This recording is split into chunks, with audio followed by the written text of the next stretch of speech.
because global tensions are creating a massive energy crisis that directly threatens India.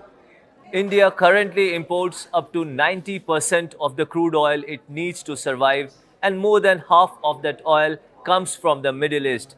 But the country is currently facing a massive challenges due to the blockade caused by the US-Iran conflict. And right in the middle of this dangerous situation, an event is about to take place that could make things much worse. United States President Donald Trump is traveling to Beijing to meet with Chinese President Xi Jinping.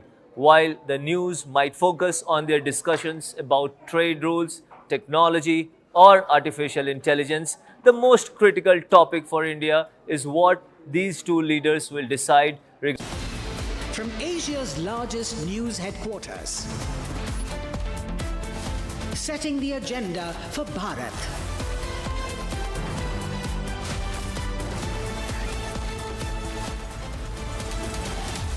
You're watching Republic.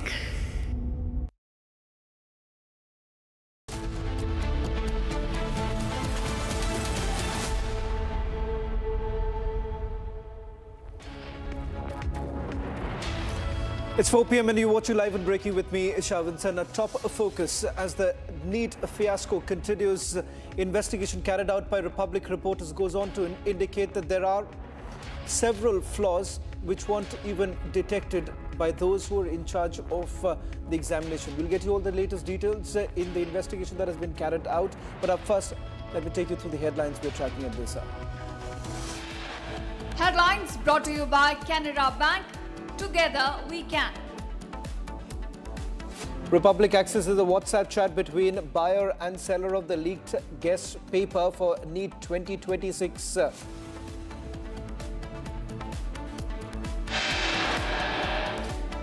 Question papers for the medical entrance examination leaked using advanced technologies, including a shadow server, a sophisticated telegram network, and a portable scanner. Mulayam Singh Yadav's son, Pratik Yadav, found dead this morning under mysterious circumstances.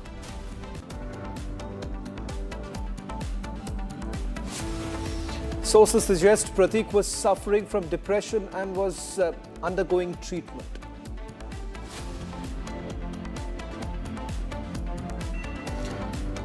Chief Minister Vijay drops astrologer Ricky Pandit from OSD post amid opposition heat.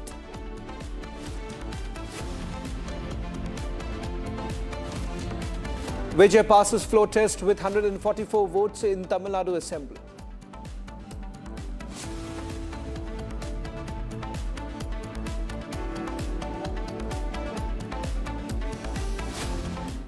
Mulayam Singh Yadav's son Pratik Yadav was found dead under mysterious circumstances this morning. In fact, Samajwadi Party legislators have now levelled some sensational allegations that bruise marks were also found on his body. Postmortem report details have now been accessed by Republic TV, which reveals the cause of Pratik's death. A blood clot had formed in his body. The clot travelled from the lower extremities to the upper body, subsequently causing an infection in the arteries and lungs, leading to death by cardiac arrest. Further details are expected to become clear following the Viscera report, which is still awaited at this point in time. But there are several questions now being raised. Marital discord is becoming one of the biggest talking points of this death that has taken place. In fact, type it again, Pratik Yadav has taken to social media speaking about his own marital discord with his wife Aparna Yadav, who joined the Bharatiya Janata Party. As far as the postmortem report is concerned, in the postmortem report, which has now been accessed by Republic TV, these are the details coming in, which shows that there was a clot in his body, which had moved from the lower body to the upper body, causing blockage in the arteries, leading to a cardiac arrest this morning. If you go by some of the statements that have been made by Samajwadi Party legislators, for instance, an MLA who spoke to us earlier today had indicated that there were clots in his body, there were bruise marks as he had basically indicated. and also from the fact that there is a larger conspiracy at play.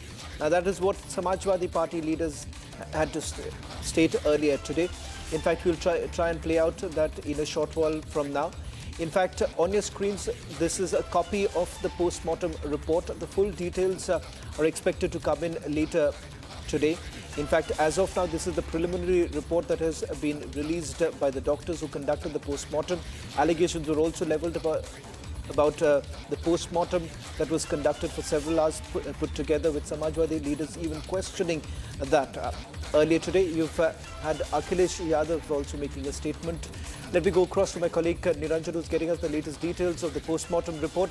Niranjan, as I understand, this happens to be the preliminary report that has been released, by which there are details emerging that he had suffered a cardiac arrest.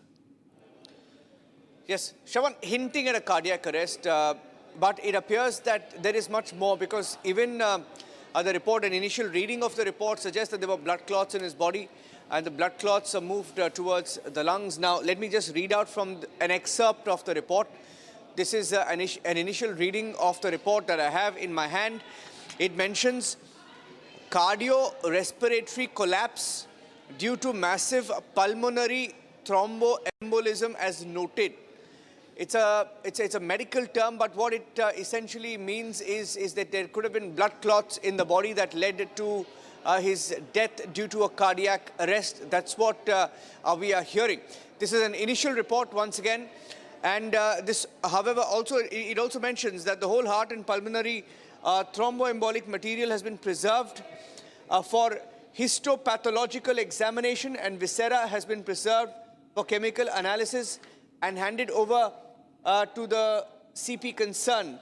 And all injuries mentioned are anti-mortem. Now, why is this interesting? You had a Samajwadi Party MLA who spoke to the media and to Republic Media Network a few minutes back, and he claimed that there could be foul play. It is the Samajwadi Party MLA who has said that it could be a case of foul play, and he claimed that he had seen himself blue marks all over the body of Pratik Yadav. Now, that is why there are some questions that remain unanswered.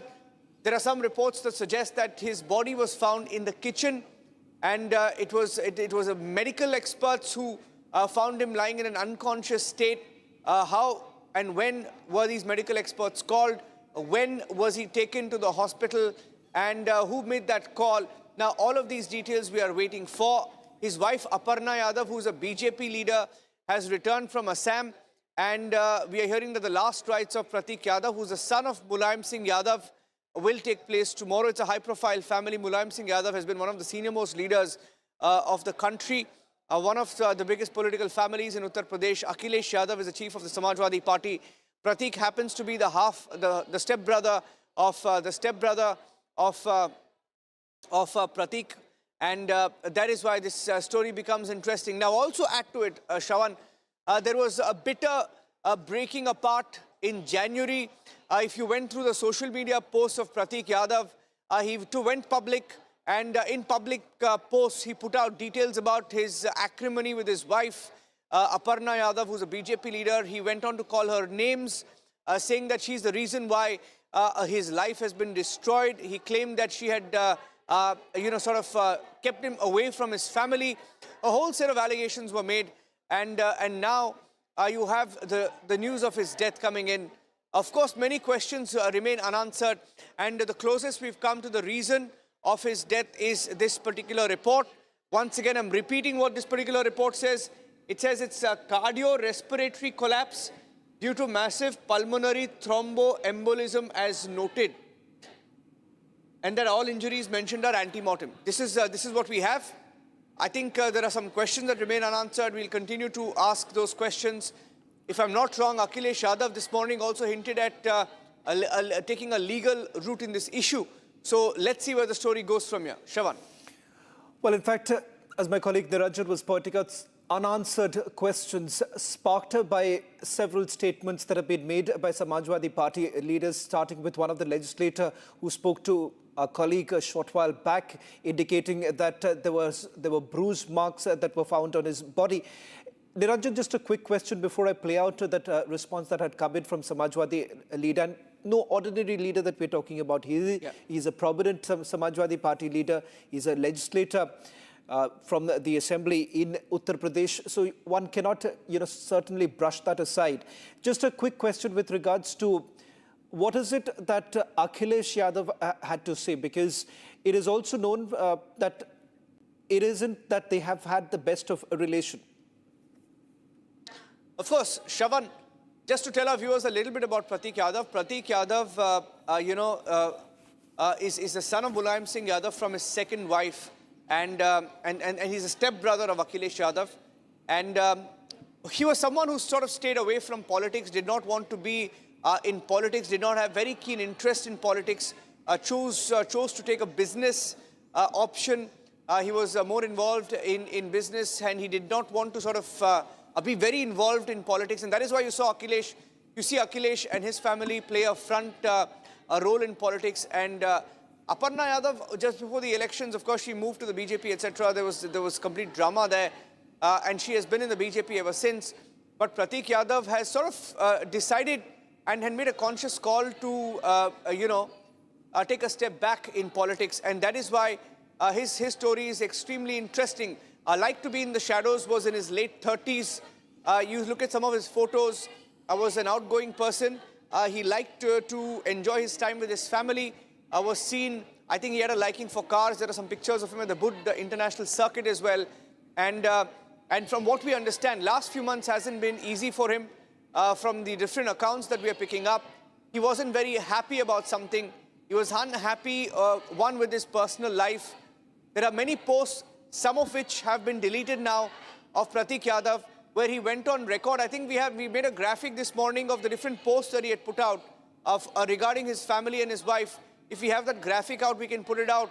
He went public, and something had changed since January this year, when he went public against his wife, Aparna Yadav, of course, and he said that, she was an extremely selfish person. He called her a lot of nasty things, saying that she was selfish and that she was only worried about her own career, and that she had, broken him up from his family, separated him from his family, and a whole series of comments were made. So people are linking that to this, on whether he was depressed, and whether there is something more. We don't know, but this is the closest that we've come. And the fact that a Samajwadi Party MLA has gone on record now to say that there could be foul play, I think it tells you there could be something more. If there were blue marks found on the body, there were some reports this morning. Of course, you cannot confirm any of these reports until something official comes out.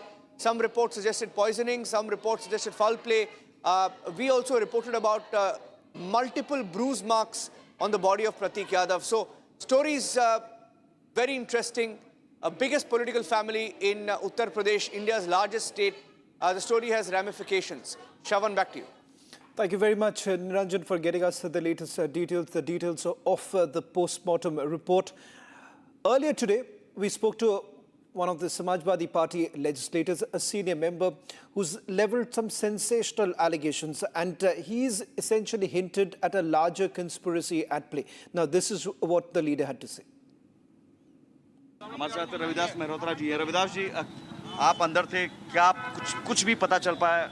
Samajwadi party के राष्ट्रीय अध्यक्ष माननीय अखिलेश यादव जी के छोटे भाई प्रतीक यादव जी का आज आकस्मिक और असामयिक निधन हो गया, जिससे हम लोग बहुत अधिक दुखी और आहत हैं। जब जानकारी मैंने करी तो ये हुआ कि संदिग्ध परिस्थितियों में उनकी मौत हुई है, और हो सकता है कि उनको जहर दिया गया हो, और उनके शरीर पर चोट के बहुत निशान थे।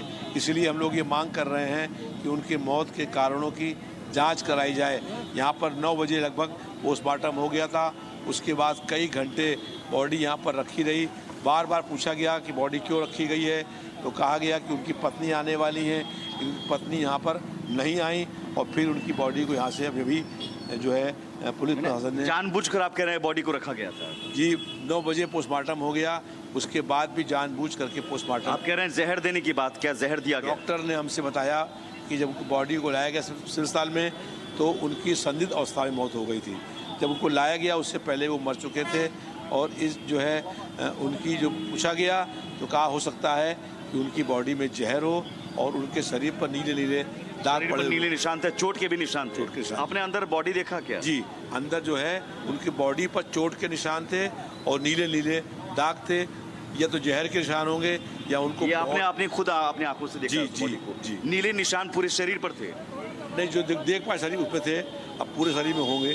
और चोट कहाँ कहाँ थे? पैर में देखा गया, पैर में चोट थी। पैर में चोट और थी। उनको जो है ये लगता है कि पॉइजन दिया गया है। उनके मौत के कारणों की जांच होनी चाहिए और जांच इस बात की भी हो कि पोस्टमार्टम होने के कई घंटे बाद तक बॉडी मॉर्चरी में क्यों रही। कहा जा रहा है कि अपर्णा यादव आएंगी, उसका इंतजार था। बिना आए फिर क्यों बॉडी दे दी गई? अरे अभी खबर है कि लखनऊ एयरपोर्ट पर लैंड कर जब उन खबर थी तो बॉडी पहले क्यों दी गई? हम लोग लगातार ये मांग कर रहे थे कि पोस्टमार्टम हो गया है तो बॉडी उनके घर भेजी जाए। तो ये कहा गया हम लोगों से कि उनकी पत्नी आ रही है, लेकिन पत्नी नहीं आई। उसके बावजूद भी उनकी बॉडी अब भेजी गई। तो इतने घंटे उनकी बॉडी क्यों रोकी गई, इस बात की आप जांच। बड़ी कॉन्स्पिरेसी की बात कर रहे हैं, साजिश की बात कर रहे हैं। ये बड़ी साजिश है, षड्यंत्र है और उनकी जो मौत हुई है इसके कारणों की जांच होनी चाहिए। क्योंकि उनकी पत्नी ने अभी हाल में जब समाजवादी पार्टी का झंडा जलाया था तो उससे प्रतीक यादव बहुत अधिक आहत थे। आपको लग रहा है इसके पीछे कोई पॉलिटिकल या फिर कारोबार भी वो कोई करते भी थे? कारण हो, इनके कारणों की जांच होनी चाहिए। हम ये कह सकते हैं कि उनकी मौत सामान्य नहीं है, संदिग्ध अवस्था में। आप कह रहे हैं उनकी मौत। बीजेपी में शामिल हुई तब से वो परेशान थे अपर्णा यादव? जब अब वो परेशान थे, हमको अंकल कहते थे, वो बहुत व्यवहार कुशल थे, लेकिन उसके बाद से वो काफी दुखी रहा करते थे। मैंने प्रतीक को बचपन से देखा है।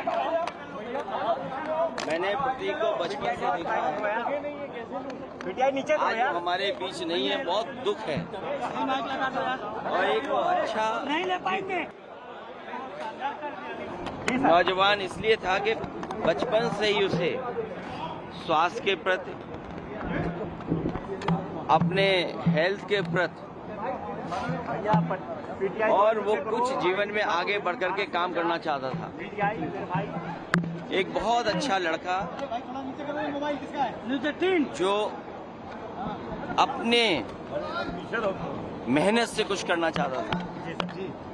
बहुत दुखद है वो आज हमारे बीच नहीं है। अखिलेश जी, लास्ट टाइम आपकी बात कब होनी चाहिए? जांच होनी चाहिए। मौत होनी चाहिए, आपको लगता है जांच होनी चाहिए?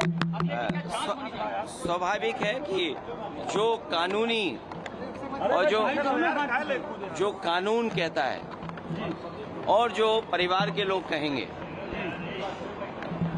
उस हिसाब से हम लोग मानेंगे बात को। Well, shifting focus to the top story of the day as the investigation in the NEET fiasco continues, with Central Bureau of Investigation reaching NTA's office. Indications now coming in that they're also looking at the possibility of whether at all the leak has actually happened from the source, which happens to be the National Testing Agency itself. Now, on your screens, some arrests that have been made and the political connections that are emerging. The Congress party in Rajasthan has levelled an allegation against a BJP leader who happens to be also the education minister in Rajasthan, who's seen with one of the accused who has been taken into custody, the NEET brothers who cheated 2.3 million students. On your screen right now is the image of the leader along with two of the accused in this particular case. In fact, it turns out that this minister has completely disappeared. Multiple attempts that have also been made by Republic TV to reach out to the BJP leader, to no avail. There has been no response really coming in. The same leader had given his first response after this dire NEET fiasco, where he said that all culprits will be nabbed soon. Allegations have also been levelled against the Rajasthan SOG, the police, the operations group, for not filing an FIR in this entire matter. Questions also being raised about the manner in which the NTA has basically handled this entire situation, with the exams being carried out on 3rd of May. And 7th of May is when the NTA finally responded to the whistleblower in this particular case, and thereafter a full-fledged investigation was carried out.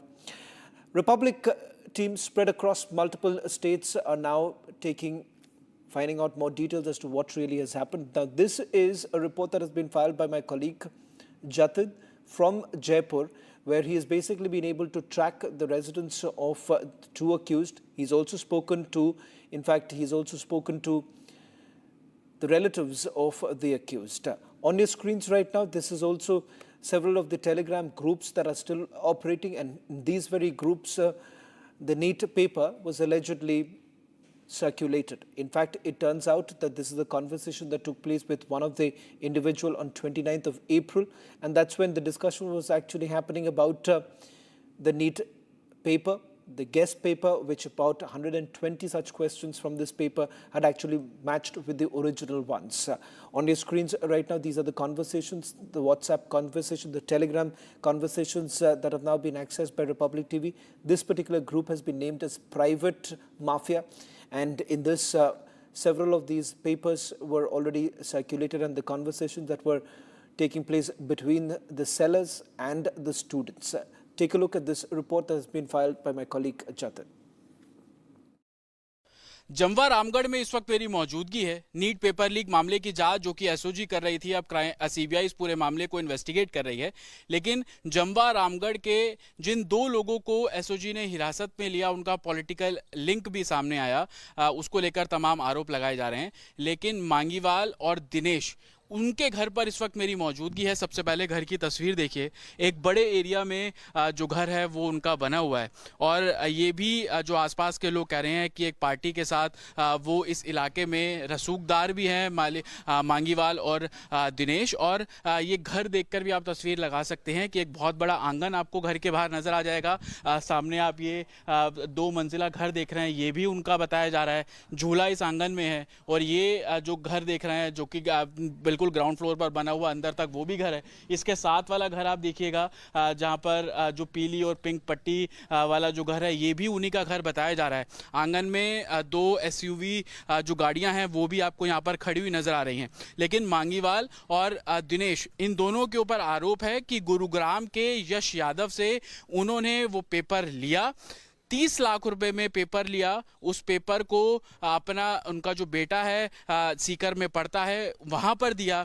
29 तारीख को paper लेने के बाद अगले ही दिन यानी कि 30 तारीख को वो सीकर पहुंच जाते हैं। सीकर में अपने बेटे को वो जो पेपर हैं वो देते हैं। उसकी कॉपी वहां पर सीकर में बनाई जाती है। कॉपी बनाने के बाद जो दोस्त था बेटे का, उसके पास भी वो पेपर पहुंचा।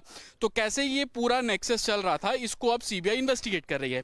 लेकिन जब मांगीवाल के पास हम उनके घर पहुंचे, उनके परिवार से बातचीत की, तो उनका कहना है कि ये सिर्फ आरोप है, इसमें कोई सच्चाई नहीं है।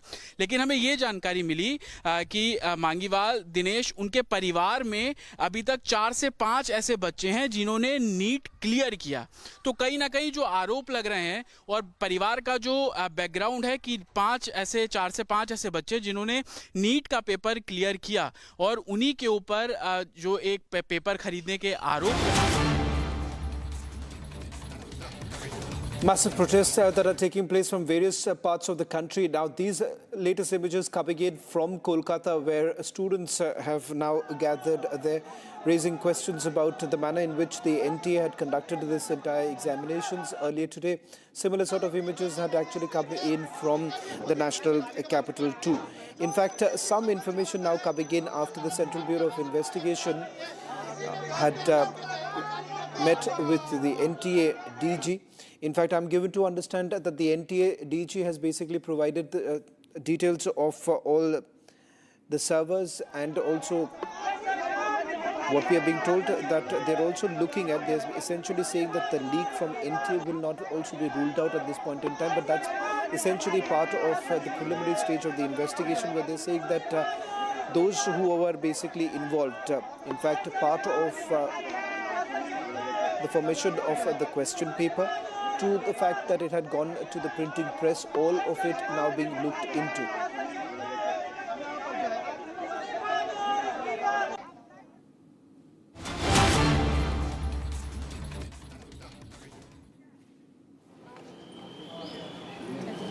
In fact, these are the cutting across to latest images now coming in. Aparna Yadav, BJP leader, wife of late Pratik Yadav there. In fact, while these are the latest images coming in, mortal remains of Pratik Yadav have already been handed over to the family members. Samajwadi Party has already demanded a full-fledged investigation to be carried out following allegations that have been leveled by senior Samajwadi Party leaders saying that there were bruise marks that were found on his body and there is a larger conspiracy at play. These are the latest images now coming in from Lucknow, where the mortal remains of Pratik Yadav has already been handed over to the family members. Earlier today, Akhilesh Yadav, stepbrother of Pratik, had also visited the family members. These are the latest images now coming in. A surprise for the entire family members also, given the fact that just about a few days ago, an image that was also rolling out, that is Dimple Yadav there meeting the family members and thereafter leaving from the residence. In fact, there is also another image that had come in of Pratik Yadav meeting Akhilesh during a public event in Saifai. And the fact that both the brothers were actually seen talking to each other in a cordial manner, and the very fact that Pratik Yadav has now come out in the open speaking about his marital discord, resulting in what is now being seen into yet another controversy that is brewing currently in Lucknow, with Uttar Pradesh Chief Minister and police officials there basically indicating that a full-fledged investigation will also be carried out. If you go by the postmortem report that has now been accessed by Republic TV, in which there is a mention of clotting, blood clotting that has taken place, resulting in cardiac arrest. That happens to be a preliminary postmortem report that has been released by the hospital authorities a short while back. But Samajwadi Party leaders insisting that a full-fledged investigation is essentially required in light of some of the allegations that have been leveled by Pratik Yadav, who did admit that he was undergoing treatment for depression, and the fact that all wasn't well within the family, particularly with his wife Aparna Yadav, who had switched sides and had joined the Bharatiya Janata Party.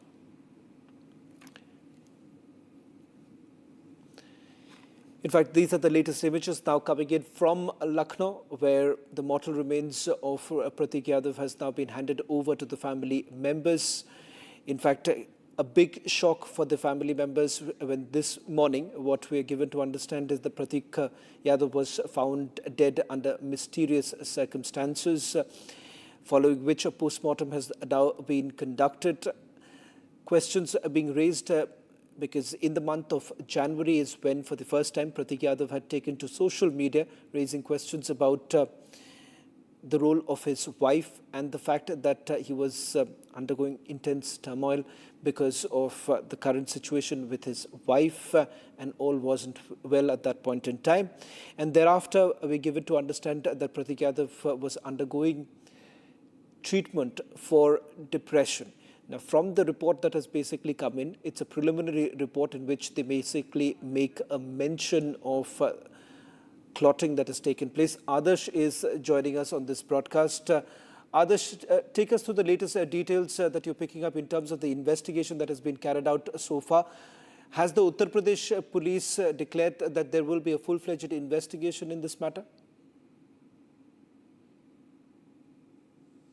देखिए, अभी तक ऐसी कोई जानकारी सामने नहीं आई है, लेकिन जो पोस्टमार्टम रिपोर्ट है उसके मुताबिक कार्डियक अरेस्ट की वजह से और साथ ही साथ लंग इन्फेक्शन था, इसकी वजह से डेथ हुई है बिस्तरा, और साथ ही साथ जो हार्ट है उसको प्रिजर्व करके रखा गया है, उसकी डिटेल्ड इन्वेस्टिगेशन होगी, उसके बाद ही कुछ साफ हो पाएगा, क्योंकि अभी तक परिवार की तरफ से कोई भी आरोप प्रत्यारोप नहीं लगाए गए हैं, ना ही किसी तरीके की जाँच की बात कही गई है। तो ऐसे में बहुत मुश्किल है कि शुरुआती इनिशियल तौर पर जो है पुलिस इसमें शामिल हो। हालांकि सुबह जो है पोस्टमार्टम रिपोर्ट से पहले जब पोस्टमार्टम हो रहा था, उसी दौरान पुलिस ने जो इलेक्ट्रॉनिक गैजेट्स थे और साथ ही साथ जिस जगह पर ये घटना हुई थी घर के उस हिस्से से फॉरेंसिक एविडेंसेस इकट्ठा कर लिए थे, ताकि इनकेस अगर पोस्टमार्टम रिपोर्ट में कोई ऐसी बात सामने आती है तो फिर उस दौरान ये सारी चीज़ें काम आएँ। इसको लेकर पुलिस ने पहले ही वो चीज़ें प्रिजर्व करके रखी हुई हैं, लेकिन अगर कोई शिकायत नहीं मिलती है या फिर पोस्टमार्टम में ऐसी कोई बात सामने नहीं आती है तो निश्चित तौर पर अभी शुरुआती तौर पर यूपी पुलिस इस पर शामिल होती नहीं दिख रही है। आदर्श, पोस्टमार्टम रिपोर्ट से जो पता चल रहा है कि ब्लड क्लॉटिंग को लेकर बात हो रही है, हॉस्पिटल से कुछ और पता चल रहा है कि किस तरह की इन्वेस्टिगेशन की जा रही है? देखिए अभी तक यही पता चला है कि ब्लड क्लॉटिंग और कार्डियक अरेस्ट ये दो चीज़ें सामने आई हैं और इसी को लेकर विस्तारा रिपोर्ट जो है वो प्रिजर्व करके रखी गई है। विस्तारा रिपोर्ट के साथ हार्ट भी प्रिजर्व करके रखा गया है। उसकी डिटेल्ड इन्वेस्टिगेशन हो रही है, वो चलेगी और उसी के बाद साफ हो पाएगा कि आखिर इन दोनों चीज़ों के अलावा और क्या कुछ चीज़ें थी। लंग इन्फेक्शन की भी बात कही जा रही है। इन सब चीज़ों में क्या वजह रही है, क्या ये बीमारी पहले से थी या फिर अचानक ही कार्डियक अरेस्ट या फिर जो ब्लड क्लॉटिंग है इसकी वजह क्या थी, होने की वजह क्या थी, इन पहलुओं पर फिलहाल जांच होनी है और इसी के लिए विस्तारा को प्रिजर्व करके रखा गया है। उसके बाद उसकी डिटेल्ड इन्वेस्टिगेशन रिपोर्ट आएगी तो उसके बाद जो है उसी के आधार पर ये चीज़ें साफ हो पाएंगी। अगर आप अभी की तस्वीरें देखें तो देख सकते हैं कि पूरा इलाका जो है कॉर्डन ऑफ कर दिया गया है क्योंकि मुख्यमंत्री योगी आदित्यनाथ यहाँ पर किसी भी समय पर पहुँच सकते हैं और इसको लेकर विशेष तौर पर यहाँ पर पुलिस की तरफ से तैयारी की गई है।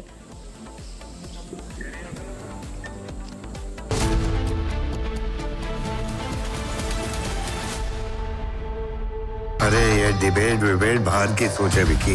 डिबेट यानी विवाद, भारत विवाद नहीं, संवाद यानी कंस्ट्रक्टिव डिस्कशन, इसमें भरोसा लगता है।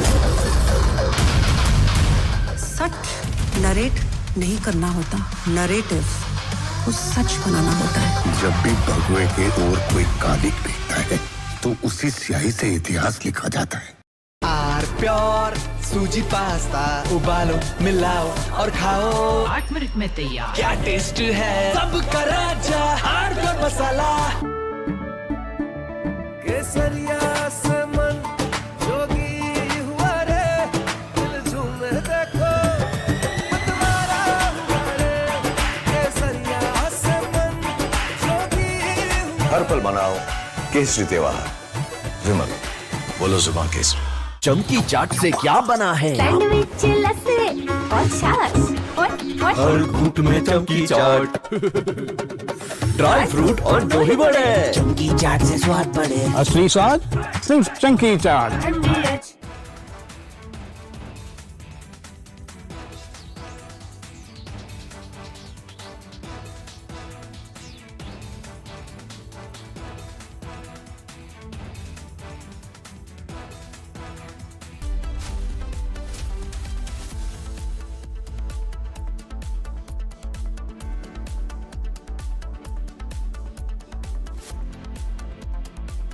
प्यास बुझाए, ठंडक लाए, सबको भाई जीरा से। MDH का जलजीरा जीरा से। जीरा से असली रिफ्रेशिंग, असली स्वाद, असली मजा। MDH।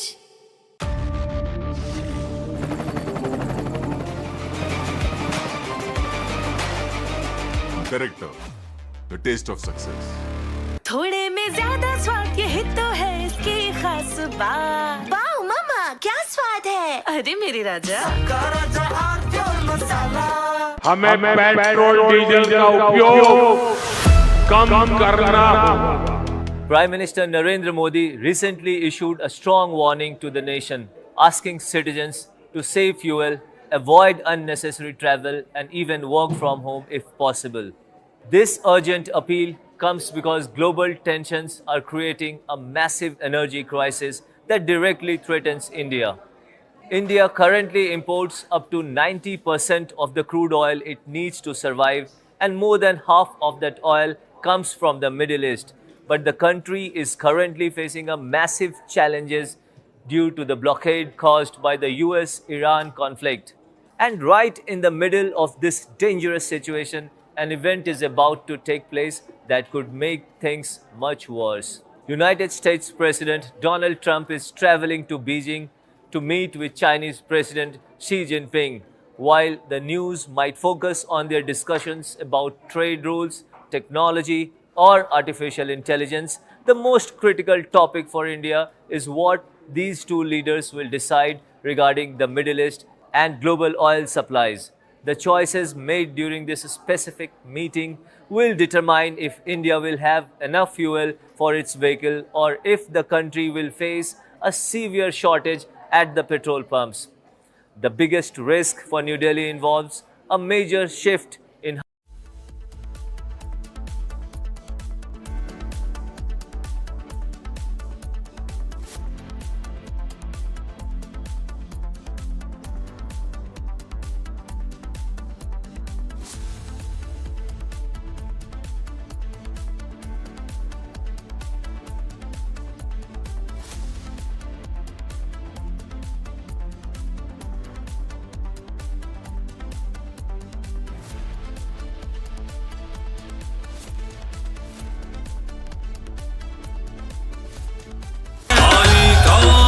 आज टशन है, टशन का ये जश्न है।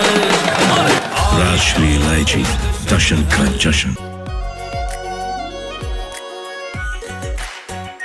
Are pure shahi paneer masala, delicious, healthy everyday. कोई ग्लोबल ऑर्गेनाइजेशन नहीं है, इट्स अ टेरर मशीन। अगर हम टेररिस्ट होते तो टेररिस्ट हमें क्यों मारते? आरएसएस ने बाबरी मस्जिद तोड़ी और आरएसएस वायलेंट है। वो तब गिरा जब इस देश के बहुसंख्यक समाज का विश्वास टूट गया। आप लोगों ने तो देश चलाने का दावा किया है, लेकिन आप लोगों का ना कोई हिसाब है ना कोई किताब। ये चोट निशान छोड़ेगी।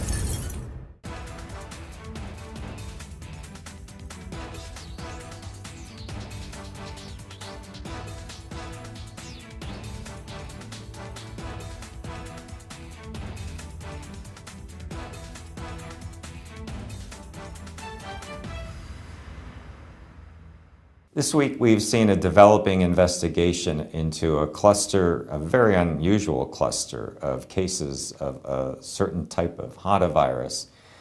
What we do know is that the Andes virus, in previous outbreaks, there has been instances of human-to-human transmission, mainly among close contacts, either providing clinical.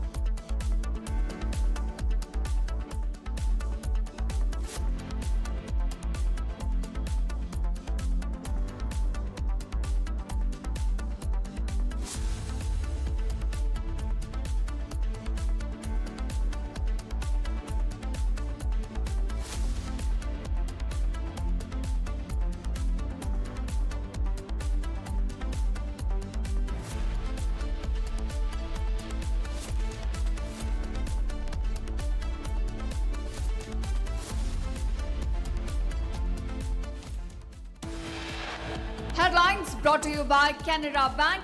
Together we can. CBI arrests the main masterminds of the NEET controversy. Mangilal, Dinesh, Bival. Sources say that they were the ones who bought the NEET question paper for 30 lakh rupees.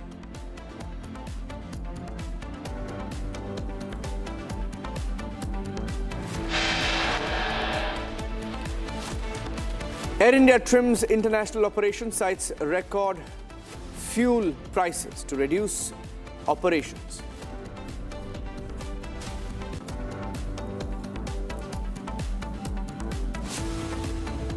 Prime Minister Modi cuts down his convoy size during domestic visits, urges for inclusion of electric vehicles.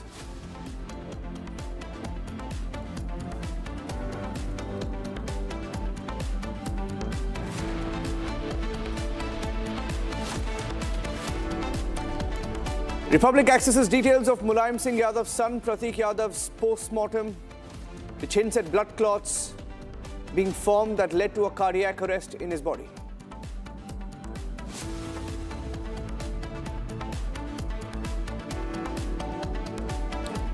Assam Cabinet approves the implementation of the Uniform Civil Code Bill will be tabled in the Assembly on the 26th of May.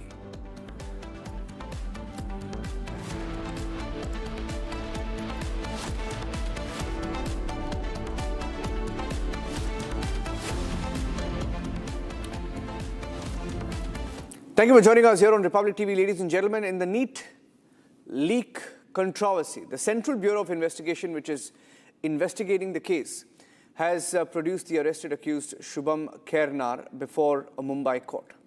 The court has sent him into a two-day transit remand. And as we look at the details of the investigation so far, the accused, who will be produced in a court on Wednesday, which is Delhi. In Delhi today, the CBI has informed the court that the accused allegedly had several associates linked to the case. Okay, ladies and gentlemen, we're cutting out of that to get you the pictures of UP Chief Minister Yogi Adityanath at the residence of Pratik Yadav. Ministers in the UP government and Yogi Adityanath at the home of Pratik Yadav, the son of Mulayam Singh Yadav and the husband of Aparna Yadav. Aparna Yadav is the BJP leader, seen there on your screens right now. The Chief Minister of Uttar Pradesh, Yogi Adityanath, paying his condolences to the family of Pratik Yadav in Lucknow. We've accessed the postmortem report of Pratik Yadav, which came in a few minutes back. And the postmortem report hints at cardiac arrest. The fact that there were blood clots in his body that led to a cardiac arrest. It's an initial report, and we are waiting for more details to come in of the story. But the Chief Minister here, Pratik Yadav is Mulayam Singh Yadav's son, one of the most prominent political families of Uttar Pradesh. And Yogi Adityanath, paying his condolences here, travelled to Lucknow to give his condolences also to Aparna Yadav, the wife of Pratik Yadav. She's also a BJP leader, and she's there, and she accepted the condolences of the Uttar Pradesh Chief Minister. And those are shots or pictures that are coming in, the first pictures of Uttar Pradesh Chief Minister, Yogi Adityanath there. As of now, from the details available from the investigators and from the report that has been submitted, the postmortem report, the report confirms that there may have been a blood clot perhaps that was formed in the body of Pratik Yadav. And the clot, according to the initial reports, traveled from the lower extremities to the upper body, subsequently causing an infection in the arteries and lungs, leading to the death of Pratik Yadav due to cardiac arrest. And further details are expected to become clear after the Viscera report.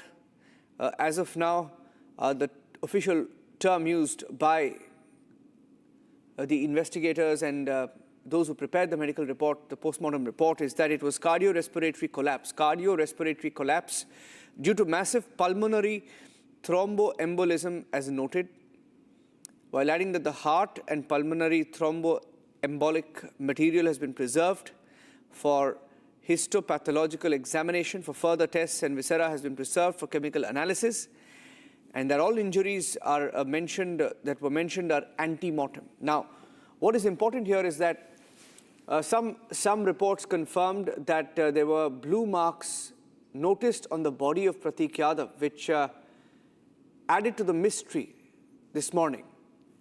And those blue marks were also claimed by the Samajwadi Party, whose MLA went on record to say that he had himself seen the blue marks on the body of Pratik Yadav.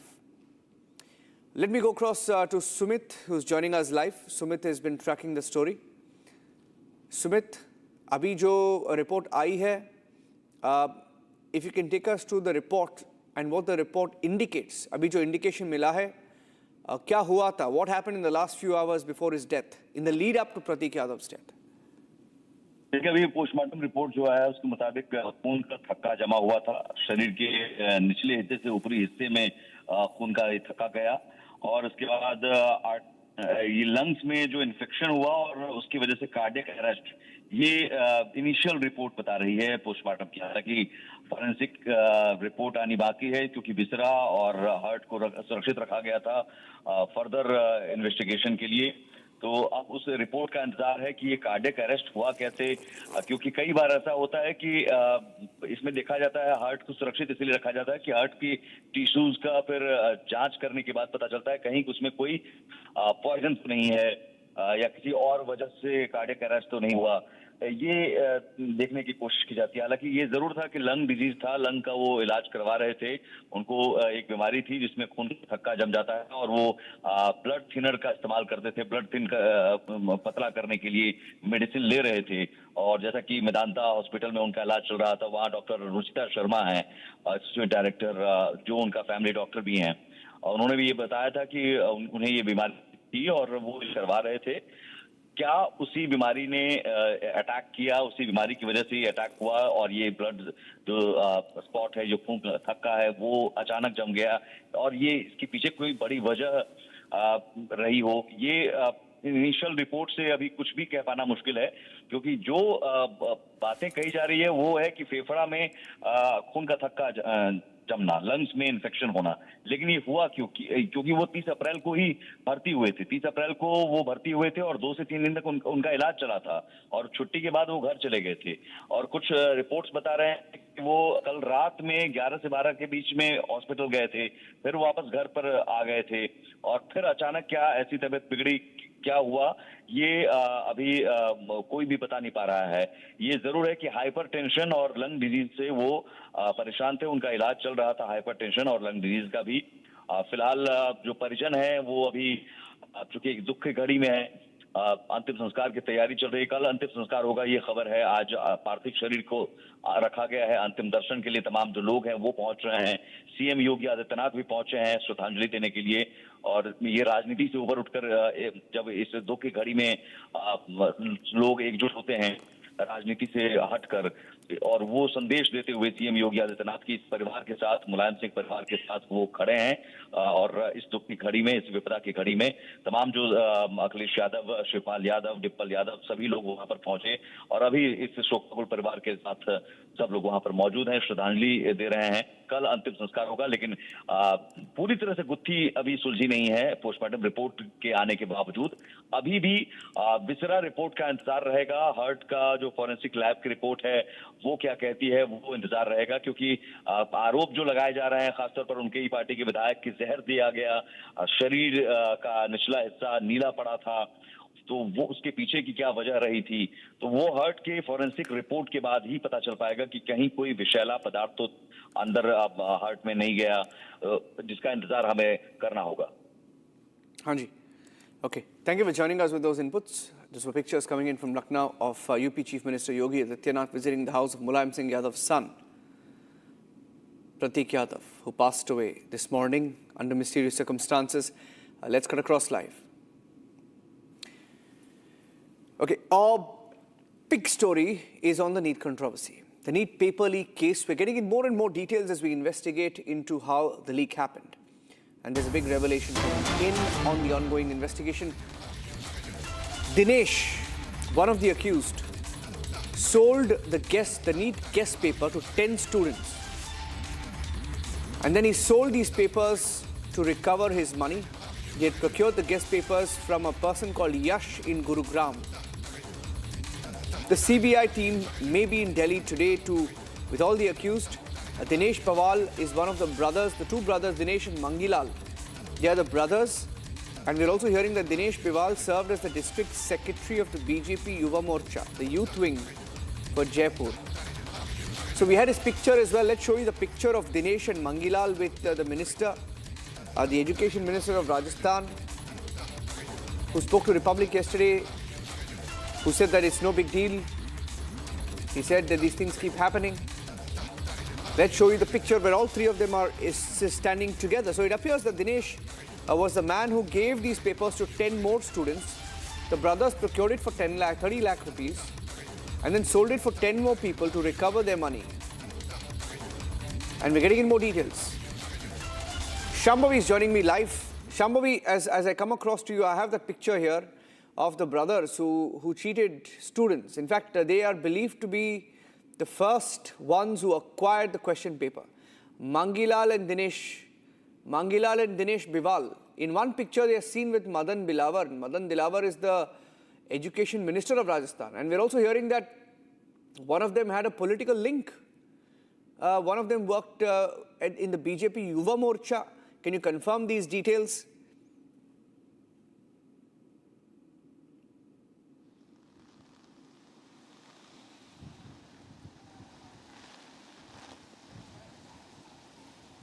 Shambhavi.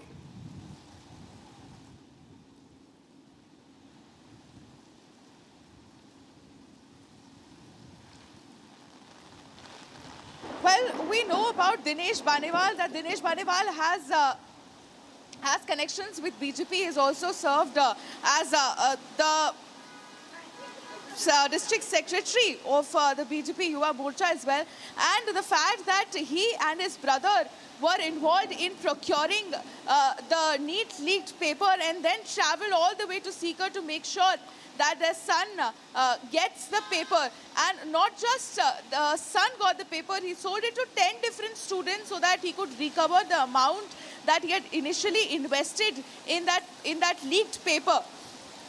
And he allegedly got that paper from Yash of Gurgaon, where the link has been established in a way that the paper travelled from Nasik to Gurgaon and then from Gurgaon to Rajasthan, especially Sikar. There are many WhatsApp chats that we've accessed, Shambhavi, that you have accessed, and you've gotten into some of these groups. There is a video and video that was accessed by you of how the paper was leaked in April, right? I have that video. I also have those WhatsApp chats. If you can play those WhatsApp chats out one by one, and if you can take us through what those chats show about how easily these question papers or the guest papers were being marketed using Telegram, right? Look at that. That's one of them. Sir, NEET ka paper dete ho kya? So there was a number circulated. This is how easily students, contacted them, and one of them said, "Ha, mil jayega." And take a look at that, sir. Paper kahan se milta hai aapko? And there is this conversation. There are 4 or 5 screenshots that we've accessed. This conversation goes on, and then this person says, "Paper hamare paas direct NTA office se aata hai." That is what this WhatsApp chat says. Sir, proof kuch dikhaiye is what this person who's trying to get the paper out asks, and then this person who's texting says, "Aapko proof ke saath hi paper provide kiya jayega." And at one point, they also negotiate how the payment scheme is going to be, partly before the examinations and partly after the examinations. And they give the guarantee that these questions will come, and when the questions come, you will pay us after the examination. That is how confident they were. And these chats were accessed by my colleague Shambhavi. So I want Shambhavi to speak over this. Shambhavi, what do these chats prove? Well, one thing that this chat proves is that it was very easy to access the leaked NEET paper, and the alleged owner of the group has not only accepted that he has the NEET paper, he has also accepted that he has the IIT JEE paper as well, and that whatever paper he's going to provide with lots of proof. And the proof that he has said that he'll be giving is the scorecard of the students that have scored very good marks on the basis of his leaked paper that he has shared with them. That is what he's been claiming. There has been video as well where you can see that what he has done is there was a detailed chat with one of the customers, and then after that from the entire chat he proceeds to open the PDF. Shambhavi, Fadnavis is speaking on this. I'm going to come back to you. Devendra Fadnavis. Petrol और diesel को लेकर प्रधानमंत्री ने appeal की है, उसके बाद opposition लगातार टारगेट कर रहा है। कैसे देख रहे हैं प्रधानमंत्री की अपील को और ऑपोजिशन को क्या जवाब दें? मुझे ऐसा लगता है कि जिस समय एक वैश्विक संकट की घड़ी होती है, उस समय अगर हमारे देश के प्रधानमंत्री कोई उपाय कहते हैं तो उनको सकारात्मकता के साथ लिया जाना चाहिए। हम लोग देख रहे हैं कि दुनिया के कई देशों की परिस्थिति बहुत खराब है। कई देशों में लॉकडाउन हुआ है, पेट्रोल के भाव 450-500 रुपए तक कई देशों में चले गए, 3-3 दिन पेट्रोल नहीं मिल रहा है। Prime Minister. Okay, I'm coming back to Shambhavi. Sorry, we'll cut that portion where he spoke about the leak in Nasik and Pune and play that again. Shambhavi.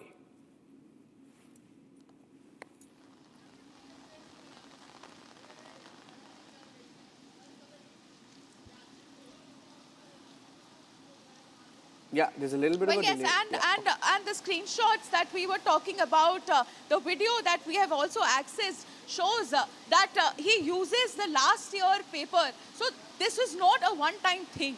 The alleged owner, the admin of the group, has been doing this for the past 5 years. So he has that leverage. He uses that previous year's question paper as well as those question papers that have been accessed by the students. He uses the scorecard of all of it and uses it as a proof to sell this year's NEET leaked paper to the prospective customers. And you can see how easily students were paying 50k, 30k, even 3 lakh rupees for that matter to access the NEET leaked paper. And he has also very openly said that there is no other channel or there's no other way that you can actually get it, because he gets it from NTA directly. So this is a completely authentic leaked paper. That is what he claims. Back to you. Okay. There is also a video. If I can play that video, if I can ask the team to play the video. This is a screenshot. There, in fact, somebody is recording a screen. And in that screen, the date is clearly seen as 28th of April and the conversation, sorry, 21st of April. So from 21st of April till 30th of April, they discuss. The exam is on the 3rd of May, ladies and gentlemen. They discuss in all of last week of April. And then even the question paper is there on that group. They click on that question paper and that question paper opens up. And there you go, that's the guest paper. So it's just one of the groups. How many groups were there? Because we hear the government was trying to crack down on some of these groups. How many groups were there in all? Do we know how many people got access to these question papers? 23 million took the tests. How many got these question papers? So there were several groups. There one group was just dedicated to these question paper link, or you can say a little bit of header for the main question papers. There's one group for that where you enter the group. Even that group needs... Go ahead. We're just trying to pull out that video. Yeah, go ahead. Yes, that group needs permission to enter because after this, there was this huge thing done by the NTA as well as the government, where the previous exam, which was conducted on 3rd of May, was scrapped off and a new exam was announced. That is when this group turned into private. Now, private groups on telegrams can only be accessed by certain individuals. So there is first group, which acts like the header as a group where links of the main group is shared. Even that group needs permission to enter. Once you get the permission to enter, you enter that group, and from there you click on the link, you are directed to another group. Another group is the main group where such papers or NEET papers, or for that matter IIT JEE paper, leaked paper is been sent, or not the complete paper though, just some screenshots or a couple of questions or maybe 3-4 questions or something which proves that they know what they're doing. Then from there is another group called proofs. In this group, they share the proof, the scorecard of the people who have secured very good marks using their guest paper or the leaked paper for that matter. And they are operating on the basis of 3-4 groups, and all those groups are working towards selling this leaked paper to their prospective customers. And they're also making sure, they have mentioned that numerous times on the group itself, that they are not going to send you the entire 100% of the real paper, because then what will happen is students will start appearing for 100% of it, and if they'll start achieving 720 out of 720, a lot of students will achieve that number, then that will draw suspicion to the students as well as to them as well. But what they're doing is they're sharing only, let's say, 60 to 80% of the paper, so that there is some scope for them actually not coming in the radar of the government or NTA for that matter. Back to you. Okay. Yeah, stay with me. We had Devendra Fadnavis, the Chief Minister of Maharashtra, speak on this issue, because Nasik is one location where the investigation is focused, because that is believed to have been the first place where the paper was leaked. Between Nasik and Pune, the focus has been on the investigation in these two cities. Here's what Devendra Fadnavis is saying. इसमें CBI जांच कर रही है. CBI को पूरा साथ हमारी police देगी, और मैं भारत सरकार का और विशेष रूप से जो नीट कंडक्ट करने वाली हमारी बॉडी है उसका आभार व्यक्त करना चाहता हूं कि उन्होंने इसको गंभीरता से लिया, क्योंकि हमारे जो बच्चे हैं वो इतनी पढ़ाई करते हैं और कोई पेपर लीक करे, ये बात बिल्कुल गलत है. हम ये चाहते हैं कि जिस प्रकार की कार्रवाई हो रही है उसमें नीचे तक जाकर जो भी इसमें इन्वॉल्व है, हर व्यक्ति के ऊपर कार्रवाई हो, उसके लिए पूरा सहकार्य हम लोग करेंगे.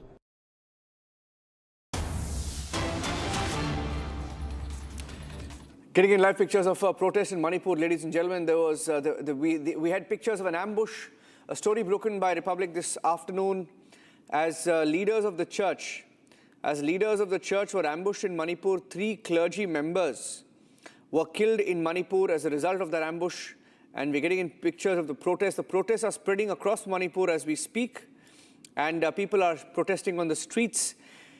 Let's tell you that at least 5 people were injured. 3 of them were shot dead while en route to a peace protest in Manipur.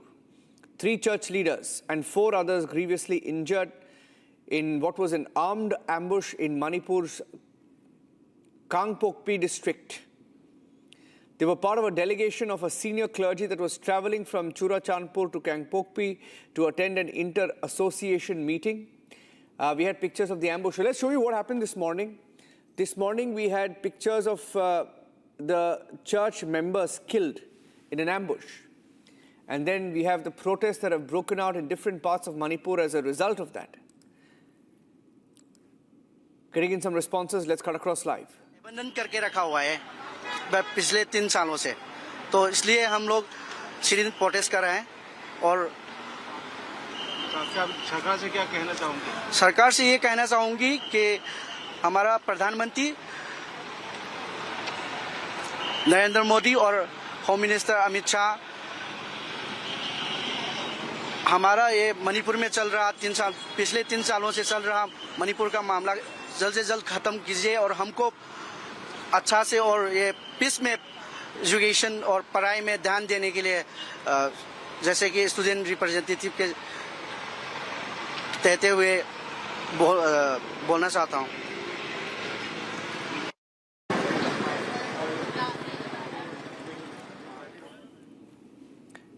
Okay, we'll go across also to my colleagues Lintoy and Johnson joining us live. Let's show you the pictures of what happened this morning, ladies and gentlemen.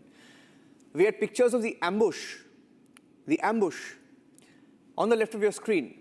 Those are pictures of the church members, the clergy members who are traveling in vehicles. They were returning to Kangpokpi from Churachandpur district after attending a conference, and they were attacked midway, waylaid and attacked, shot.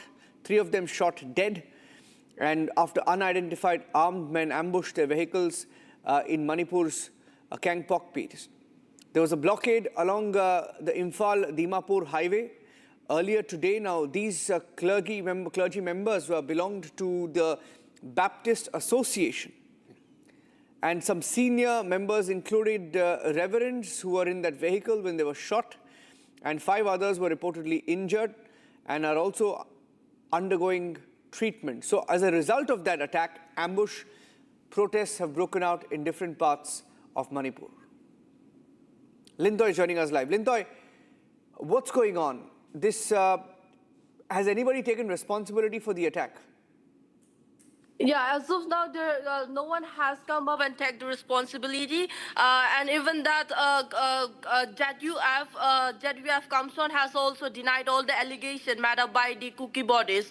So massive outrage is now building on the ground following the deadly ambush on this Thadau church leaders in Kangpokpi district, with various protests intensifying across several areas.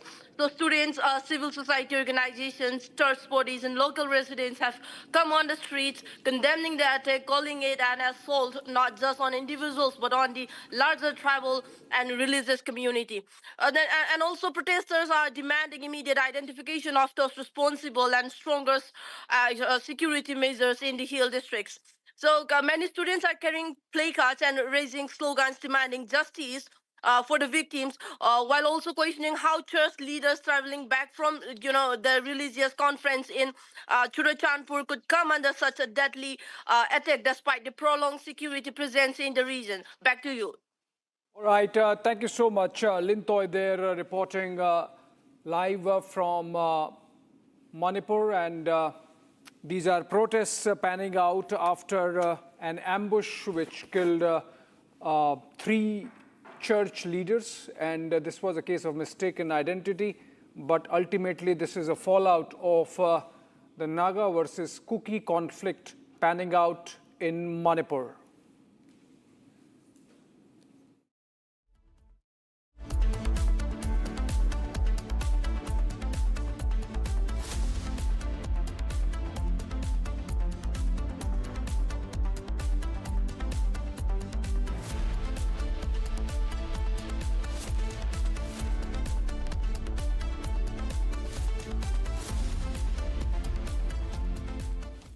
right, welcome friends to Live and Breaking 5 p.m. this Wednesday, and we are focusing on all the developments that have taken place in the NEET probe. Remember, over 24 odd arrests made after the paper leak. The NTA busy with finalizing the dates, but the question is, we asked this afternoon, how come year after year these leaks keep happening? Would the CBI be able to plug the gaps permanently this time?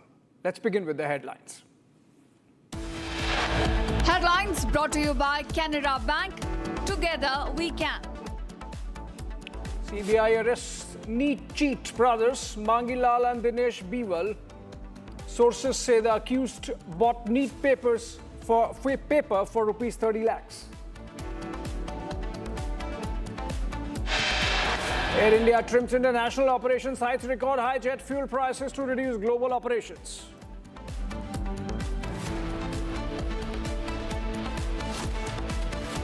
Prime Minister Modi cuts down convoy size during domestic visits, urges EV inclusion.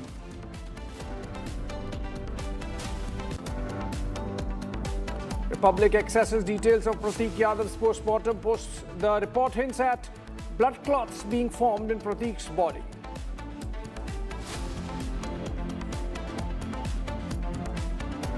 Assam Cabinet approves implementation of Uniform Civil Code, a bill to be tabled in Assembly on May 26.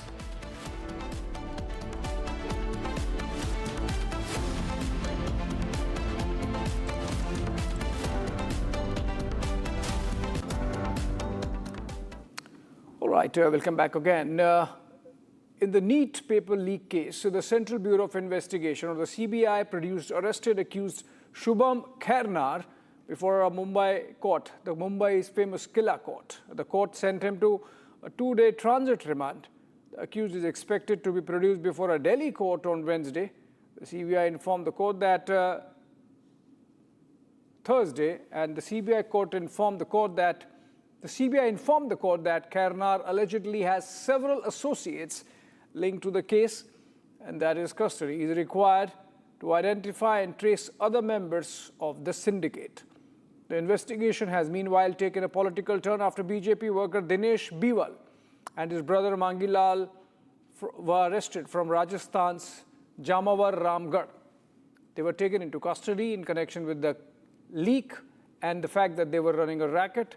The two were initially detained by the Rajasthan Police's Special Operations Group before being handed over to the CBI, which is now leading the investigation. Sources say both are currently being questioned over their alleged role in the case. Here's a ground report. The CBI is currently investigating the NEET leak paper case, which was earlier being handled by SOG but has now been handed over to CBI officially. And several places in connection with this NEET paper leak case have surfaced, be it Gurugram, be it Sikar, Jaipur, Dehradun. These are the places that have come up in the investigation, part of the investigation.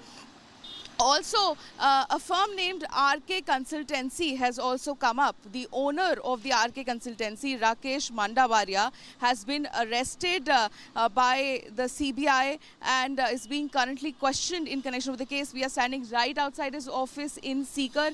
This is the RK Educational Consultancy. You can see MBBS Consultancy for India and abroad. He was detained from Dehradun, Uttarakhand, and is being questioned in connection with the case. So far, the SOG has questioned nearly 80 students and 135 individuals in connection of this case as part of the investigation. And also, sources indicate that the CBI team may soon visit RK Consultancy firm in Sikar as part of the ongoing probe. Now, you can also, we'll point out towards the AC here. You can see that this consultancy is currently closed, but the AC is still working, shows that they might have left from this place in a hurry, and hence the AC is on. But this is a shutdown. There is no worker, there's no employees here. But CBI may soon visit this place as part of the ongoing probe. You can watching RK Consultancy. The owner, Rakesh Mandavaria, is being questioned in connection with the case. CBI will be investigating this case, will continue to investigate this case and question many more people, a list of which has been handed over by SOG to them. All right, Republic also gets your report from the homes of the two accused, Mangilal and Dinesh, and they are of course being questioned as we speak. Let's take a look. Jamwa Ramgarh में इस वक्त मेरी मौजूदगी है। NEET paper leak मामले की जांच जो कि एसओजी कर रही थी, अब सीबीआई इस पूरे मामले को इन्वेस्टिगेट कर रही है।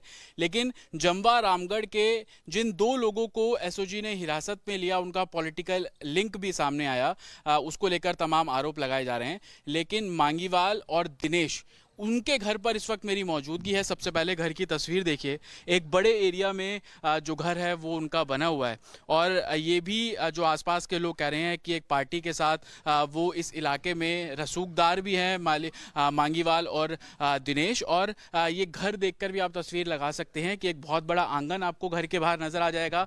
सामने आप ये 2 मंजिला घर देख रहे हैं, ये भी उनका बताया जा रहा है। झूला इस आंगन में है, और ये जो घर देख रहे हैं जो कि बिल्कुल ग्राउंड फ्लोर पर बना हुआ, अंदर तक वो भी घर है। इसके साथ वाला घर आप देखिएगा, जहां पर जो पीली और पिंक पट्टी वाला जो घर है, ये भी उन्हीं का घर बताया जा रहा है। आंगन में 2 एसयूवी जो गाड़ियां हैं वो भी आपको यहां पर खड़ी हुई नजर आ रही हैं। लेकिन मांगीवाल और दिनेश, इन दोनों के ऊपर आरोप है कि गुरुग्राम के यश यादव से उन्होंने वो पेपर लिया, 30 लाख रुपए में पेपर लिया। उस पेपर को उनका जो बेटा है सीकर में पढ़ता है, वहां पर दिया।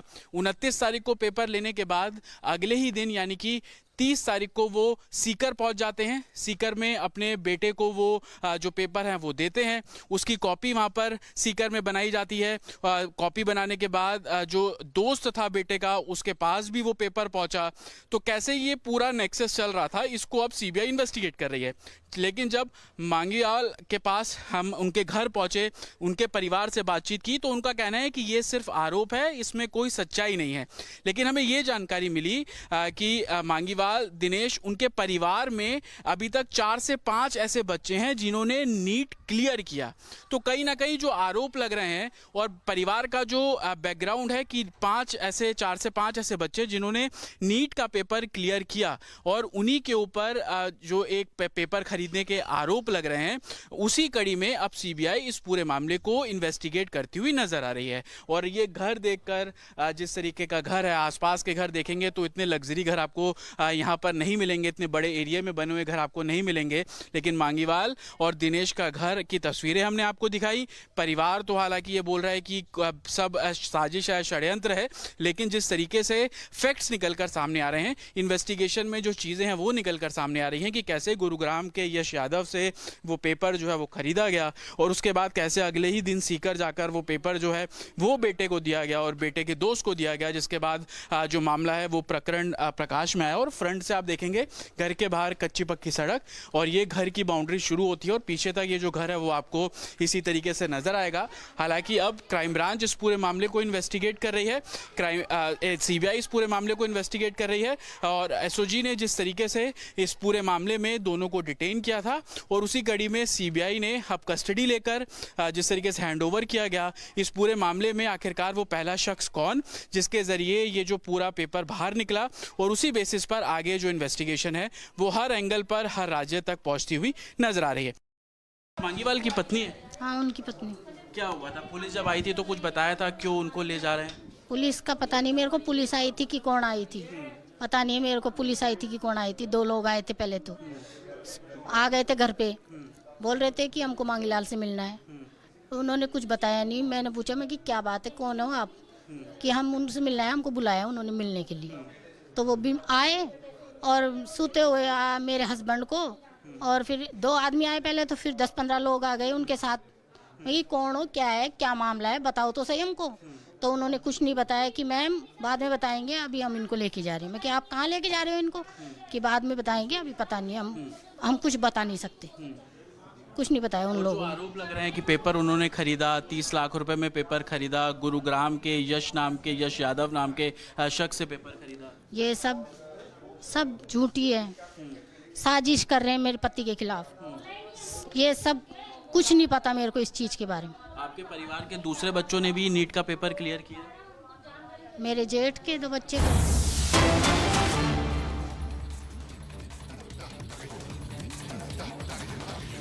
Okay, protests seem to have broken out on the NEET issue across the country.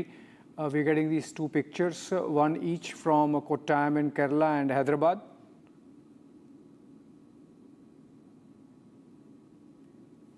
These are pictures from Kottayam in Kerala, SFI student leaders affiliated to the left carrying out these protests. And we have seen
protests coming in from Kottayam in Kerala. These are activists of the Student Federation of India, left-wing organization, and of the Communist Party of India, and they are leading protests against NEET paper leak and the scam. The exam now countermanded, cancelled by the National Testing Agency. They are going to be announcing new dates, but the fact that the future of 2.3 million, 23 lakh students in limbo, yet again, year after year, has agitated the minds of the youth.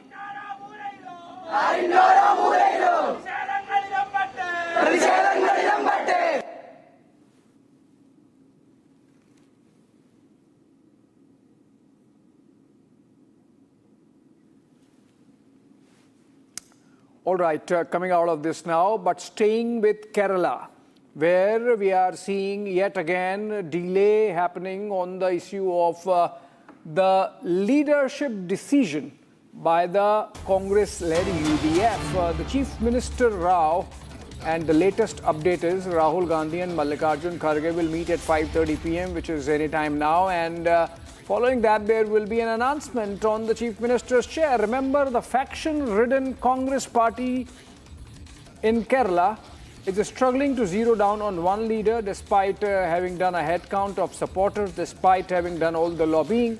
The fight remains between K.C. Venugopal, Ramesh Chennithala and V.D. Satishan, and an outside player in Sunny Joseph, who is the KPCC president and has his own favourites.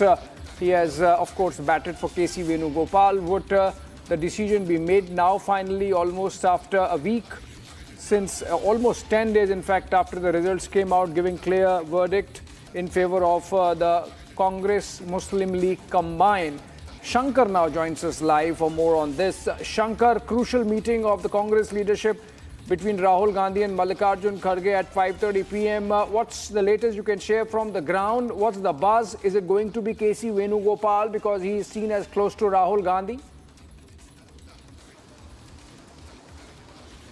Yes, it has become almost certain that a decision on the next CM of Kerala would come in a couple of minutes.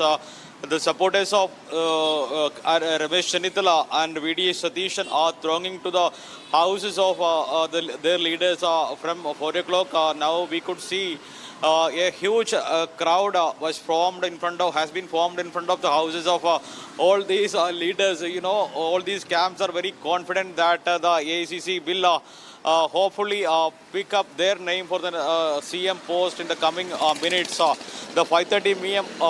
meeting of Mallikarjun Kharge and Rahul Gandhi is very crucial as the wait for the CM post in Kerala has been passing 10 days as the votes were counted on May 4th, and the people in Kerala and the people who voted for the UDF have been waiting for the next CM since then, and it was expected to come in the last week, but due to the internal divisions over the lobbying of supporters led to the delay in announcing the CM post, as High Command was planning to announce K.C. Venugopal as the next CM of Kerala, but there was intense lobbying and massive protests erupted across Kerala, demanding to appoint V.D. Satishan as the next CM. And but the Ramesh Chennithala camp was so silent, and he said whatever be the decision which the High Command take would satisfy him, and he said he told AICC that he is ready to accept any of the decision which would be taken on the CM post. And Ramesh Chennithala, only the camp of Ramesh Chennithala and his supporters remained calm, but the supporters of V.D. Satishan and even K.C. Venugopal engaged in a flex war by erecting flags across the state in the Nukan corner of the state, demanding to make their favorite candidate as the next CM. And there were instances some supporters of both the leaders clashed with each other in some places, and there were flex posters affixed in front of the DCC office in all the districts demanding to make V.D. Satishan and K.C. Venugopal as the next CM. And even today, some posters appeared on the walls of the DCC office in Wayanad district warning Rahul Gandhi and Priyanka Gandhi against the inordinate delay in taking a decision on the CM post. The posters were placed by some contest supporters, and they want Rahul Gandhi and Priyanka Gandhi not to come to Wayanad again seeking votes in the next assembly polls, as when the Congress party was in a pathetic stage. It was Wayanad that helped him win the Lok Sabha seat in the last time after Rahul Gandhi's turn, when later Priyanka Gandhi won from Wayanad. Now the supporters of UDF and even the Congress party workers say don't come to Wayanad again due to the delay, as they are much unhappy over the delay in taking a decision on the CM post. But in the coming minutes, there will be a decision. That really shows how handicapped the Congress High Command seems to be, the kind of delay that's been happening 10th day today since the results came in. And Rahul Gandhi, Mallikarjun Kharge all said to me, thank you so much, Shankar, for that update. And with that, we move out of domestic news to some international one. All eyes on Beijing as US President Donald Trump lands in a few hours from now with a big entourage, which includes almost the entire top leadership of corporate America. And the focus would be on whether Trump, after all the bluff and bluster, is able to retrieve the relationship with a very silent Xi Jinping and bring the US-China rivalry out of the kind of Cold War that it's been and stabilize the relationship. Let's take a look at the details of President Trump's entourage and what's on the table. The Trump-Xi summit is being closely watched by the global businesses as both sides attempt to stabilize economic ties after years of reciprocal tariffs, export restrictions and supply chain disruptions. A powerful delegation of US business leaders, including executives from Tesla, Apple, BlackRock and Boeing, is accompanying Donald Trump to Beijing, highlighting the growing role of corporate America in US-China diplomacy. Trade and technology are expected to dominate the talks, with artificial intelligence, semiconductor exports and rare earth supply chains now central to the economic rivalry between Washington and Beijing. The White House says both leaders could discuss creating a new board of trade and investment aimed at keeping communication open in key sectors such as energy, aviation and advanced manufacturing. Trump is also coming with a number of CEOs. They will be discussing trade. Both sides have reached a sort of a trade truce since last fall that have prevented each one from imposing high tariffs. And the White House says that there's interest from both China and the U.S. in extending that trade truce. So that's something that will be discussed. They'll also be discussing an arms sale to Taiwan that the White House has approved but has not yet allowed to go through. The Chinese would rather see that not come to fruition. So, for American companies, the summit also represents a major commercial opportunity, with firms like Boeing reportedly seeking new aircraft deals, while Tesla pushes for wider approval of its self-driving technology in China. I think what China wants is really a statement from Trump categorically saying that the U.S. does not support the Taiwanese government from breaking away from China. And of course, in return, I think Trump will want China to place orders for 500 Boeing aircrafts. I think that is the deal that we are anticipating. The visit comes as rising tensions in the Middle East and fears over oil supply disruptions are increasing pressure on global markets, making energy security another key business issue on the agenda. Well, I think number one, we're going to have a long talk about it. I think he's been relatively good, to be honest with you. You look at the blockade, no problem. They get a lot of their oil from that area. We've had no problem, and he's been a friend of mine. He's been somebody that we get along with. And I think you're going to see that good things are going to happen. This is going to be a very exciting trip. A lot of good things are going to happen. Despite a temporary tariff truce, deep divisions remain over Taiwan, AI competition and export controls. Still, investors and multinational companies are hoping the summit can prevent further escalation between the world's two largest economies. Tonight on 7:30 Super Prime Time, we tell you how Prime Minister Modi is walking the talk with his war appeal, cutting down the size of his convoy to just about 2 cars, while other ministers follow suit. And on the NEET leak, Kejriwal tries to incite a Gen Z-like revolution within India. Getting you all the updates at 7:30 p.m. tonight with me, Ishita Mitra. Join International Institute of Hotel Management. Call 983-10-50,000. थोड़े में ज़्यादा स्वाद ये तो है इसकी खास बात। वाओ मम्मा, क्या स्वाद है? अरे मेरे राजा। ये सब आप इसलिए कर रहे हैं ना सर, ताकि आप अपने आरएसएस को बचा सके। वैसे भी आप आरएसएस के बोपोई तो है। आरएसएस का सच है मेरी थीसिस, जो सालों से छुपाया गया है।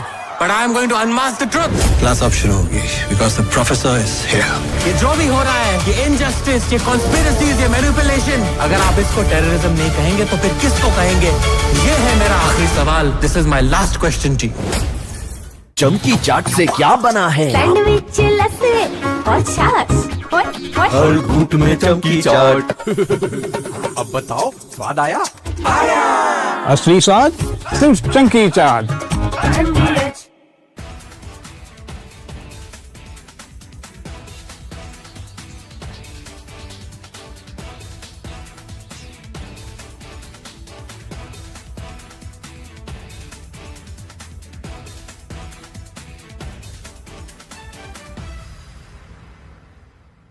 This week, we've seen a developing investigation into a cluster, a very unusual cluster of cases of a certain type of Hantavirus. What we do know is that the Andes virus, in previous outbreaks, there has been instances of human-to-human transmission, mainly among close contacts, either providing clinical care or people who have had close physical contact. For the decades that scientists have known about Hantavirus, they've almost always believed that the only way you can get it is from being in contact with the droppings, the dried urine of mice or other rodents. Saying this is not the next pandemic, this is not the next epidemic, this is a cluster of cases, a very unusual situation that is not expected to spread its tentacles across the world and across the United States.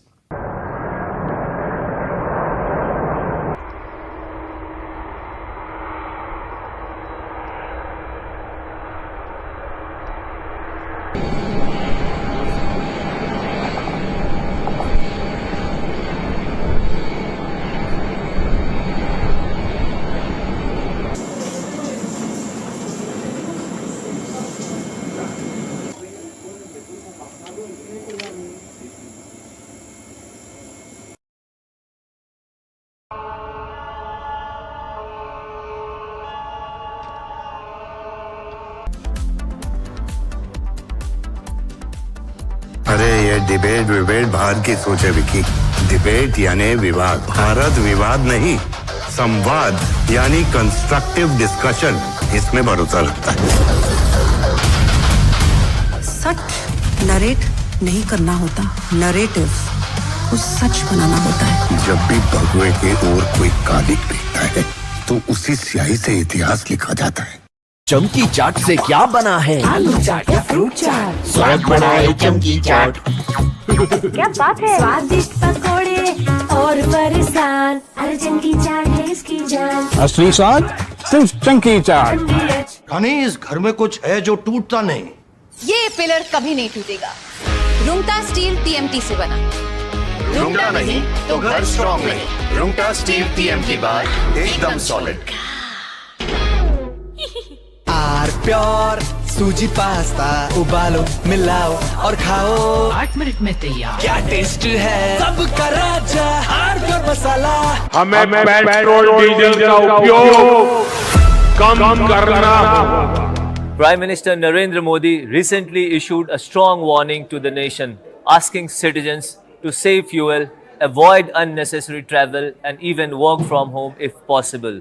This urgent appeal comes because global tensions are creating a massive energy crisis that directly threatens India.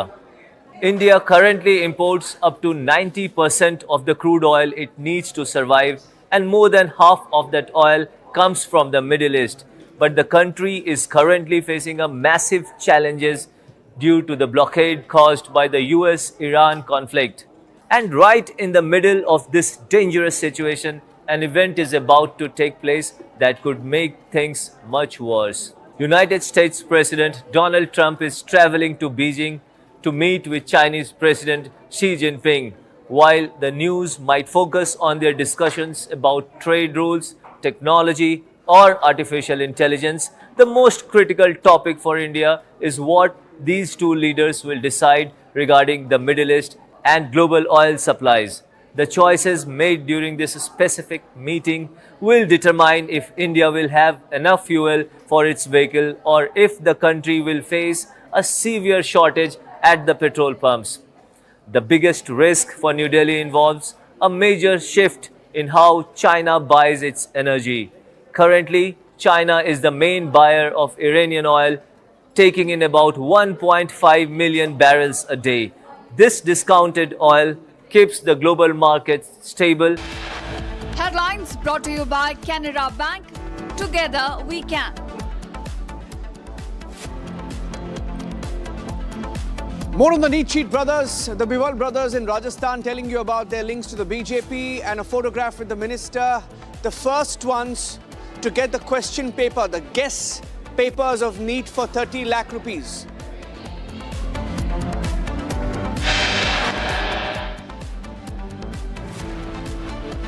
Air India trims international operations as even airlines start feeling the heat of the high jet fuel prices.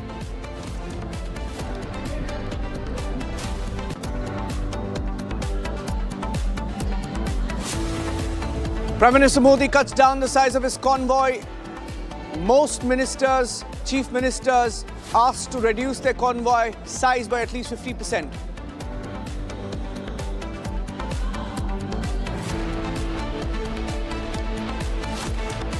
Mulayam Singh Yadav's son found dead in mysterious circumstances. Samajwadi Party MLA claims there could be foul play. The postmortem report and initial details suggest or hint at a cardiac arrest.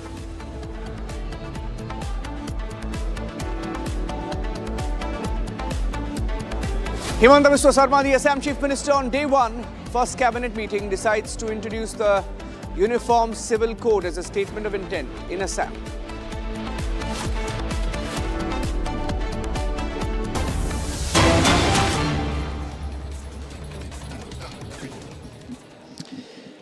Okay, ladies and gentlemen, looking at the live pictures coming in from APTN. It's the big Trump-Xi reset. Live pictures coming in from the Associated Press network as Donald Trump lands in China ahead of the critical meeting with Xi Jinping. That's Air Force One, and we are hearing that Elon Musk is also on board Air Force One and has landed in Beijing. The first meeting between the two leaders in almost a decade. US President Donald Trump and China's Xi Jinping will have a lot on their plate when they meet tomorrow morning, India time, 6 to 7 a.m. is when that handshake is expected. And they both will be meeting each other with a long list of pending issues, two of the largest economies in the world, number one and number two. Donald Trump has his task cut out. He's landed in Beijing in what is going to be a multi-day visit.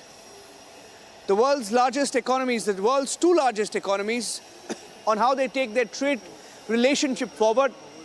Donald Trump has slapped tariffs on China. He's gone back and forth on the tariffs issue. So they will want to thrash that one out on the table when they meet in the next few days. Both countries, both leaders sharing rivalry on technology, on the size of their economy, on trade, and a whole range of issues are expected to be discussed, along with also the contentious issue of Taiwan. America has historically stood with Taiwan, even as China has more than 100 occasions in the last 1 month said that they would take over Taiwan at the first given opportunity. The timing of this meeting is interesting. It comes at a time when it's publicly known that China has been helping Iran in their war. In fact, most of the planes, and some reports put it at 39 planes that were lost by America in the Iran war, in the West Asia war. There are reports that have confirmed that Iran used the help of Chinese satellites to shoot down those planes in air bases from the skies. And that is why this important meeting gains all the more significance. And Trump is traveling to China with a large convoy and a large number of business leaders, top officials, who's who of the administration in America is with Donald Trump on Air Force One. And we also heard from Elon Musk. He's confirmed that he too will be getting off Air Force One in a few minutes from now. At least 1 dozen business leaders on board. Tim Cook of Apple, Elon Musk also in Beijing as talks get underway. Ceremonial welcome expected. You can expect all the pomp and pageantry that you usually see with a summit of this scale. The last time a Donald Trump summit gained significance of this scale was when he met Vladimir Putin in Alaska. And that is why this meeting will be full of headlines, and we are getting you the live pictures.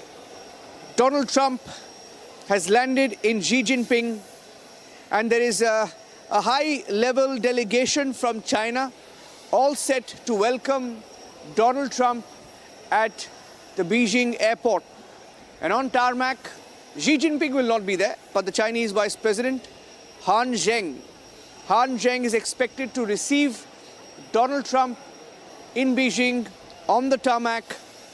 Han Zheng is widely seen as Xi Jinping's envoy for all big diplomatic events and even attended Donald Trump's presidential inauguration. So he will be there to receive Donald Trump in a few minutes from now. A little more about the Chinese Vice President, Han Zheng. He's a retired member of the Politburo, which is the Communist Party's topmost decision-making body. So the senior level officials in this very senior engagement, senior level engagement between both countries. On the ground, you have the US Ambassador to China, David Perdue, and we're going through reports of who's who will be on the tarmac to receive the American President, David Perdue. His counterpart, the Chinese Ambassador to the US, Xi Feng. China's Executive Vice Minister of Foreign Affairs, Ma Zhao. Okay, that's Donald Trump walking slowly, cautiously, down the stairs, waving. That's not a wave, that's a mini. Yeah, that's a Donald Trump waiting for the signal to ease. The pictures coming in from Beijing as he gets off Air Force One, and he's greeted by the Chinese Vice President to what is a huge welcome at the Beijing airport. That's the closest you can get to the delegation that is receiving Donald Trump on the tarmac. Yeah, I got him. Xi Jinping's deputy receiving Donald Trump as he gets off Air Force One. Han Zheng. That is Xi Jinping's deputy, the Vice President of China. And he's seen as the topmost official for all diplomatic affairs. He was also present in Washington, D.C. when Donald Trump was sworn in. Also present at the airport as we speak, as we look at the live pictures coming in, the US Ambassador to China, David Perdue. His counterpart, the Chinese Ambassador to the US, Xi Feng. China's Executive Vice Minister of Foreign Affairs, Ma Zhao. And the White House has confirmed that these will be some of the officials who will be receiving Donald Trump at the airport. That's the red carpet rolled out for the American president.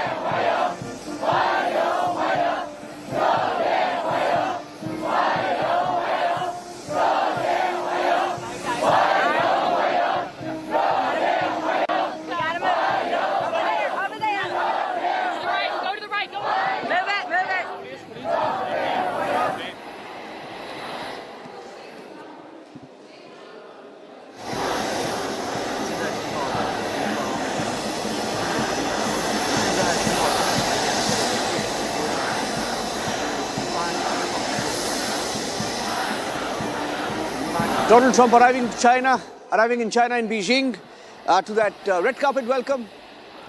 The Chinese Vice President receiving Donald Trump on the tarmac.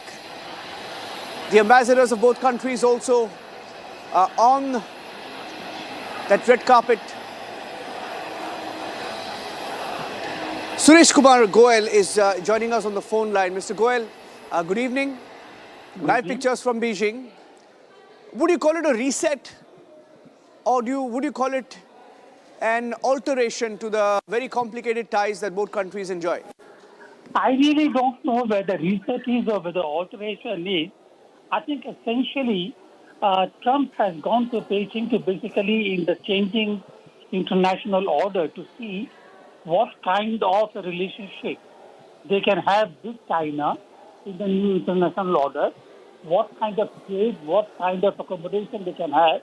There are several issues that Trump is facing where he will actually require China to be on board in terms of the international situation.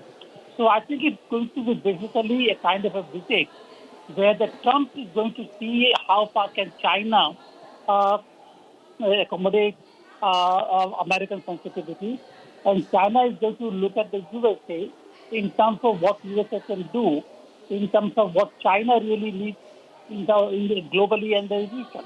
So it's an exploratory kind of a thing where they will both want to see how far they can understand and accommodate each other. Yes.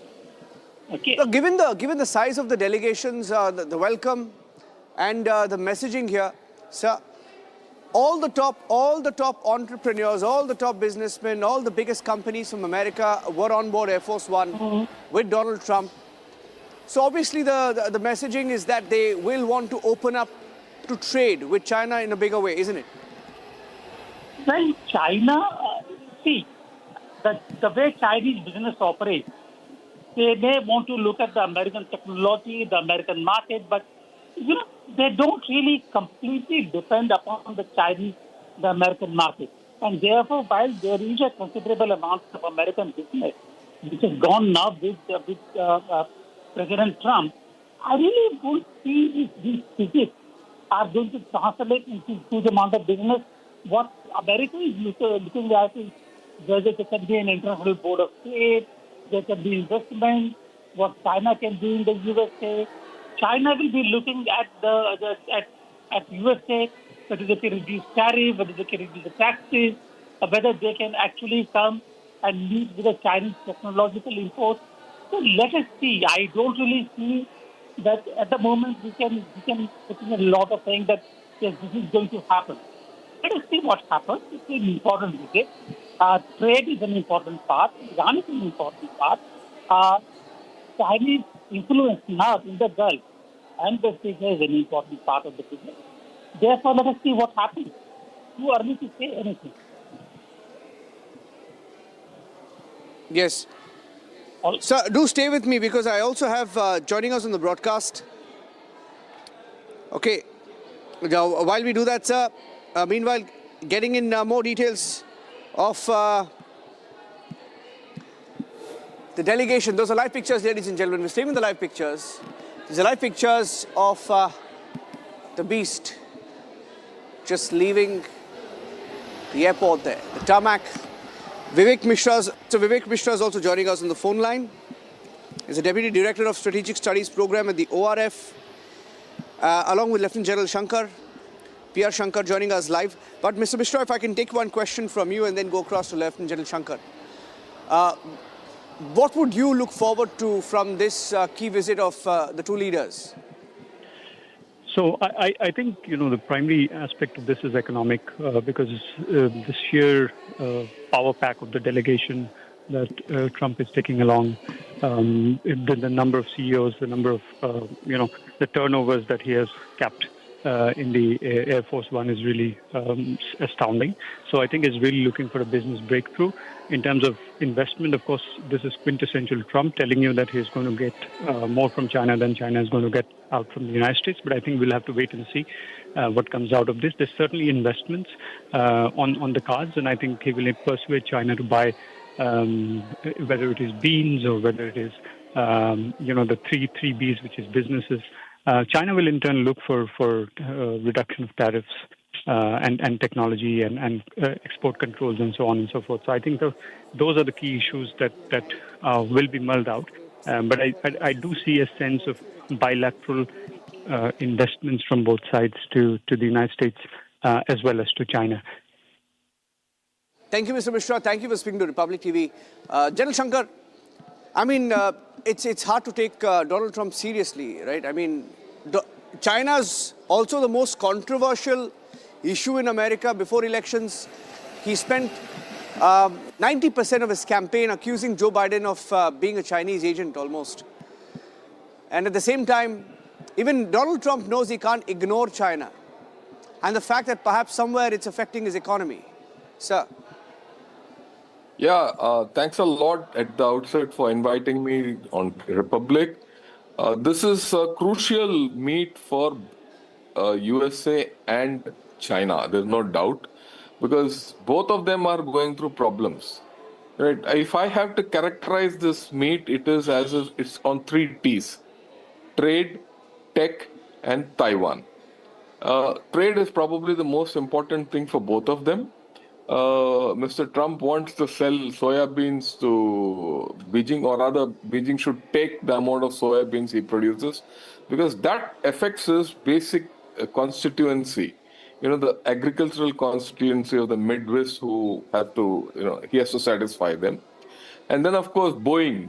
He's hoping that he'll get a big deal for Boeing. And from, the tech point of view, if you look at it, China wants the H100 chips, all that. So there are a lot of things which are going on. And of course, Taiwan. Both of them seek a position on Taiwan. In fact, China would be pressurizing USA not to go soft on Taiwan, and that any arms sale to them should be through them and things like that. And they sense that Trump is not too serious on Taiwan, especially now that he's, entangled with Iran. They might also be sensing, look, we'll put pressure on Iran and you ease off on Taiwan, some kind of a deal there. So all this is there in the offing. Let us see where it goes. But one thing for sure, both the superpowers at this point of time are weak.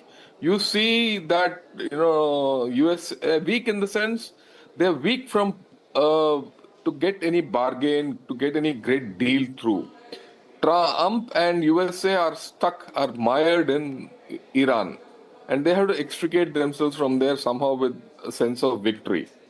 On the other hand, Beijing had a lot of problems. They're economically then in a pretty bad state. Their latest demographic figures indicate that they're falling off a cliff, and they have internal military problems and political problems. So unlike the last time when they met, when both of them were vying for a position, it's not so now. It's not that thing that, look, it's a meet between USA and Beijing. It's not going to affect the whole world. Maybe some part of Middle East people will be looking forward to things. But I don't think it's such a great meet that is normally you expect it to be. So I think we'll see where it goes. He's just landed. Maybe later in the day, I think at about 10 o'clock or so, their time, they're going to meet in one of those fancy places, and then we'll see where it goes. Personally, also from Indian point of view, there's nothing much we gain out of it. Except that, look, both the superpowers have not been very great to India. We have not been able to trust them. There's a trust deficit with both. And we're not the outcomes really won't affect us the way I look at it. Back to you. Any more questions? I'm prepared to take them on. Okay. Just stay with me. I also have Ambassador Deepak Vora joining us on the phone line. Ambassador Vora comes in the back of the war in West Asia. And the role that, of course, it was an American war, American-led war. You had China play a very silent role. And many call it China's war. That the real intent was to sort of squeeze China. So, we know the kind of role they played in backing Iran, giving tactical support, one that led to the destruction of many bases, perhaps. So, given that context, diplomatically, how do you see this visit over the next few days pan out, sir? Well, thank you very much. No one trusts China, not even the Chinese fellows themselves. Now, Trump has gone there. I see a trilateral kind of arrangement being worked out. Russia, China, and the United States. The United States has already declared Venezuela as its 51st state. So they are going to be told. The Chinese don't give two hoots. They don't care two hoots. I could have used stronger language about Iran. The Chinese don't like it now. But they were doing it because it got America bogged down there. And plus, Iran was selling oil at heavily discounted prices to China. Nobody else was buying it, including us. Therefore, this was in China's interest. But now that Hormuz is closed and the American blockade is preventing Chinese ships, Chinese container vessels from going there and loading oil, I think China really is not interested anymore in Iran. So what's going to happen is that American tiger, Donald Trump, you can do what you want with Iran. Let me do what I want with Taiwan. And Shri Putin, you do what you want with you.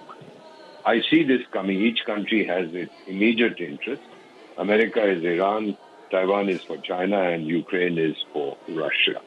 So this is the kind of thing I'm seeing. Plus, who are the guys he has brought with him, Donald Trump?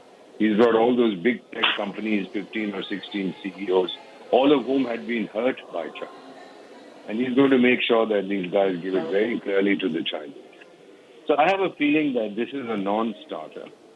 They'll be talking at each other, not to each other. This will be a dialogue of the deaf. They'll talk, nobody will listen. There'll be a nice statement at the end. We had a free and frank exchange of views, which essentially in diplomacy means that we screamed at each other. So I would say that I'm not at all excited by this. It doesn't hurt us at all. It doesn't impact us at all.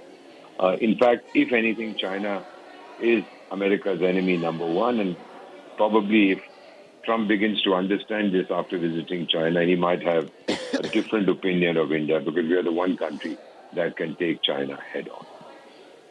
Yeah. Thank you. Thank you, Ambassador Vora. And thank you, Lieutenant General Shankar, for joining us on this broadcast. Pictures that came in from Beijing. We'll take a break. Republic will be live through the night and early morning tomorrow as Donald Trump meets Xi Jinping in Beijing.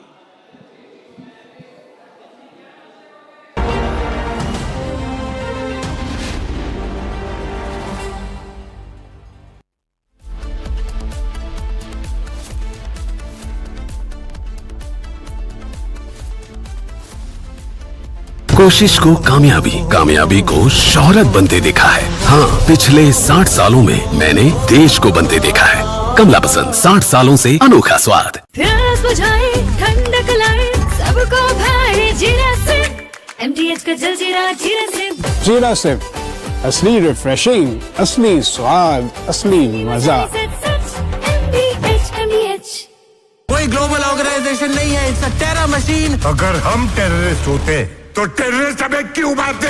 RSS ने बाबरी मस्जिद तोड़ी और RSS violent है। वो तब गिरा जब इस देश के बहुसंख्यक समाज का विश्वास टूट गया। आप लोगों ने तो देश चलाने का दावा किया है, लेकिन आप लोगों का ना कोई हिसाब है, ना कोई किताब। ये चोट निशान छोड़ेगी।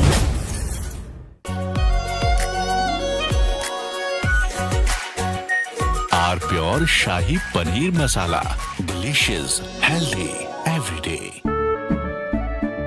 केसरिया से मन जोगी हुआ रे, दिल झूमे देखो मतवारा हुआ रे। केसरिया से मन जोगी हुआ। हर पल मनाओ केसरी त्योहार। विमल, बोलो जुबान केसरी। आर प्योर सूजी पास्ता उबालो, मिलाओ और खाओ। 8 मिनट में तैयार। क्या टेस्ट है सबका राजा R pure masala.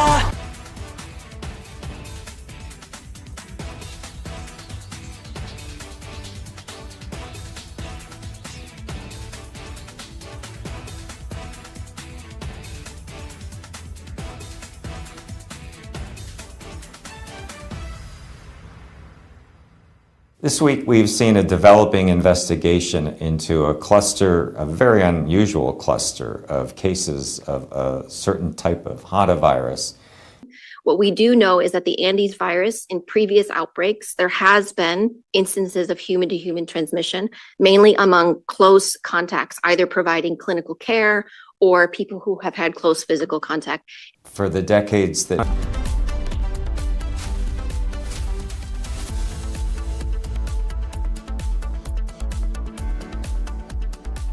Join International Institute of Hotel Management. Call 983-10-50,000. चमकी चाट से क्या बना है? सैंडविच लस्सी और छाछ।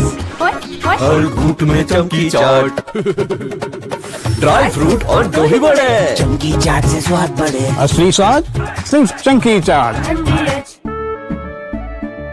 केसरिया से मन जोगी हुआ रे, दिल झूमे देखो मतवारा हुआ रे। केसरिया से मन जोगी हुआ। हर पल मनाओ केसरी त्योहार। विमल, बोलो जुबान केसरी। थोड़े में ज्यादा स्वाद, यही तो है इसकी खास बात। वाओ मामा, क्या स्वाद है? अरे मेरे राजा। हमें पेट्रोल डीजल का उपयोग कम करना होगा। Prime Minister Narendra Modi recently issued a strong warning to the nation, asking citizens to save fuel, avoid unnecessary travel, and even work from home if possible. This urgent appeal comes because global tensions are creating a massive energy crisis that directly threatens India. India currently imports up to 90% of the crude oil it needs to survive, and more than half of that oil comes from the Middle East. But the country is currently facing a massive challenges due to the blockade caused by the US-Iran conflict. And right in the middle of this dangerous situation, an event is about to take place that could make things much worse. United States President Donald Trump is traveling to Beijing to meet with Chinese President Xi Jinping. While the news might focus on their discussions about trade rules, technology, or artificial intelligence, the most critical topic for India is what these two leaders will decide regarding the Middle East and global oil supplies. The choices made during this specific meeting will determine if India will have enough fuel for its vehicle or if the country will face a severe shortage at the petrol pumps. The biggest risk for New Delhi involves a major shift in how China buys its energy. Currently, China is the main buyer of Iranian oil, taking in about 1.5 million barrels a day. This discounted oil keeps the global market stable by stopping China from competing for the same oil that India buys from other places. However, if the United States offers major trade deals or lowers taxes in exchange for China cutting off Iran completely, the impact on India could be disastrous. From Asia's largest news headquarters, setting the agenda for Bharat.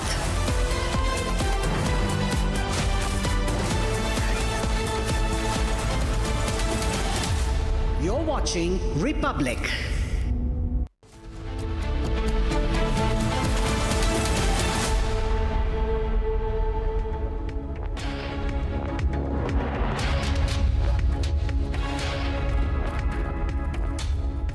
Hello and a very warm welcome. You're watching Live and Breaking on Republic TV with me, Ishita Mitra. Now viewers, US President Donald Trump has already landed in Beijing for a two-day visit where a crucial meet with the Chinese president is set to take place tomorrow. Getting you all the updates on that after the headlines. Let's take a quick look at the top headlines. Headlines brought to you by Canara Bank. Together we can. Trump arrives in Beijing for talks with China's Xi Jinping on Iran war, trade and US arms sales to Taiwan.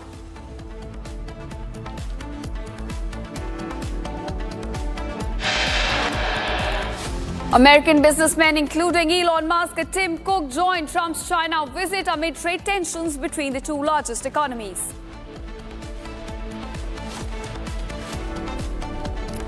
Three church leaders killed after attack on their vehicles by unidentified assailants. Protests erupt across Manipur. Prime Minister Modi cuts down convoy size during domestic visits, urges EV inclusion.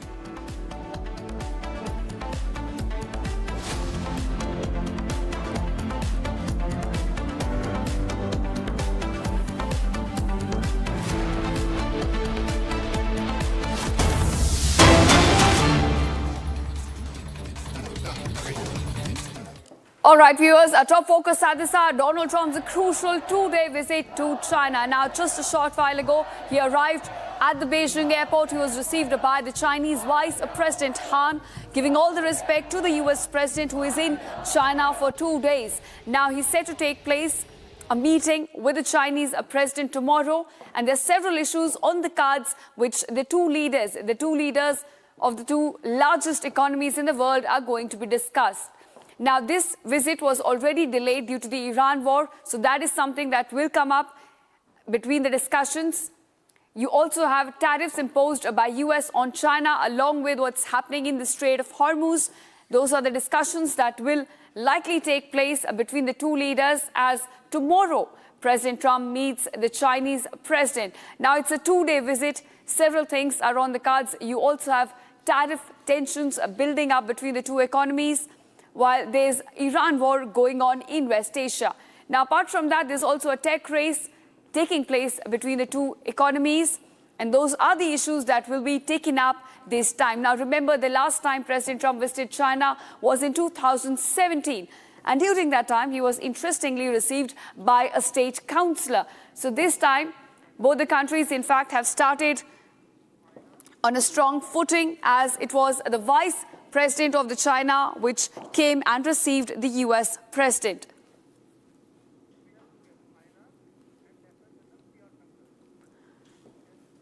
All right, now we're being joined by several guests on the broadcast, including Arnab, who's a political and economic expert. He's joining us live from Beijing. And we also have Lieutenant General P.R. Shankar. He's a strategic affairs expert. Thank you to both of you for joining us on Republic TV. Now, coming to you, Arnab, first. We are looking at a crucial meet which is set to take place tomorrow between President Trump and President Xi. How do you look at this visit, and also what is on the cards for the two leaders? This is a very interesting meeting because there are several parts to it. One is, of course, Iran and the war that's there. Donald Trump said when he was on his travels that he didn't need China to help with the Iranian war, but then he said that he was going to have a long talk about Iran with Xi Jinping. The problem is that China does not control Iran, just like it does not control Russia, and therefore it will be very, very difficult for Xi to actually do anything. His approach is to try to get a peace table going. He's supporting different countries who are coming forward with plans and saying that it has to be a group effort because the trust between Iran and the U.S. has been destroyed by breaking treaties and two attacks during peace talks that were going on. So that's one area. Then you get into the trade, which you were mentioning.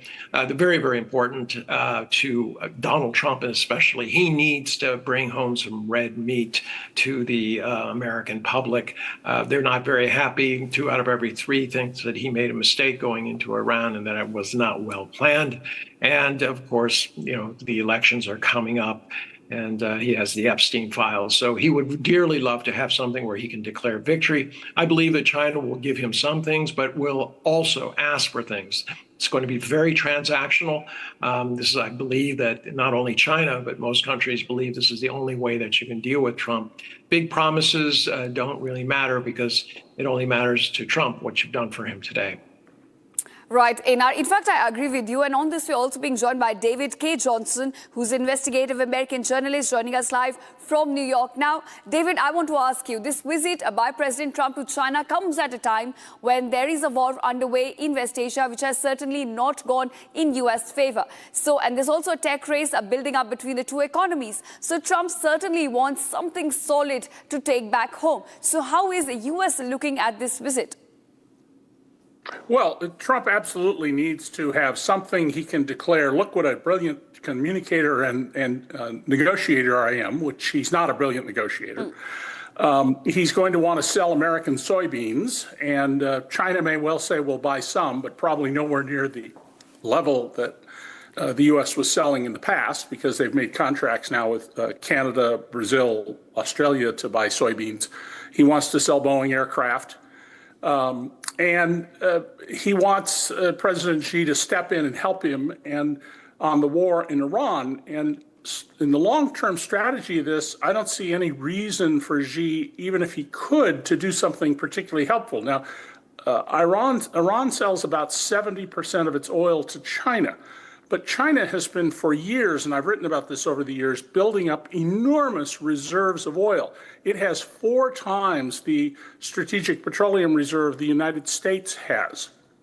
And China has other options for buying oil.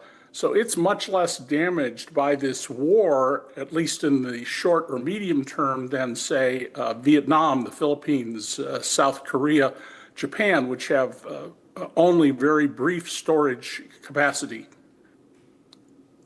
Right. Now, on this broadcast, we also have with us Lieutenant General P.R. Shankar, who's with us.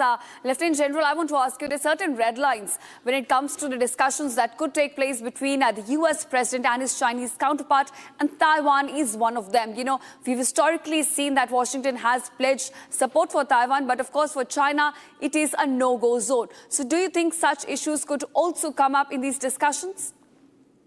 Yeah, they will definitely come up. In fact, I would frame this meet as of 3 T's: trade, tech, and Taiwan. All right. But China will want some concessions on Taiwan from USA, which I don't think USA will give. But look, let me look at the broader picture. I've heard the other 2 guests speak. The way I look at it, or most of us from India look at it, this is just a bilateral meet. You know, 6 months back or 8 months back when Mr. Trump went to Busan and met, it was being billed as some kind of a G2 meet. I don't think it is so. It is just a bilateral meet between Mr. Trump and Mr. Xi Jinping. And both need a victory because domestically both are beleaguered. You know, if you look at Mr. Trump, he's beleaguered with the Iran crisis, the war, Epstein files, and, he has a constituency where he has to sell soya beans to China. On the other hand, China has its own internal problems. Its economy is not doing well at all. And its demographic figures which has come out are quite alarming. And its military is in tremendous turmoil. So that indicates an internal political struggle in China. Let's not have any doubts about it. So they're looking at a mutual victory, somewhere what they can have come to some understanding with each other, and both can declare a victory and get away from it. Look, I also feel that, Iran, there'll be no major outcomes. As much as, China has got huge reserves and all that, but China is having its own problems. You can't compare China with Vietnam. Vietnam is a small country. It will have small reserves and that's it. China is a huge country. It's a manufacturing nation. It needs much more. Its requirements are much more. So to that extent, I don't think China has not been affected by this whole thing. And especially look at it, after Venezuela, they lost a significant supply. Source, line from Venezuela. Now it is Iran. 2 major lines closed at depreciated prices. Now, whatever they have to buy from, it will be from an open market post this whole story. So I don't think China is in a very great position as far as the Iran war is concerned. As much as US wants to get out of the Iran war, China is on the horns of a dilemma. It would like to see the Iran war finish so that it can get on with a whole lot of things. It's not only fuel, it's also sulfur and sulfuric acid, it's also helium, and it has already started getting oil from dependency. It's increased on USA, right? So I think there is both of them want to seek a way out. We shouldn't get the idea that Mr. Xi has a upper hand or Trump has a upper hand. I think both are at even keel. I call them today the beleaguered superpowers, and they have to come to some deal together for a face-saving thing. That's why I said it's not a great deal. It's just a bilateral meet. Back to you. All right. So, Einar, David K. and Lieutenant General P.R. Shankar, thank you to all 3 of you for joining us on Republic TV and sharing your analysis on this big, crucial meet that's set to take place between the U.S. President and his Chinese counterpart tomorrow. Thank you so much for joining us on Republic TV.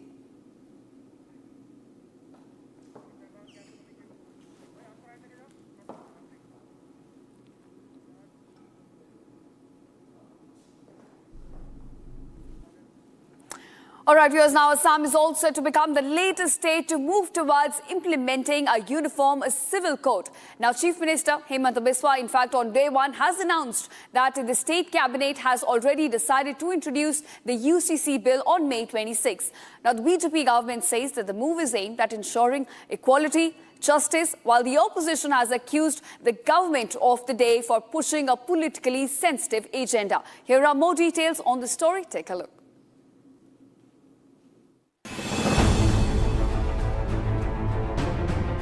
Assam Chief Minister Himanta Biswa Sharma announced that the state government will introduce the Uniform Civil Code Bill on May 26th.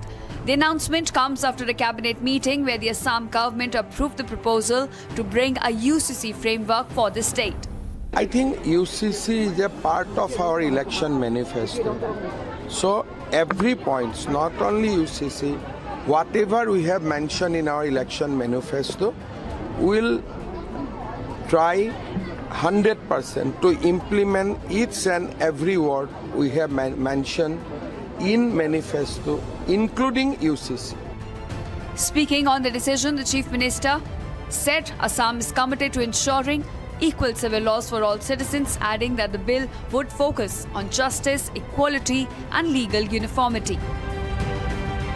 In the first cabinet meeting chaired by Assam's Chief Minister Himanta Biswa Sharma after swearing in as the Chief Minister of the state on May 12, the cabinet today decided to introduce the Uniform Civil Code in the upcoming Assembly session, which will commence on 21st of May and will go on till May 26th.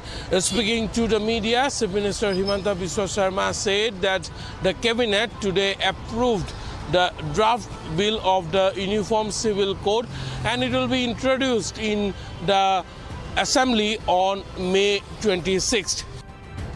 The BJP government has maintained that the Uniform Civil Code is aimed at removing disparities in personal laws governing marriage, divorce, inheritance and adoption across different communities.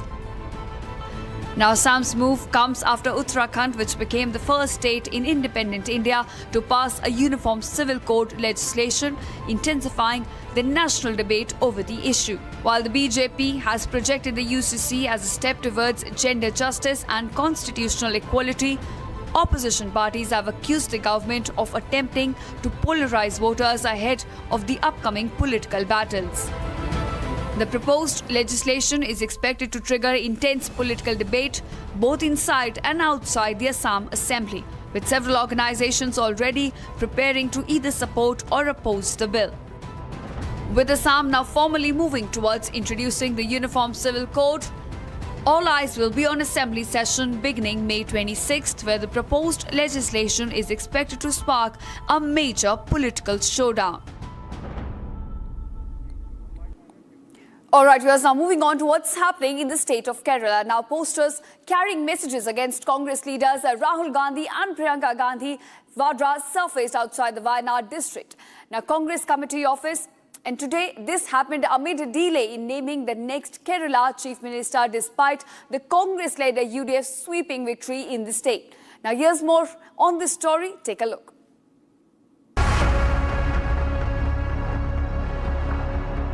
Even before the Congress announces its chief minister face in Kerala, an open revolt is now brewing inside the party. Posters targeting Rahul Gandhi and Priyanka Gandhi Vadra have appeared in Wayanad, warning the Congress High Command against backing KC Venugopal for the top post. The posters carry sharp messages saying Kerala will never forgive the Gandhi sibling if Venugopal is imposed as the chief minister. Some even warn that Wayanad will become the next Amethi, a direct political message aimed at Rahul Gandhi, who earlier represented the constituency. Alongside Priyanka Gandhi Vadra, the current MP from Wayanad has also been dragged into the controversy as internal Congress factions continue to battle over the CM face. Amid the tussle over the CM post in Kerala, some posters appeared on the walls of the DCC office in Wayanad district. The posters warn Rahul Gandhi and Priyanka not to come to Wayanad again in the next elections seeking votes. The posters further warn them that they will not win again in Wayanad Assembly constituency. You know, these posters clearly show the disagreement of the common party workers and the state leadership of the Congress against the ongoing chief minister selection process. The political flashpoint comes at a time when KC Venugopal is emerging as a frontrunner in the chief ministerial race with reported backing from a majority of MLAs and senior party leaders. But on the ground, resistance against Venugopal continues to grow, particularly from Satishan camp, which claims the leader of opposition led the party's fight against the LDF for 5 years. Even key UDF allies, including IULM, are said to be more comfortable with VD Satishan, adding to the pressure on the Congress High Command. For a party that has just returned to power in Kerala with a massive mandate, the biggest challenge now may not be the opposition, but managing its own internal factions. All right, viewers, that's all we could pack in this edition of Live and Breaking. Thank you so much for watching and don't go anywhere. Coming up after a short break, Donald Trump lands in Beijing for a 2-day visit. American businessmen, including Elon Musk and Tim Cook, accompany the US president.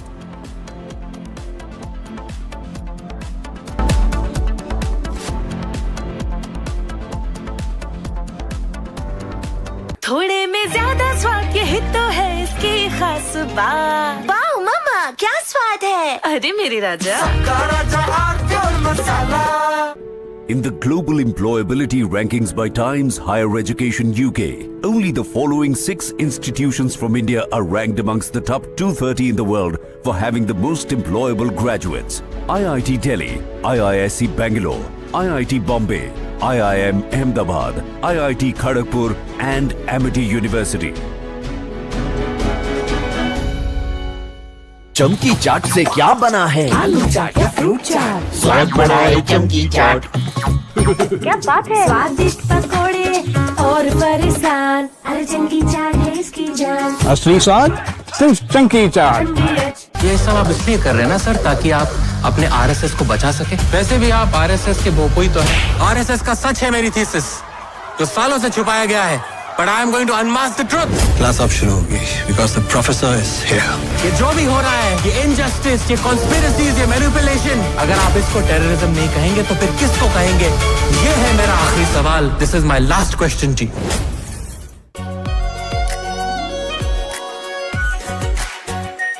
Are pure shahi paneer masala, delicious, healthy, everyday. केसरिया से मन जोगी हुआ रे, दिल झूमे देखो मतवारा हुआ रे, केसरिया से मन जोगी हुआ। हर पल मनाओ केसरी त्योहार। विमल, बोलो जुबान केसरी। प्यास बुझाए, ठंडक लाए, सबको भाई जीरा से। MTH का जल जीरा, जीरा से। जीरा से असली रिफ्रेशिंग, असली स्वाद, असली मजा। अरे ये डिबेट बाहर की सोच है विकी। डिबेट यानी विवाद, भारत विवाद नहीं, संवाद यानी कंस्ट्रक्टिव डिस्कशन, इसमें भरोसा लगता है। सच नरेट नहीं करना होता, नरेटिव को सच बनाना होता है। जब भी भगवे के ओर कोई कालिक फेंकता है तो उसी स्याही से इतिहास लिखा जाता है। आर प्योर सूजी पास्ता उबालो, मिलाओ और खाओ, 8 मिनट में तैयार। क्या टेस्ट है सबका राजा R pure masala.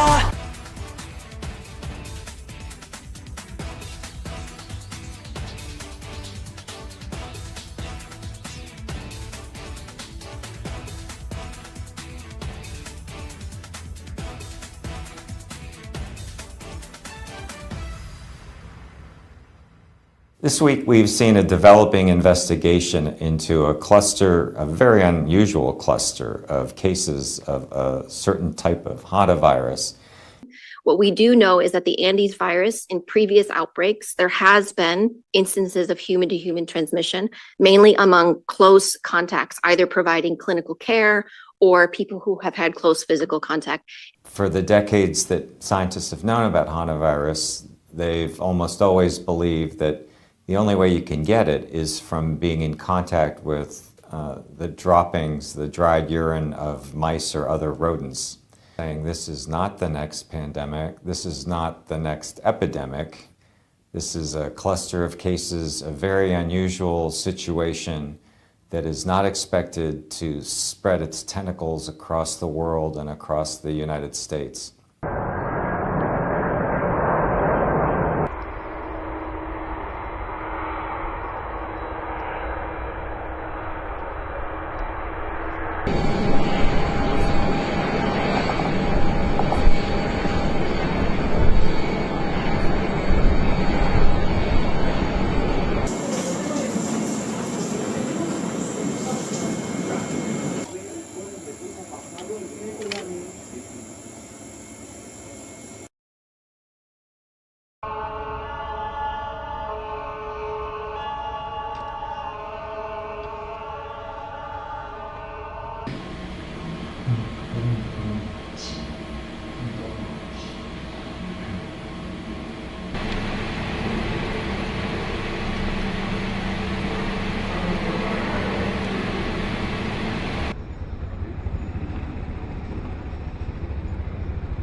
We've seen a developing investigation into a cluster, a very unusual cluster of cases of a certain type of hantavirus. It's called an Andes virus. It's a hantavirus from South America.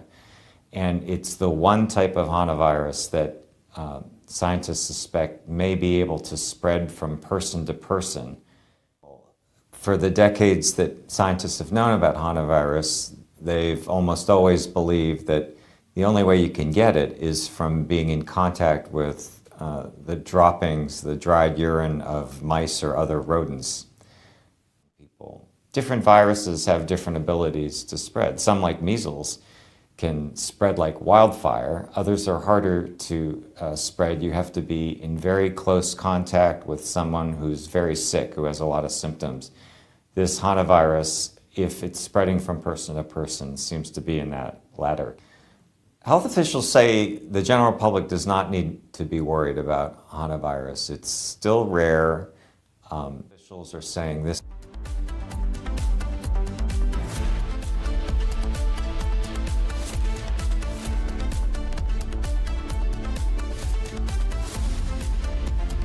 Join International Institute of Hotel Management. Call 983-10-50,000. कोई global organisation नहीं है, it's a terror machine. अगर हम terrorist होते तो terrorist हमें क्यों मारते? आरएसएस ने बाबरी मस्जिद तोड़ी और आरएसएस वायलेंट है। वो तब गिरा जब इस देश के बहुसंख्यक समाज का विश्वास टूट गया। आप लोगों ने तो देश चलाने का दावा किया है, लेकिन आप लोगों का ना कोई हिसाब है, ना कोई किताब। ये चोट निशान छोड़ेगी। थोड़े में ज्यादा स्वाद यही तो है इसकी खास बात। वाओ मम्मा क्या स्वाद है। अरे मेरे राजा मसाला केसरिया से मन जोगी हुआ रे, दिल झूमे देखो मतवारा हुआ रे, केसरिया से मन जोगी हुआ। हर पल मनाओ केसरी त्योहार। विमल, बोलो जुबान केसरी। चमकी चाट से क्या बना है? सैंडविच, लस्सी और छाछ। हर घूंट में चमकी चाट। अब बताओ स्वाद आया? आया। असली स्वाद सिर्फ चमकी चाट। ये सब आप इसलिए कर रहे हैं ना सर, ताकि आप अपने आरएसएस को बचा सके। वैसे भी आप आरएसएस के बोपोई तो हैं। आरएसएस का सच है मेरी थीसिस, जो सालों से छुपाया गया है। But I am going to unmask the truth. Class अब शुरू होगी because the professor is here. ये जो भी हो रहा है, ये injustice, ये conspiracies, ये manipulation, अगर आप इसको terrorism नहीं कहेंगे तो फिर किसको कहेंगे? ये है मेरा आखिरी सवाल. This is my last question to you.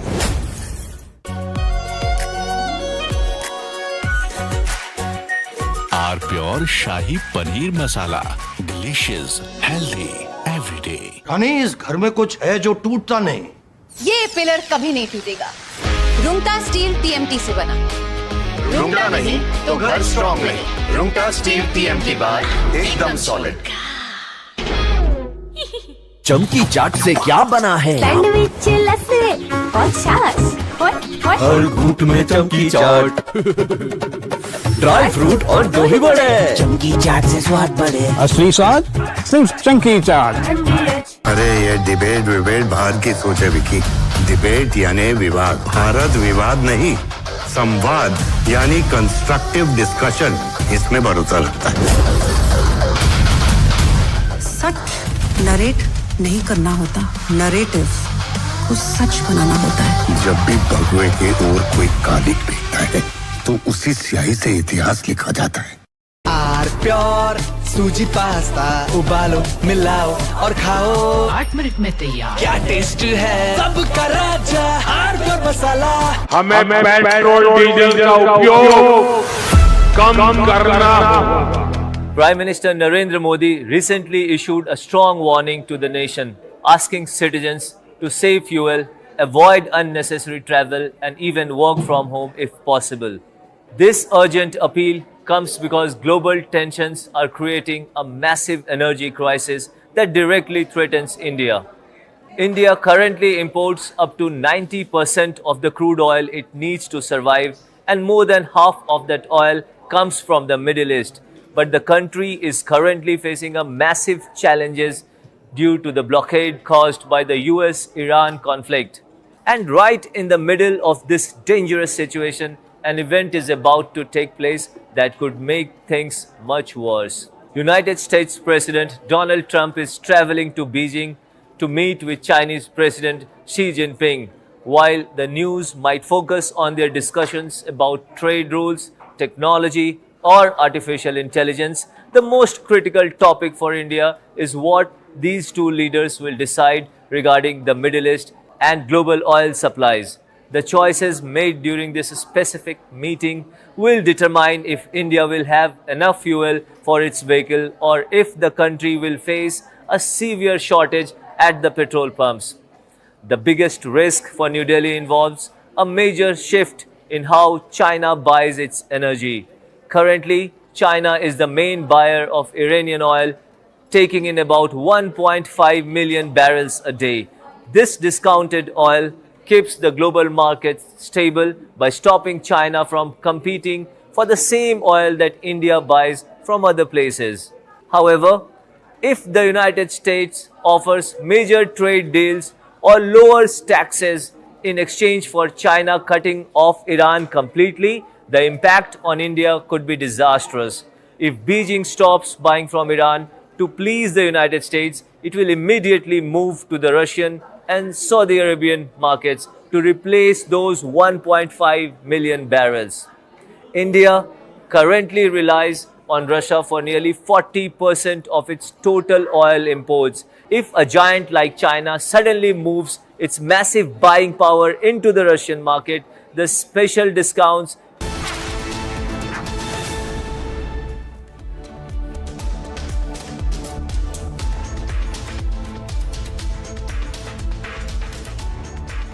Welcome back, friends. In today's Our Global, we cover the Beijing talks between the United States President Donald Trump and Chinese President Xi Jinping as global markets watch for signs of stability in strained economic ties. With trade, technology and energy security on the agenda amid a temporary tariff truce, investors are closely tracking where the summit can ease tensions between the world's two largest economies. In our second story, we look at Iran's worsening economic crisis, where inflation, currency pressure, and sanctions are driving up the cost of living and squeezing household incomes. Despite government support measures, many Iranians say daily life has become increasingly difficult, with rising prices and shrinking real wages hitting workers, small businesses, and gig workers the hardest. And then, at the end, we'll cover European energy ministers meet in Cyprus as tensions in the Strait of Hormuz disrupt global oil and gas flows, pushing up fuel prices. Talks focused on stabilizing markets, securing supplies, and easing costs for consumers, including possible windfall taxes on energy firms. Let's begin with the headlines.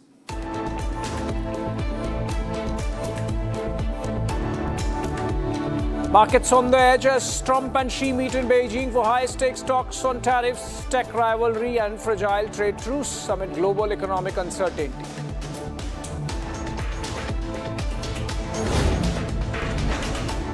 Economic strain deepens in Iran as inflation, sanctions and currency pressure drive a sharp cost of living surge in Tehran, leaving households and workers struggling for common necessities. Lavrov says Russia will fully honor energy supply commitments to India, rejecting external pressure and asserting that bilateral energy ties will remain stable. EU energy ministers meet in Cyprus to address surging fuel prices and supply concerns as tensions in the Strait of Hormuz disrupt global oil flows and raise fears of prolonged economic strain across Europe.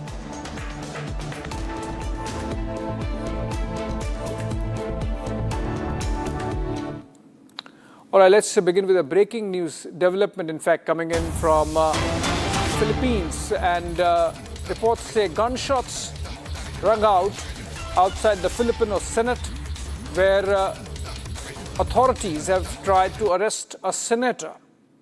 These shots were fired inside the Filipino Senate in Manila. The raid is underway to arrest Senator De La Rosa, an ICC fugitive. Gunfire inside the parliament being reported in Philippines. The country is on the edge of a constitutional crisis, and those gunshots were reported inside the Manila Senate building. Entrance door breached, media evacuated.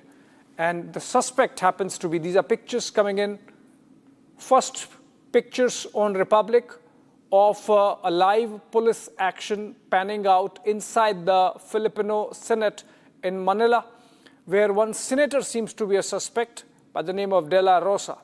They were last seen on 5th floor, and shots fired in the Senate as a raid is being carried out to arrest the suspect senator, who's also identified as an ICC fugitive. These are pictures coming in live of the police action, and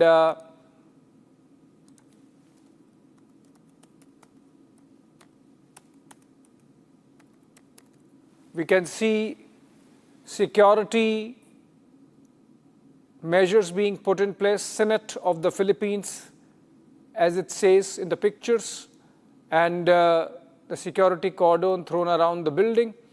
And the senator was found or last seen on the 5th floor. CCTV monitoring being done even as the security personnel carry out a swoop down operation to arrest the suspect, who has fired some gunshots. No reports of injuries till now. Hi, Chief. Any comment po? Any comment, sir? Comment na, sir. Kasi may putukan. Ano nangyari?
De La Rosa has a warrant against her, and the warrant was unsealed by the International Criminal Court on Monday. That led to the shootout panning out inside the Philippines Senate in Manila. Moving out of that and on to our story and the focus, which is President Trump's ongoing visit now, to Beijing, China. Global markets closely tracking that high-stakes meeting that is going to take place between Trump and Chinese President Xi Jinping tomorrow, as both sides look to stabilize strained economic ties after years of tariffs, export controls, and supply chain disruptions. With a temporary trade truce holding for now, the summit is expected to focus on trade, technology, and energy security, while major U.S. CEOs accompany the president, underscoring the strong commercial stakes in the relationship between the world's two largest economies. The Trump-Xi summit is being closely watched by the global businesses as both sides attempt to stabilize economic ties after years of reciprocal tariffs, export restrictions, and supply chain disruptions. A powerful delegation of US business leaders, including executives from Tesla, Apple, BlackRock, and Boeing, is accompanying Donald Trump to Beijing, highlighting the growing role of corporate America in US-China diplomacy. Trade and technology are expected to dominate the talks, with artificial intelligence, semiconductor exports, and rare earth supply chains now central to the economic rivalry between Washington and Beijing. The White House says both leaders could discuss creating a new board of trade and investment aimed at keeping communication open in key sectors such as energy, aviation, and advanced manufacturing. Trump is also coming with a number of CEOs. They will be discussing trade. Both sides have reached a sort of a trade truce since last fall that had prevented each one from imposing high tariffs. And the White House says that there's interest from both China and the U.S. in extending that trade truce. So that's something that will be discussed. They'll also be discussing an arms sale to Taiwan that the White House has approved but has not yet allowed to go through. The Chinese would rather see that not come to fruition. For American companies, the summit also represents a major commercial opportunity, with firms like Boeing reportedly seeking new aircraft deals, while Tesla pushes for wider approval of its self-driving technology in China.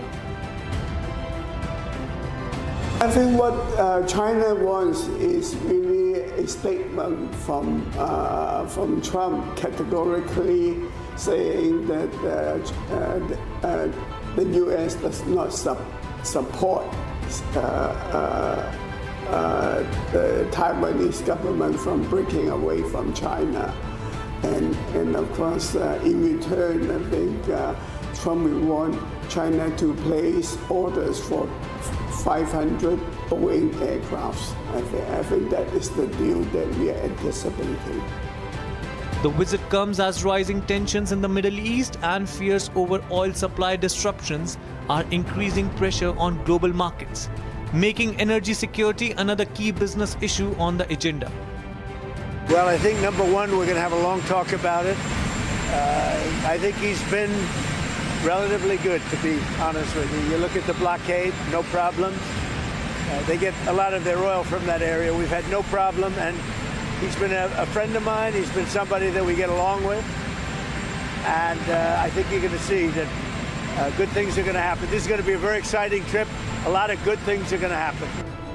Despite a temporary tariff truce, deep divisions remain over Taiwan, AI competition and export controls. Still, investors and multinational companies are hoping the summit can prevent further escalation between the world's two largest economies.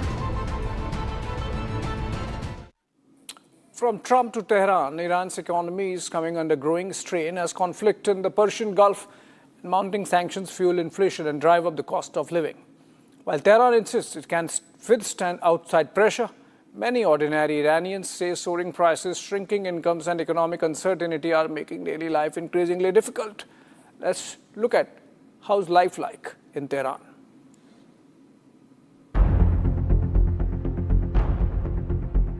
Tehran's markets are still stocked, but for many Iranians, everyday essentials are slipping out of reach. Inflation, Currency pressure and wartime disruption are squeezing household purchasing power across the capital. متاسفانه وضع اقتصادی بسیار بسیار بده، یعنی یک قشری هستن به هر حال اینا درآمدشون خب کمه دیگه، با توجه به این درآمد کم اصلا نمیتونن زندگیشون رو با اون چیز جوری که باید و شاید بچرخونن.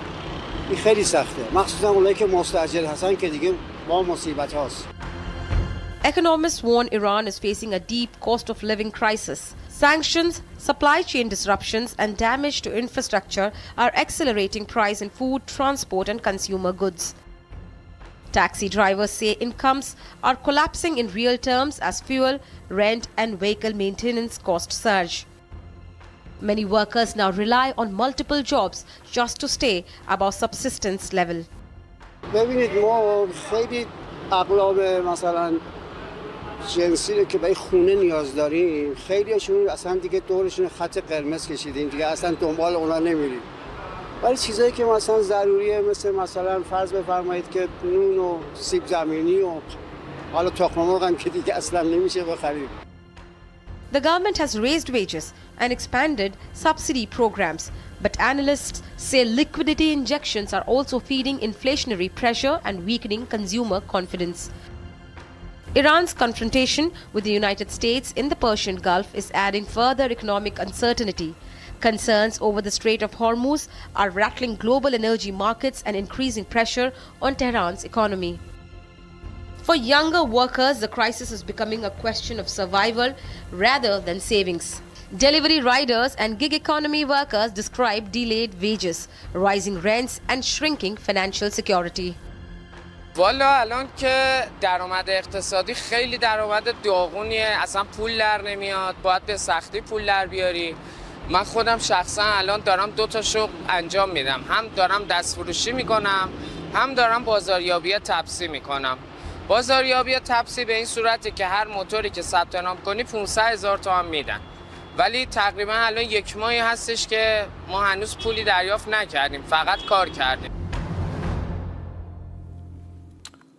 All right, we are getting a breaking news development, in fact, connected with Prime Minister Modi's upcoming visit to the United Arab Emirates. It gains significance in the backdrop of the appeal made by Prime Minister to tighten the belt, because we are looking at a period of uncertainty insofar as fuel supplies are concerned. In fact, during the visit of Prime Minister to UAE, a very short one, on his way to Europe, one of the key areas of focus will be energy security and 2 important MOUs in the areas of LPG and strategic petroleum reserves are likely to be concluded. This is going to be a short one, but a very important, crucial one, given the fact that we are facing a veritable fuel crisis panning out not just for India, but for around the world. And even as we stay on fuel crisis, Russian Foreign Minister Sergei Lavrov has said that Russia will fully honor all energy supply agreements with India, insisting that cooperation between the 2 countries will continue despite what he called unfair external competition, and adding that India's energy interests will not be affected under any circumstances. Reassuring words coming in there from the Russian Foreign Minister, who's in New Delhi tomorrow to participate in the BRICS Foreign Ministers Summit. That's going to have foreign ministers of 11 countries participating. BRICS Foreign Ministers meeting happening parallelly even as President Xi Jinping does a tango with US President Donald Trump.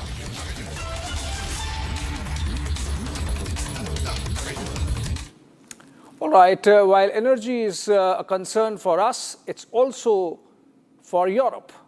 Their energy worries are deepening amid the ongoing blockade of the Strait of Hormuz, like for the rest of the world, a crucial shipping lane through which nearly 1/5 of the world's oil and gas supplies pass. Meeting in Cyprus, the European energy ministers are now scrambling to contain the fallout of the soaring fuel prices, along with growing fears of long-term economic disruption.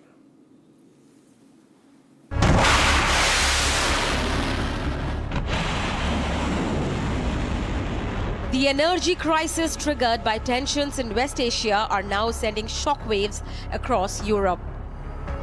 The EU's energy ministers gathered in Nicosia, Cyprus for urgent talks aimed at tackling surging fuel prices linked to the ongoing blockade of the Strait of Hormuz. The narrow waterway remains one of the world's most critical energy routes, carrying approximately 20% of global oil and gas supplies. Opening the meeting, Cyprus Energy Minister Michael Damianos warned that the situation remained critical, while also saying that the EU is focused on safeguarding economic and energy security. Under our motto, an autonomous union open to the world, we are focused on safeguarding Europe's economic and energy security, as well as energy affordability for people, businesses and industry, while remaining open to the world and firmly grounded in a shared European values. Today's discussions are aligned with that mission. We aim to deliver a resilient energy system capable of withstanding external shocks while ensuring that energy remains affordable. Cyprus currently holds the European Union's rotating presidency, placing it at the center of EU's emergency response discussions. Spanish Ecological Transition Minister Sarah Agustin revealed that 5 European countries have written to the European Commission backing a windfall tax on excess profit earned by energy companies. We need to have a balanced approach between consumers and industries that are suffering from this crisis and companies that probably they are having an extra profit in this current situation. So we want to see the balance there.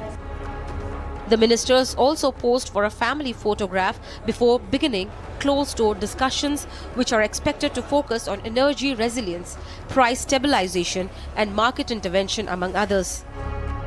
As fears grow over prolonged instability in West Asia, Europe now faces difficult challenge of securing energy supplies while preventing another major living cost for millions across the continent.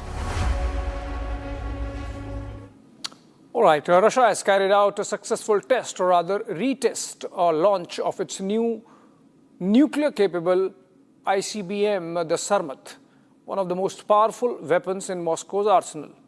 President Vladimir Putin hailed the launch as a major milestone in modernizing Russia's nuclear forces, claiming the missile can bypass all existing missile defense systems and strike targets across the globe. Remember, the development comes with the continuing standoff between Russia and the West over the ongoing Ukraine war.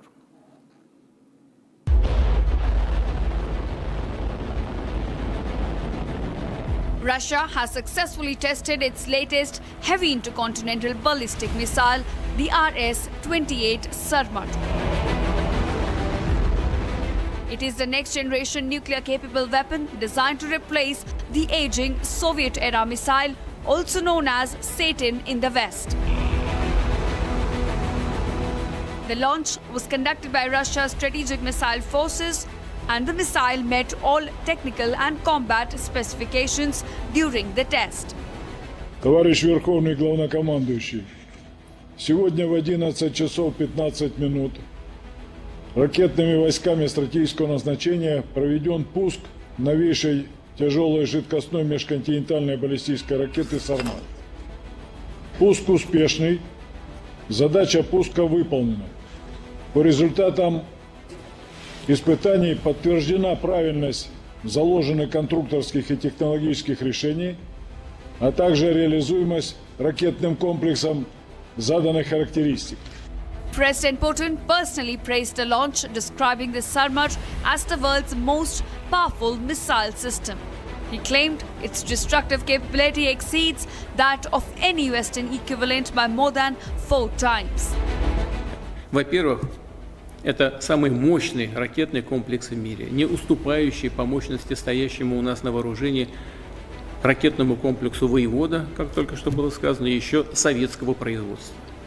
Суммарная мощность доставляемого боезаряда более чем в 4 раза превышает мощность любого существующего самого мощного западного аналога.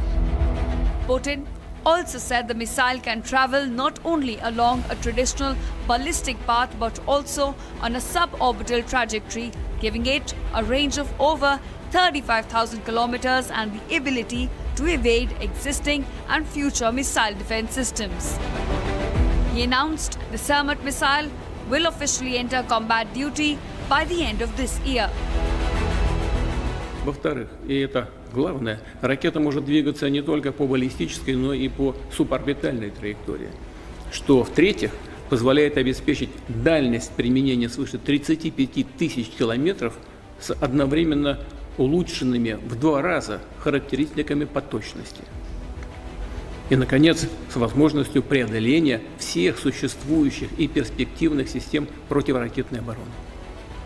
В конце текущего года Сармат действительно будет поставлен на боевое дежурство. The announcement comes amid continued nuclear rhetoric from Russia since the beginning of the Ukraine war in 2022. Putin has repeatedly warned the West against increasing military support to Kyiv, while Russia accelerates efforts to modernize its strategic nuclear arsenal.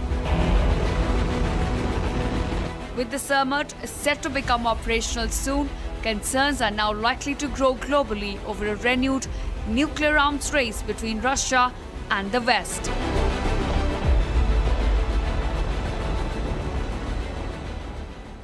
Well, a lot happening around the world, but this is all what we could pack for you in 20 minutes in our global. Short break. Coming up on the other side, this is exclusive.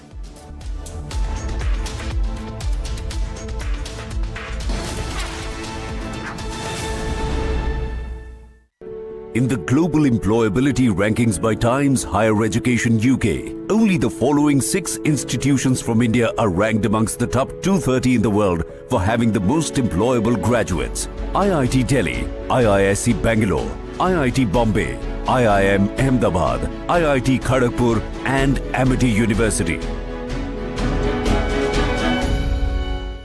कोई global organisation नहीं है, it's a terror machine. अगर हम terrorist होते तो terrorist हमें क्यों मारते? आरएसएस ने बाबरी मस्जिद तोड़ी और आरएसएस वायलेंट है। वो तब गिरा जब इस देश के बहुसंख्यक समाज का विश्वास टूट गया। आप लोगों ने तो देश चलाने का दावा किया है, लेकिन आप लोगों का ना कोई हिसाब है ना कोई किताब। ये चोट निशान छोड़ेगी। थोड़े में ज्यादा स्वाद, यही तो है इसकी खास बात। वाओ मामा, क्या स्वाद है। अरे मेरे राजा, आई का ये जश्न है, जश्न का ये जश्न है। राष्ट्रीय इलायची जश्न का जश्न। चमकी चाट से क्या बना है? आलू चाट या फ्रूट चाट, स्वाद बनाए चमकी चाट। क्या बात है। स्वादिष्ट पकोड़े और परेशान, अरे चमकी चाट है इसकी जान। असली स्वाद सिर्फ चमकी चाट। ये सब आप इसलिए कर रहे हैं ना सर, ताकि आप अपने आरएसएस को बचा सके। वैसे भी आप आरएसएस के बोपोई तो हैं। आरएसएस का सच है मेरी थीसिस, जो सालों से छुपाया गया है। But I am going to unmask the truth. Class अब शुरू होगी because the professor is here. ये जो भी हो रहा है, ये injustice, ये conspiracies, ये manipulation, अगर आप इसको terrorism नहीं कहेंगे तो फिर किसको कहेंगे? ये है मेरा आखिरी सवाल. This is my last question जी.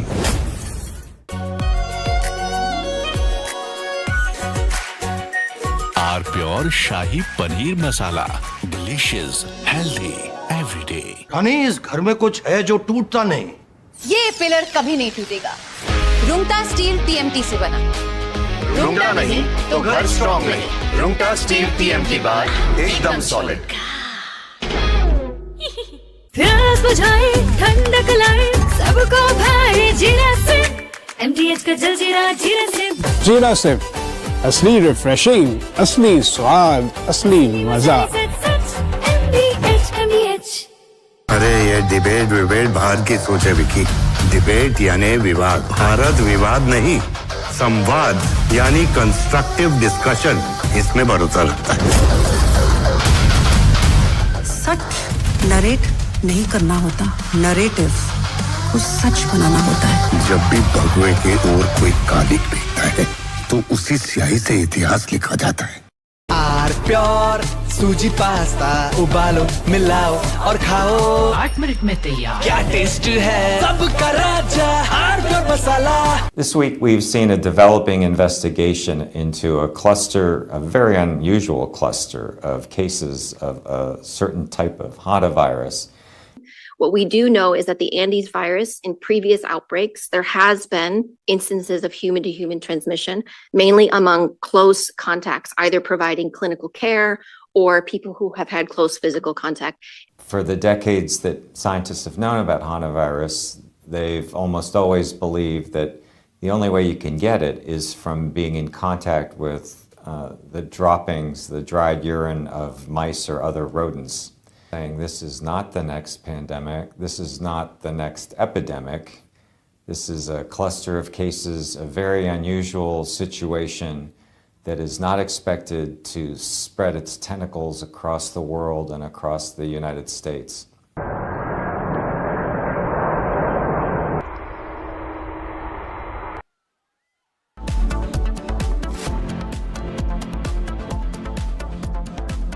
थोड़े में ज्यादा स्वाद यही तो है इसकी खास बात। वाओ मम्मा क्या स्वाद है। अरे मेरे राजा कोई ग्लोबल ऑर्गेनाइजेशन नहीं है, इट्स अ टेरर मशीन। अगर हम टेररिस्ट होते तो टेररिस्ट हमें क्यों मारते? आरएसएस ने बाबरी मस्जिद तोड़ी और आरएसएस वायलेंट है। Just say it! वो तब गिरा जब इस देश के बहुसंख्यक समाज का विश्वास टूट गया। आप लोगों ने तो देश चलाने का दावा किया है, लेकिन आप लोगों का ना कोई हिसाब है ना कोई किताब। ये चोट निशान छोड़ेगी। चमकी चाट से क्या बना है? आलू चाट या फ्रूट चाट, स्वाद बनाए चमकी चाट। क्या बात है। स्वादिष्ट पकोड़े और फरसान, अरे चमकी चाट है इसकी जान। असली स्वाद सिर्फ चमकी चाट। केसरिया से मन जोगी हुआ रे, दिल झूमे देखो मतवारा हुआ रे। केसरिया से मन जोगी हुआ। हर पल मनाओ केसरी त्योहार। विमल बोलो जुबान केसरी।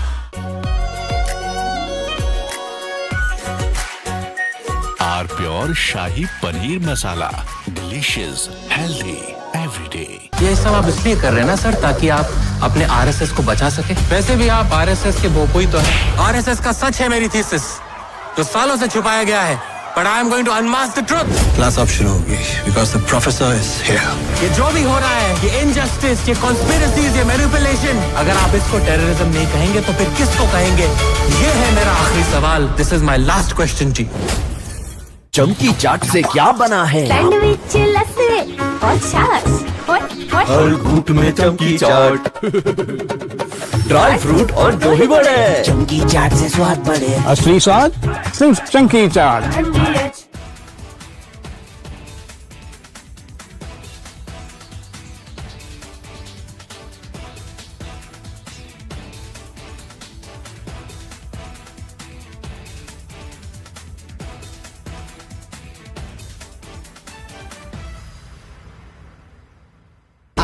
प्योर सूजी पास्ता उबालो मिलाओ और खाओ 8 मिनट में तैयार। क्या टेस्ट है सबका राजा हार्डवेयर मसाला। हमें पेट्रोल डीजल का उपयोग कम करना होगा। Prime Minister Narendra Modi recently issued a strong warning to the nation, asking citizens to save fuel, avoid unnecessary travel, and even work from home if possible. This urgent appeal comes because global tensions are creating a massive energy crisis that directly threatens India. India currently imports up to 90% of the crude oil it needs to survive, and more than half of that oil comes from the Middle East. But the country is currently facing a massive challenges due to the blockade caused by the US-Iran conflict. And right in the middle of this dangerous situation, an event is about to take place that could make things much worse. United States President Donald Trump is traveling to Beijing to meet with Chinese President Xi Jinping, while the news might focus on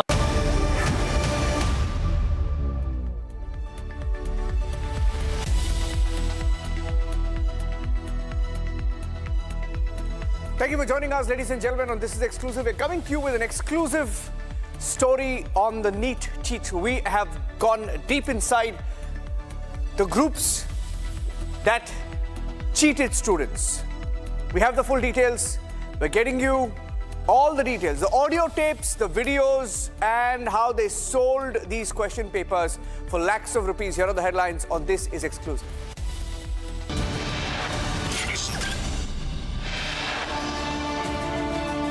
All about the NEET cheat brothers. That's where it all started. Mangilal, Dinesh, the brothers who bought the NEET question papers for 30 lakh rupees and then sent it to everyone across the country.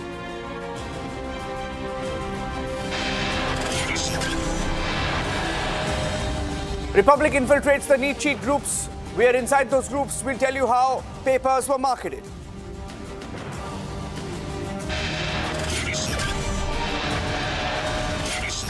Five accused arrested, all on the masterminds, straight from Nasik to Pune to Sikar, in Rajasthan to Jaipur. We join the dots, get you the faces.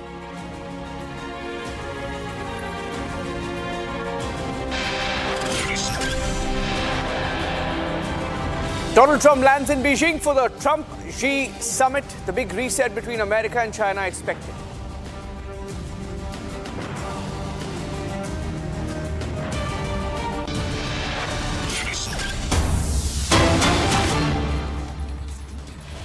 Okay, ladies and gentlemen, we're getting in some breaking news right now, and this is exclusive. Before we go across to our story, which is exclusive this evening, Amul has hiked milk prices by 2 rupees per litre across the country, effective the 14th of May. Now, this is big, ladies and gentlemen, because this is going to affect every household in India.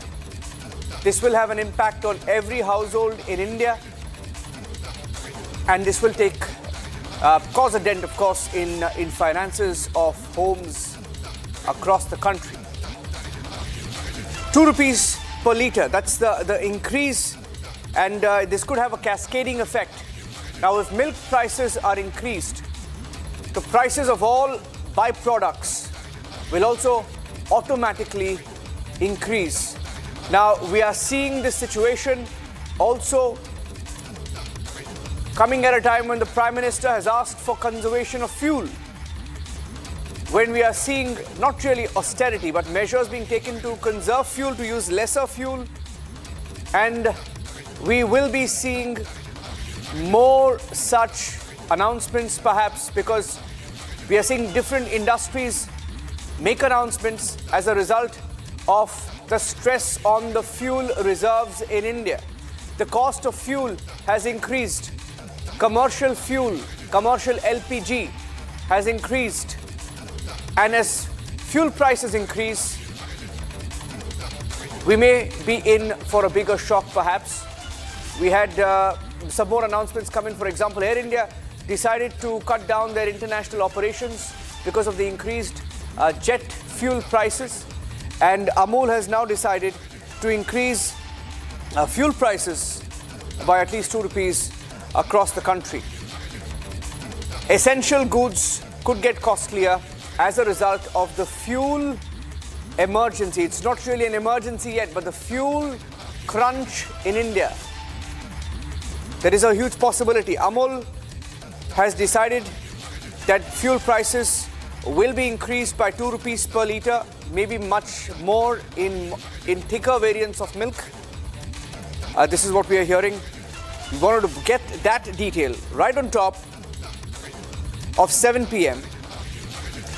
Amul Cooperative has confirmed that this particular price rise will be effective across the country starting tomorrow.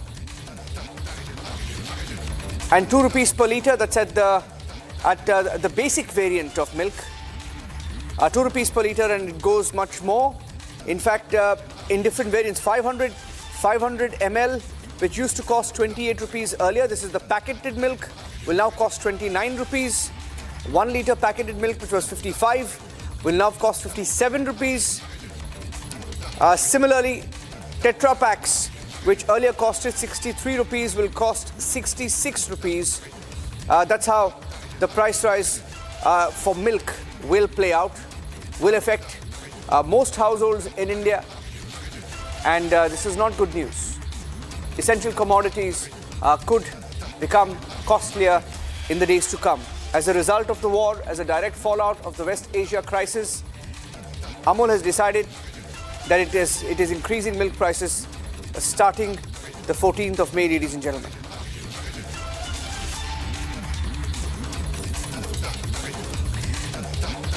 Ishita is joining us in just a few seconds on Republic TV. Ishita, we are seeing the stress being felt across different industries, across the board. Because if milk prices are increased, the cost of food will obviously increase. Essential commodities, essential food items. We're seeing the stress also being felt by the airline industry, right? This is going to have a cascading effect across the board. Ishita.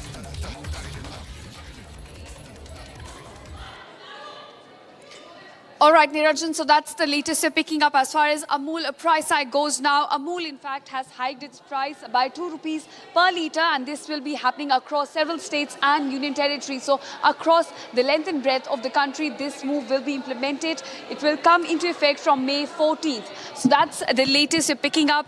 The price of milk will now be hiked by rupees 2 per litre. So essentially what was costing somewhere around, let's say, 24 will now be costing about 26 as far as the price hike goes for milk. Now, this will be effective from May 14th across India. This means that the price hike will come into effect across the length and breadth of the country from May 14th. Now, it is a big move, in fact, coming in because it's not a small hike that's taken place. Usually when the price hike happens, it's usually something about per paisa. The proportion is considerably less, but this time it's about 2 rupees per litre. The hike is, in fact, considerate.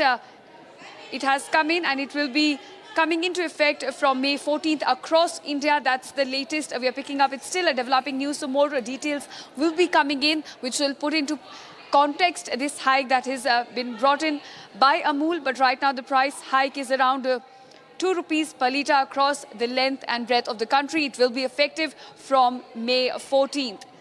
Okay, thank you for that.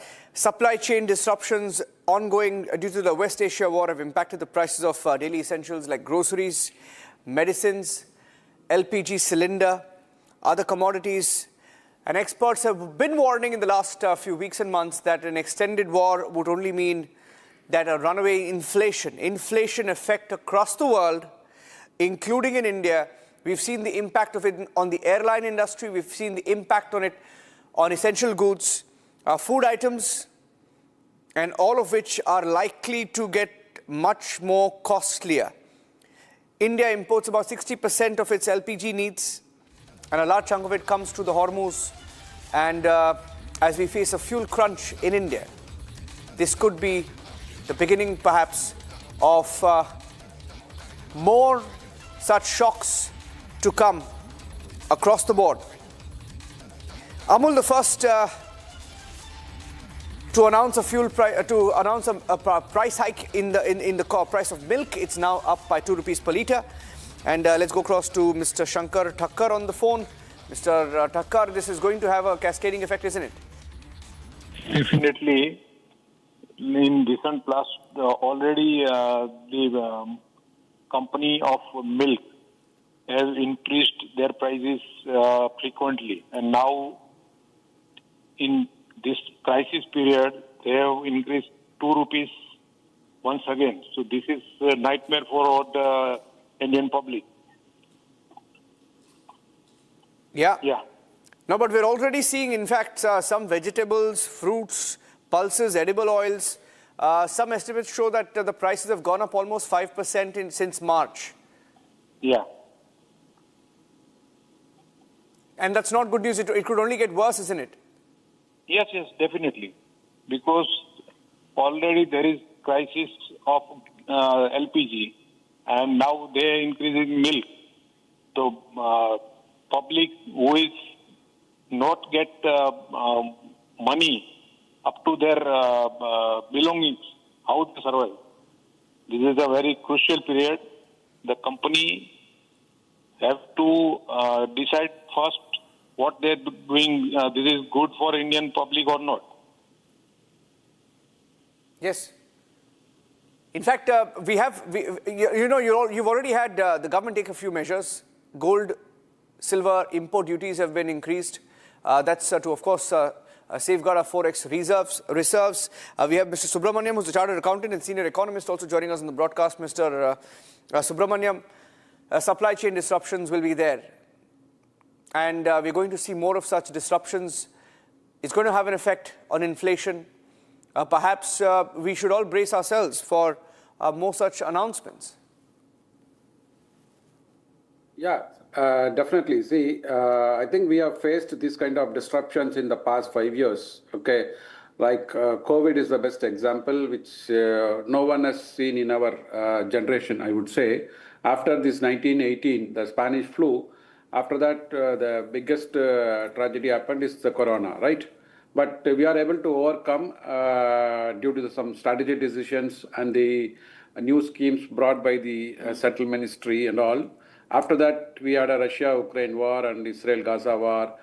In all those situations, we had a supply disruptions and we had a crude oil price hike, which is the main cause of, or I would say that it is a major ticket item in the inflation, right?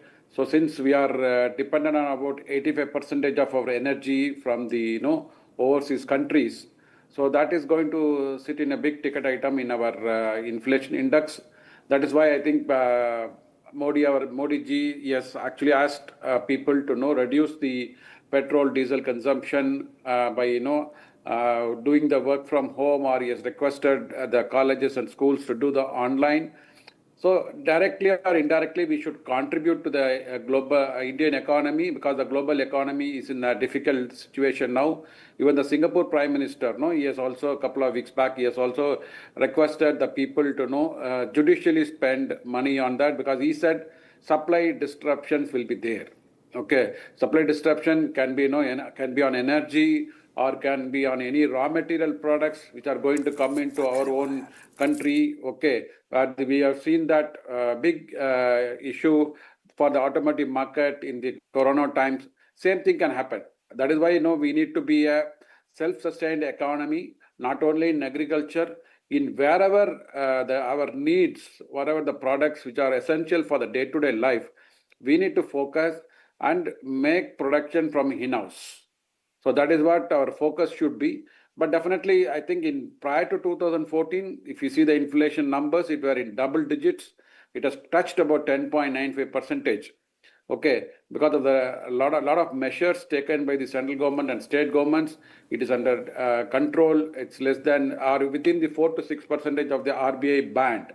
But this crisis is applicable across more than 130, 140 countries. Okay, but how we can resilient, how we can bounce back from these issues, or how can we proactively plan? So that is where our strength lies. Our resilient India, which they can focus and come out of this crisis. I think, yes, definitely it's a shock and surprise to everyone. We are not able to get energy from the overseas, and there may be a disruption in the local also, but we can plan proactively. I'm sure we can overcome in this situation. Yeah. In fact, you also had, as a measure being taken by the government, a few duties increased. This announcement came in the last 24 hours. You had gold import duties, which was earlier at 6%, taken up to 15%. You have silver import duties, which was earlier 6%, taken up to 15%, to try and, of course, all of this aimed at shielding our forex reserves. Gold has shot up. Earlier was about 1,49,000, has gone up to 1,58,000 as a result of the import duty increase in the last 24 hours. Silver, which was about 2,44,000 per kilogram, is now about 2,90,000 because of the import duty increase.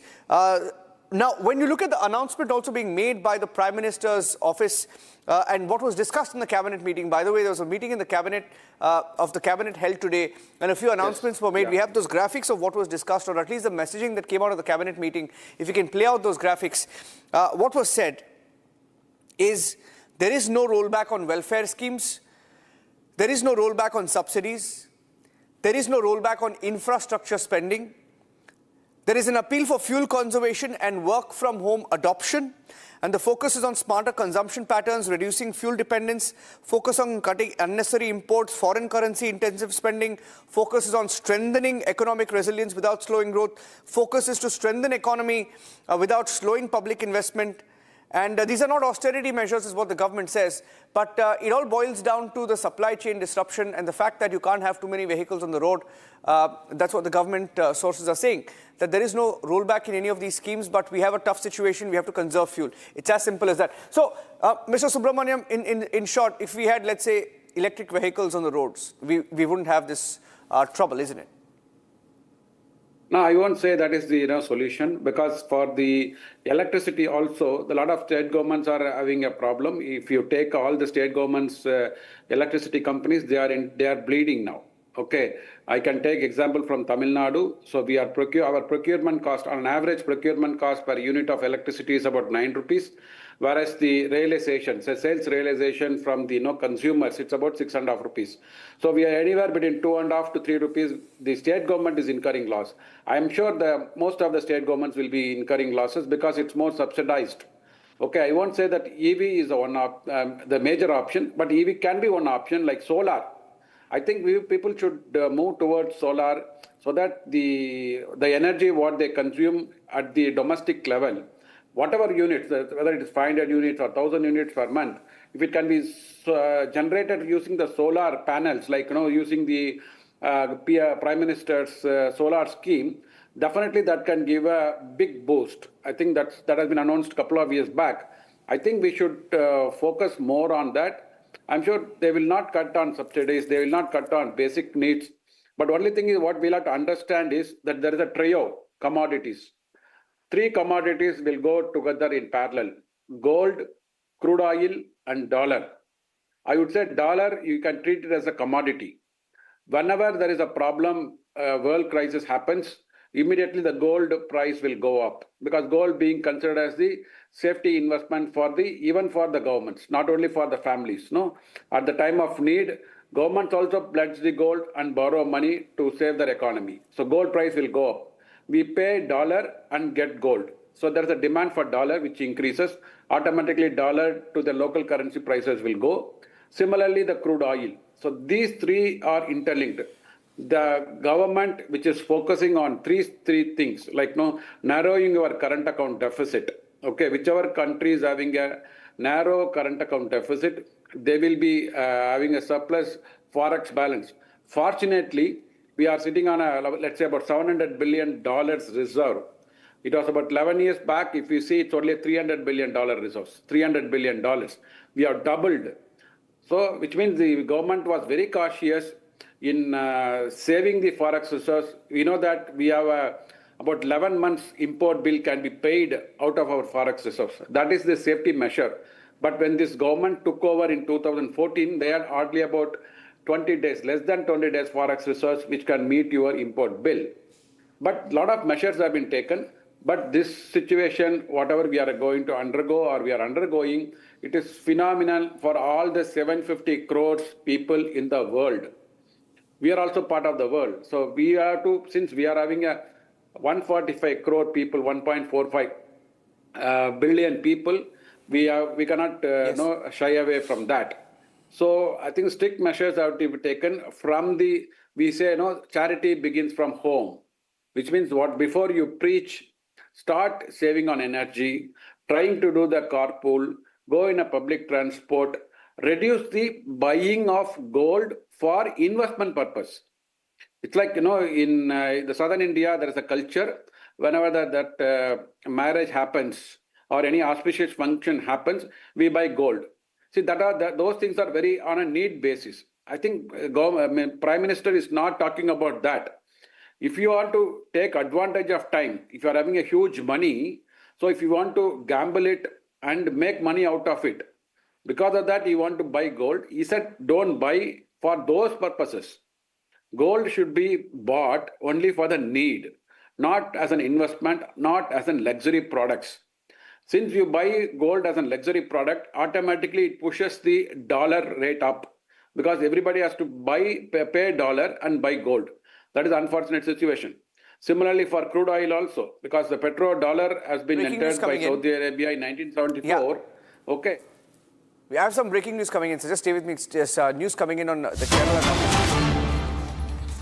Congress continues to remain indecisive. The Kerala Chief Ministerial announcement has been delayed by one more day.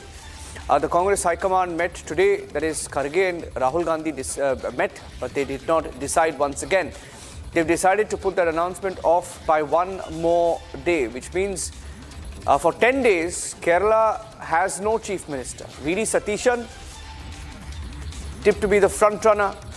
K.C. Venugopal. So if the Congress will now have to decide between their family man versus the grassroots man, who is V.D. Satishan.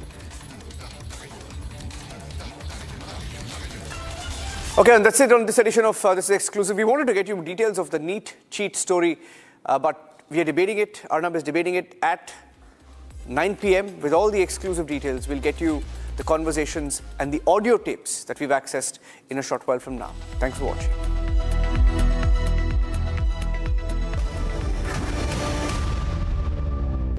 In the global employability rankings by Times Higher Education UK, only the following 6 institutions from India are ranked amongst the top 230 in the world for having the most employable graduates. IIT Delhi, IISc Bangalore, IIT Bombay, IIM Ahmedabad, IIT Kharagpur and Amity University.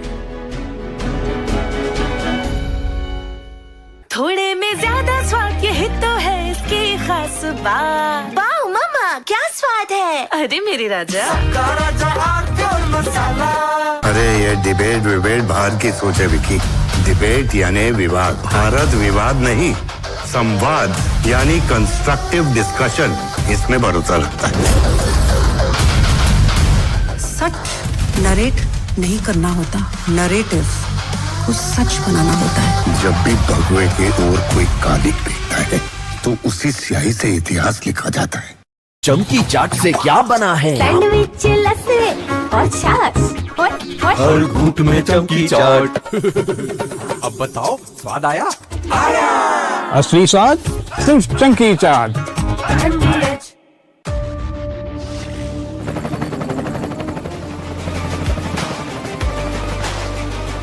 Character, the taste of success.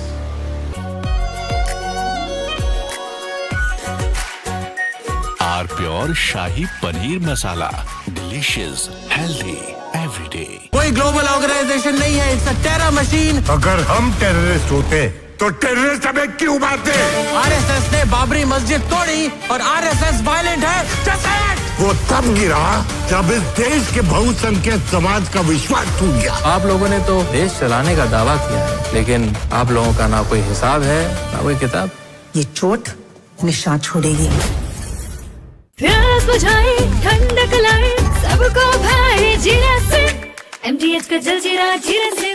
जीरा से असली refreshing, असली स्वाद, असली मजा।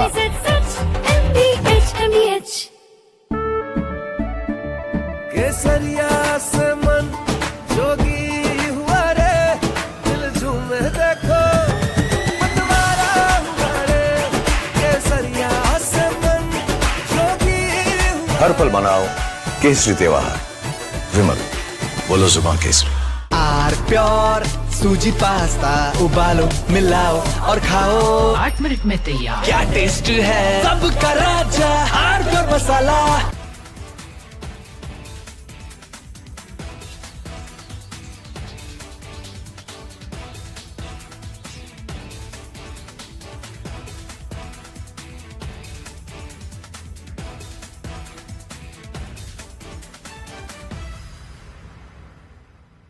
This week, we've seen a developing investigation into a cluster, a very unusual cluster of cases of a certain type of Hantavirus.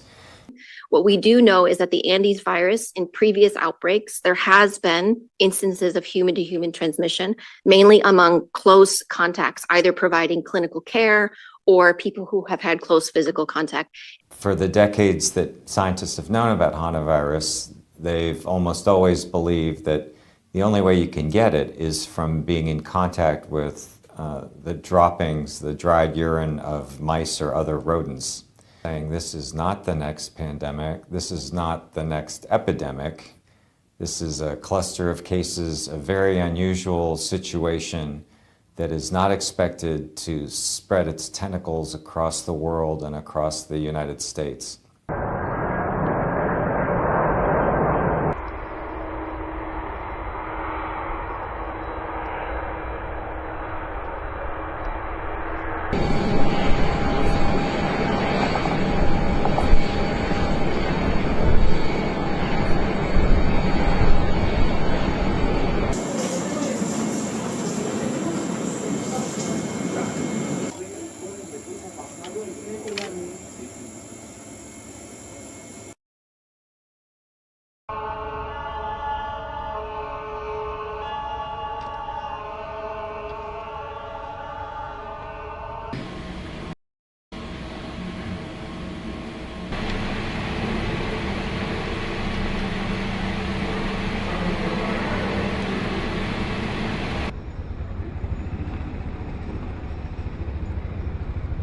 We've seen a developing investigation into a cluster, a very unusual cluster of cases of a certain type of hantavirus. It's called an Andes virus. It's a hantavirus from South America.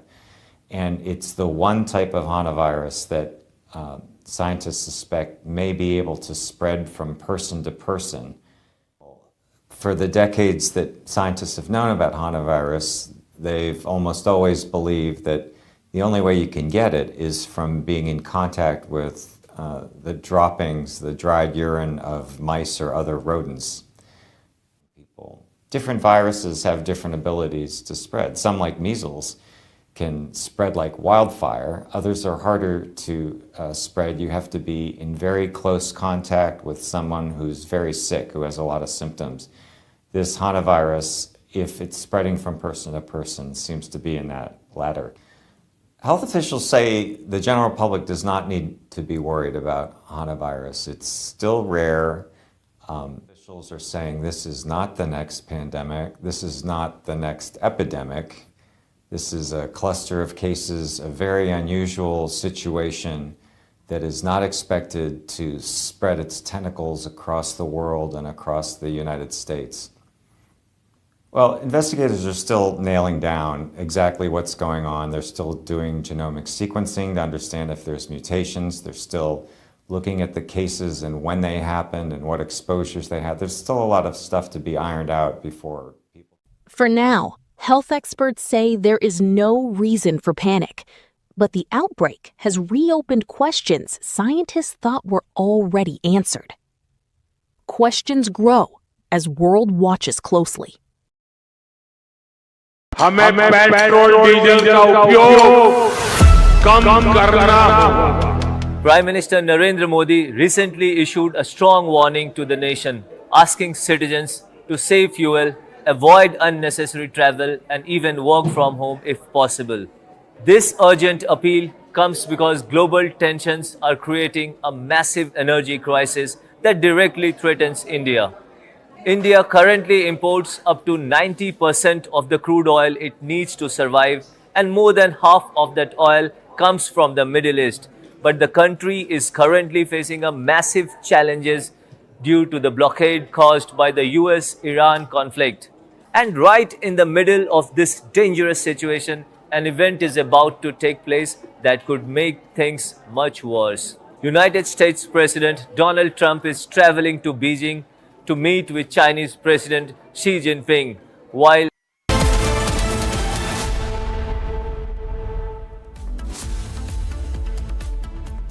Hello and a very warm welcome. You're watching Super Prime Time on Republic TV with me, Ishita Mitra. Now, I'll get you all the top stories of the day in the next 30 minutes. But first up, a quick check at the top headlines.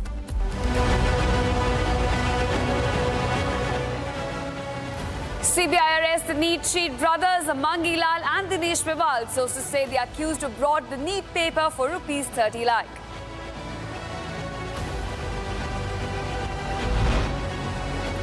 CBI arrested 5 accused in NEET UG 2026 leak case. So far, 3 accused arrested from Jaipur, 1 from Gurugram and 1 from Nasik.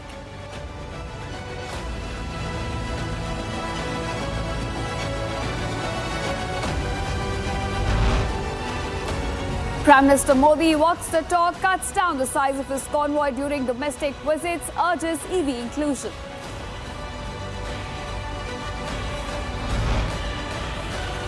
Donald Trump lands in Beijing for a high-stakes summit with President Xi Jinping, first meet in a decade.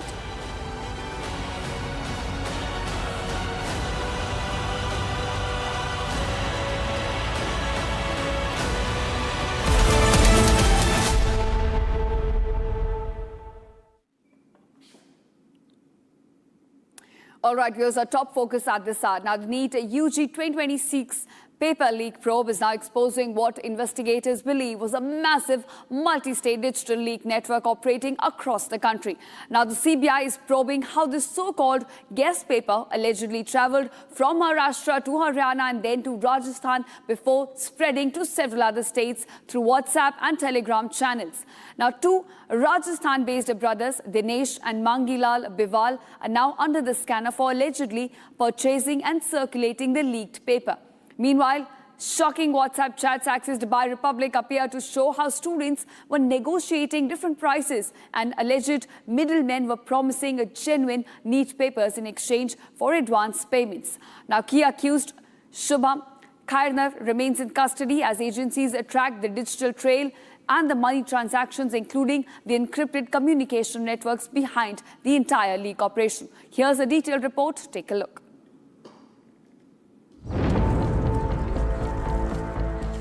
The NEET UG paper leak probe is now uncovering what agencies suspect was a highly organized digital leak network operating across several states. Investigators say the leaked guest paper travelled from Nashik in Maharashtra to Gurugram in Haryana, then Jaipur and Sikar in Rajasthan before spreading to Kerala, Bihar and Jammu and Kashmir.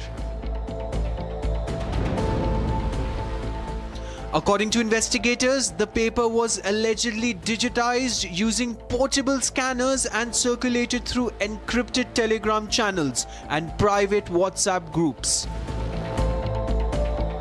The key accused in the case, Shubham Khairnar from Nashik, is believed to have played a central role in circulating the paper as a high-accuracy guest paper before the exam.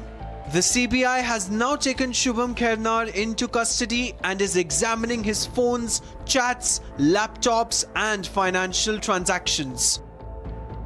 Investigators claim the leak then reached Rajasthan through intermediaries where brothers Dinesh and Mangilal Biwal allegedly bought the paper for lakhs of rupees before distributing it further. Sikar in Rajasthan is now emerging as a major hotspot in the leak chain with hostel operators, counsellors and coaching-linked networks under the scanner. Agencies believe WhatsApp groups with hundreds of members were used to rapidly spread the leaked questions nearly 45 hours before the examination. Republic has now accessed shocking chats allegedly exchanged between buyers and sellers of the leaked NEET paper, where students desperately asked for proof while sellers promised 100% genuine papers. In one chat, a seller claimed the paper came directly from the NTA office while demanding advance payment. In another conversation, students were seen bargaining over prices, saying they had sold jewelry or borrowed money just to access the leaked paper. Investigators are now probing whether fake sellers and scam networks also exploited students amid the panic around the leak. It is very unfortunate, if you see, this has raised a very serious concern issues, regarding the credibility, transparency and integrity of the national testing agency, such a huge examination which unfortunately the paper got leaked. And the CBI is now expanding its probe into the entire digital trail, including Telegram channels, shadow servers, UPI transactions, and encrypted communication networks. Meanwhile, Ahalyanagar police have also detained Dhananjay Lokhande, a close associate of Shubham Khairnar, during a joint operation with Pune police.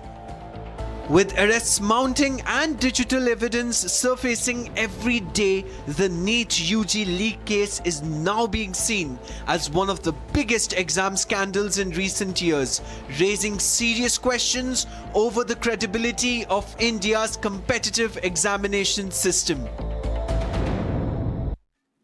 And now, viewers, a political storm has erupted over the NEET paper leak controversy after Aam Aadmi Party chief Arvind Kejriwal directly appealed to Gen Z and students across the country to come out on the streets and protest peacefully against the repeated examination leaks. Now, he's invoked the student-led movements that took place in Nepal and Bangladesh. In fact, Kejriwal went ahead and accused the government of the day of failing to stop the recurring paper leaks and said students must now demand accountability through democratic protests. Here's the report. Take a look.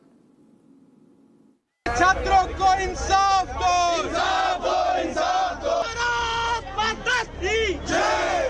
AAP chief Arvind Kejriwal has intensified the attack on the centre over the NEET paper leak controversy, calling India's Gen Z and students to launch protests demanding accountability.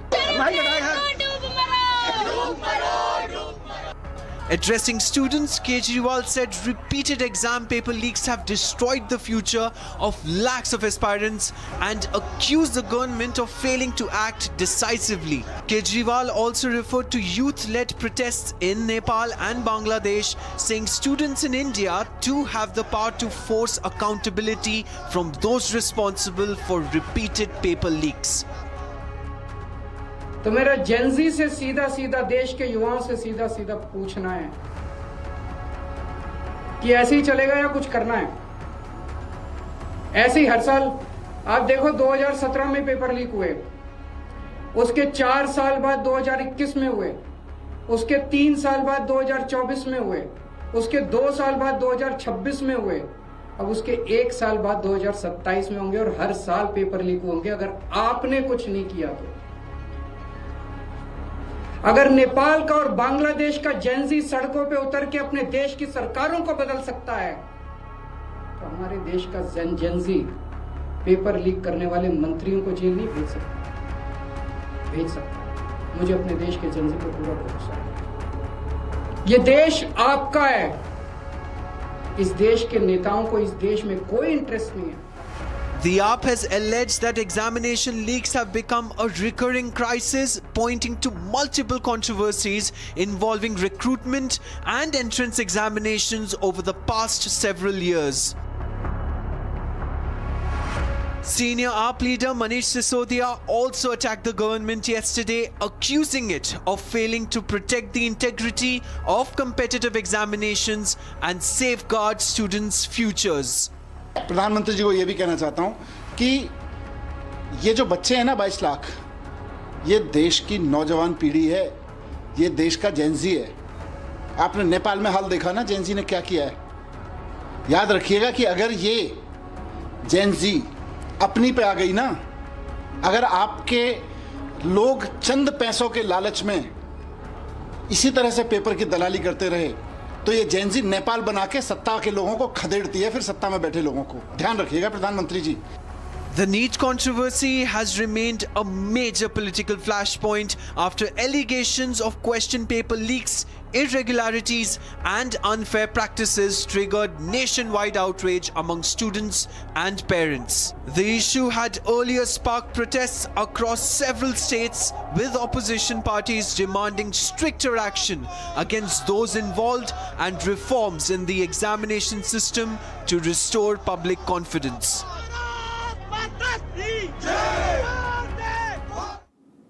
And now, viewers, with crude oil prices surging due to the ongoing West Asia conflict and global economic pressures, the centre has now initiated steps to reduce fuel consumption across government operations. Prime Minister Narendra Modi is leading by example, directing a nearly 50% cut in the size of his convoy, which has now been brought down to just 2 cars as seen in the capital today, while also pushing for greater use of existing electric vehicles in his fleet. Now, several state chief ministers and top ministers have also followed suit with similar fuel conservation measures. Take a look at this report. With the global economic crisis and crude oil prices climbing sharply due to the ongoing West Asia conflict, The centre has now begun implementing measures aimed at reducing fuel consumption across government machinery. Prime Minister is walking the talk and leading from the front. He's directed the SPG to reduce the number of vehicles in his convoy by nearly 50%. It has now come down to just 2 cars, which was seen in the capital city today. The Prime Minister has also encouraged greater use of electric vehicles already available within the fleet while avoiding additional expenditure on new purchases. Several union ministers and chief ministers are now following suit after Prime Minister's war appeals. In Uttar Pradesh, Chief Minister Yogi Adityanath directed a 50% reduction in official vehicle fleets and urged public representatives to use public transport one day every week. In Gujarat, Governor Acharya Devvrat announced he will be avoiding helicopters and flights for official travel within the state and instead use public transport, and size of his official convoy will be reduced. In Maharashtra, ministers will now need prior approval from Chief Minister Devendra Fadnavis' office before using government aircraft for travel. The backdrop to these measures is the escalating crisis in West Asia, where disruptions around the Strait of Hormuz continue to raise fears over global oil supply chains. With crude prices staying elevated and fears of prolonged instability growing, the centre says fuel conservation is essential now to reduce economic pressure and ensure energy security. प्रधानमंत्री जी ने जो appeal की है petrol diesel को कम करो, तो उसका अमल तो मैंने ही शुरू कर दिया। आज मैं खुद ही इलेक्ट्रिक व्हीकल में से आया हूँ। मेरे कॉन्वॉय में से जितनी भी गाड़ियाँ जो सुरक्षा की दृष्टि से जो जरूरी है उतनी रखकर जितना कम कर सकते हैं उतना करना चाहिए। और प्रधानमंत्री जी की अपील जो है, उन्होंने जो आह्वान किया उसको देश के हित को ध्यान में रखते हुए उसको अमल में लाना चाहिए। देश हित सर्वतोपरि, राष्ट्र हित सर्वतोपरि। और इस ऐसे जो संकल्पना प्रधानमंत्री जी के, उनको सभी ने सहयोग करना चाहिए। Several political leaders have backed the Prime Minister's call, saying fuel conservation has now become a national responsibility amid global uncertainty and rising energy costs. With the West Asia conflict continuing to disrupt global oil markets, the government's push is now being seen as an attempt to reduce fuel consumption during a volatile period. Off time with some fresh stories.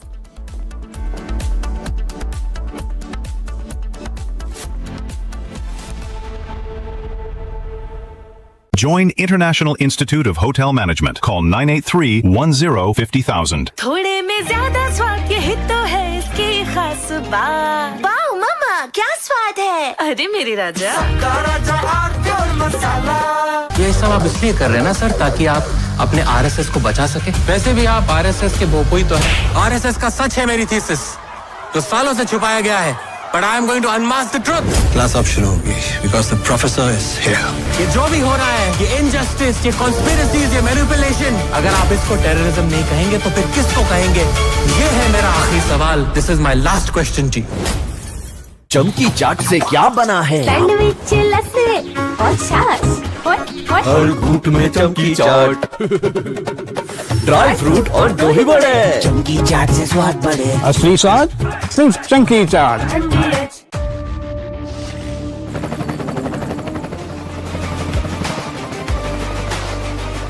Character, the taste of success.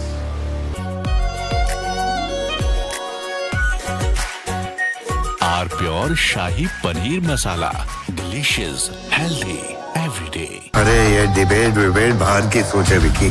Debate यानी विवाद, भारत विवाद नहीं, संवाद यानी constructive discussion, इसमें भरोसा रखता है। सच नरेट नहीं करना होता, नरेटिव को सच बनाना होता है। जब भी भगवे की ओर कोई कालिक दिखता है तो उसी स्याही से इतिहास लिखा जाता है। प्यास बुझाए, ठंडक लाए, सबको भाए जीरा से। MTH का जलजीरा जीरा से। जीरा से असली रिफ्रेशिंग, असली स्वाद, असली मजा। MTH। केसरिया से मन जोगी हुआ रे, दिल झूमे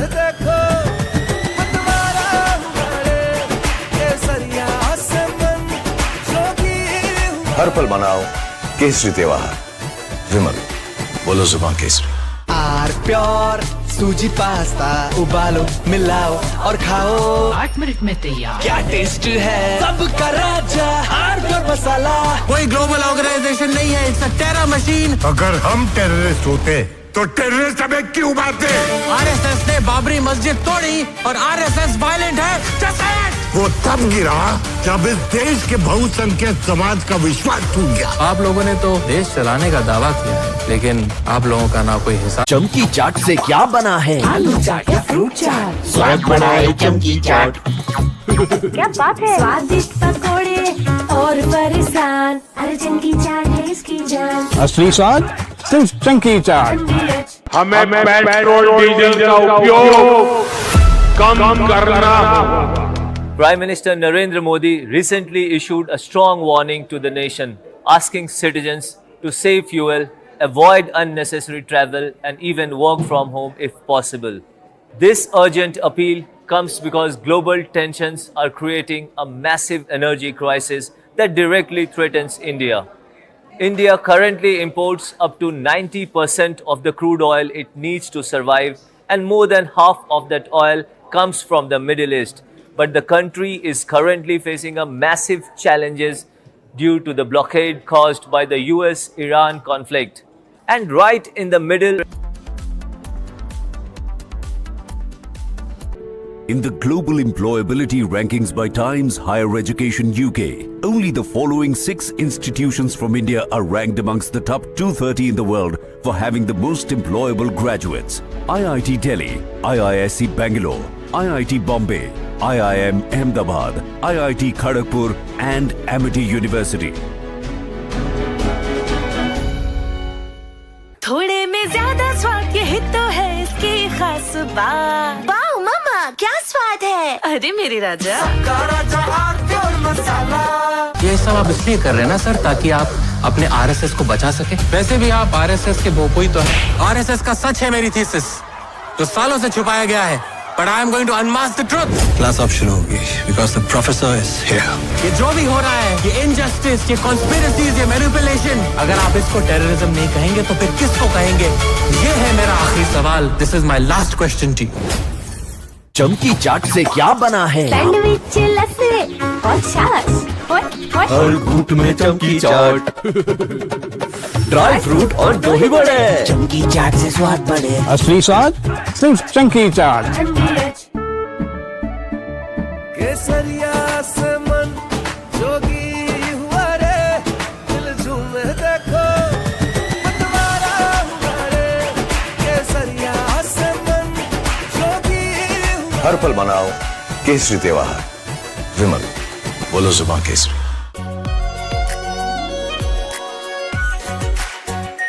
are pure shahi paneer masala, delicious, healthy, everyday. अरे ये डिबेट बाहर की सोचे विकी। डिबेट यानी विवाद। भारत विवाद नहीं सच नरेट नहीं करना होता, नरेटिव को सच बनाना होता है। जब भी भगवे के ओर कोई कालिक दिखता है तो उसी स्याही से इतिहास लिखा जाता है। प्यास बुझाए, ठंडक लाए, सबको भाए जीरा से। MTH का जल जीरा, जीरा से। जीरा से असली रिफ्रेशिंग, असली स्वाद, असली मजा। MTH।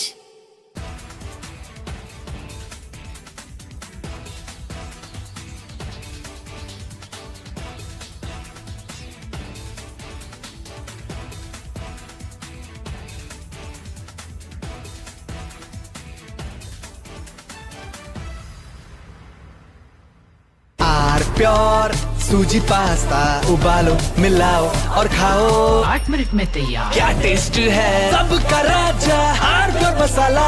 This week we've seen a developing investigation into a cluster, a very unusual cluster of cases of a certain type of Hantavirus.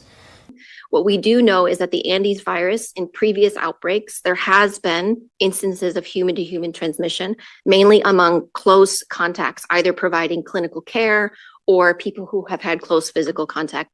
For the decades that scientists have known about Hantavirus, they've almost always believed that the only way you can get it is from being in contact with the droppings, the dried urine of mice or other rodents.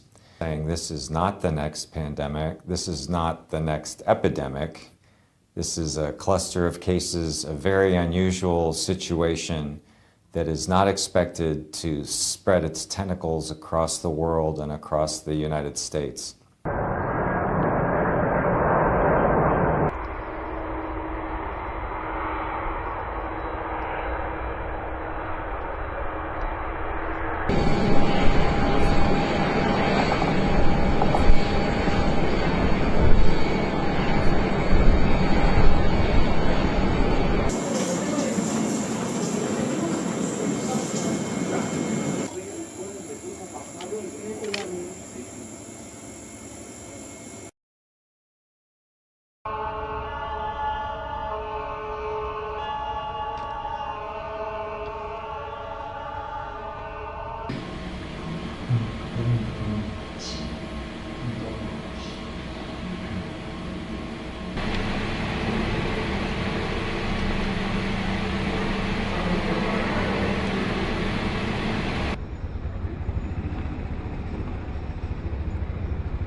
We've seen a developing of a certain type of hantavirus. It's called an Andes virus. It's a hantavirus from South America.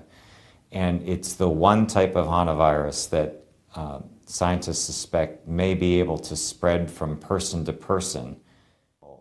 For the decades that scientists have known about hantavirus, they've almost always believed that the only way you can get it is from being in contact with the droppings, the dried urine of mice or other rodents. Different viruses have different abilities to spread. Some, like measles, can spread like wildfire. Others are harder to spread. You have to be in very close contact with someone who's very sick, who has a lot of symptoms. This hantavirus, if it's spreading from person to person, seems to be in that latter. Health officials say the general public does not need to be worried about hantavirus. It's still rare. Officials are saying this is not the next pandemic. This is not the next epidemic. This is a cluster of cases, a very unusual situation that is not expected to spread its tentacles across the world and across the United States. Well, investigators are still nailing down exactly.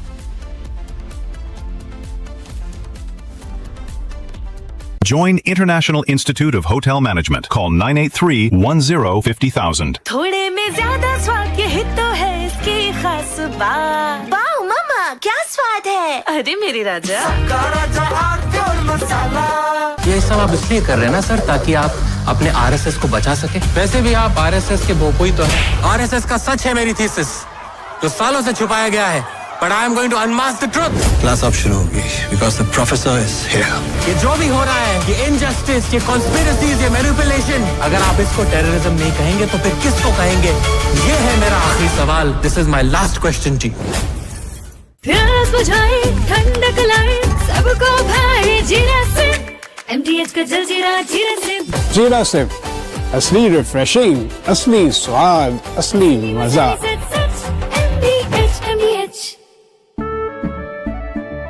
केसरिया से मन जोगी हुआ रे, दिल झूमे देखो मतवारा हुआ रे। केसरिया से मन जोगी हुआ। हर पल मनाओ केसरी त्योहार। विमल, बोलो जुबान Kesari.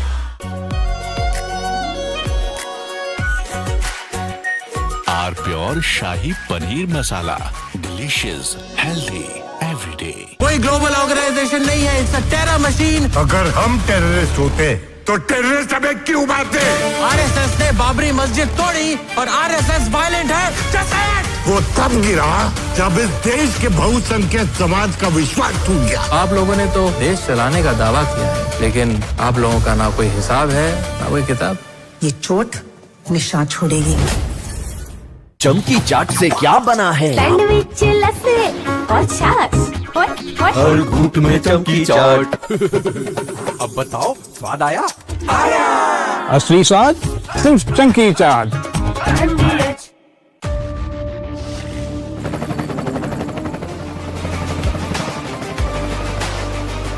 Character, the taste of success. R pure सूजी पास्ता उबालो मिलाओ और खाओ 8 मिनट में तैयार। क्या टेस्ट है सबका राजा आर प्योर मसाला। अरे ये डिबेट बाहर की सोचे विकी। डिबेट यानी विवाद, भारत विवाद नहीं, संवाद यानी कंस्ट्रक्टिव डिस्कशन, इसमें भरोसा लगता है। सच नरेट नहीं करना होता, नरेटिव को सच बनाना होता है। जब भी भगवे के ओर कोई कालिक फेंकता है तो उसी स्याही से इतिहास लिखा जाता है। थोड़े में ज्यादा स्वाद यही तो है इसकी खास बात। वाओ मामा क्या स्वाद है। अरे मेरे राजा राजा R pure masala.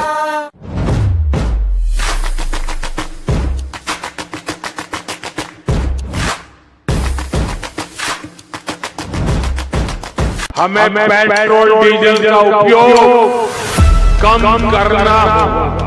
Prime Minister Narendra Modi recently issued a strong warning to the nation, asking citizens to save fuel, avoid unnecessary travel, and even work from home if possible. This urgent appeal comes because global tensions are creating a massive energy crisis that directly threatens India. India currently imports up to 90% of the crude oil it needs to survive, and more than half of that oil comes from the Middle East.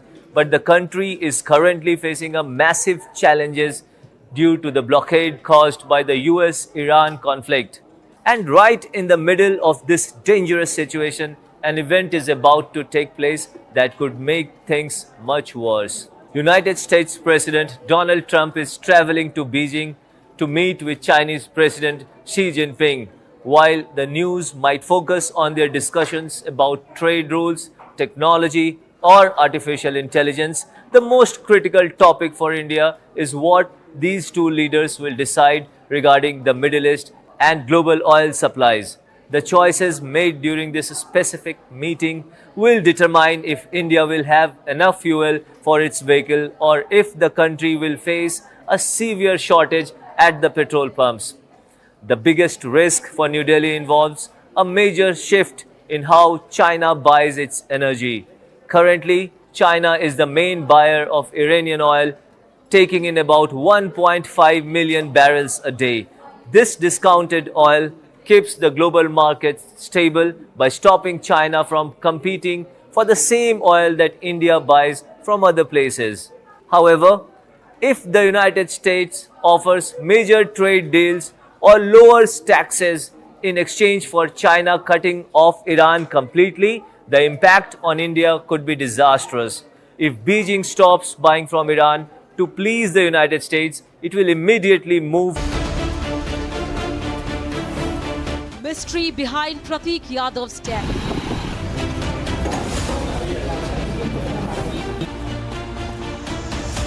हो सकता है कि उनको जहर दिया गया हो और उनके शरीर पर चोट के बहुत निशान थे, इसलिए हम लोग ये मांग कर रहे हैं कि उनके मौत के कारणों की जांच कराई जाए। What killed Mulayam Singh's son? Debating tonight at 8 p.m. Presenting by Zoho Business Software, trusted by 15 crore users. Co-powered by IIHM International Institute of Hotel Management.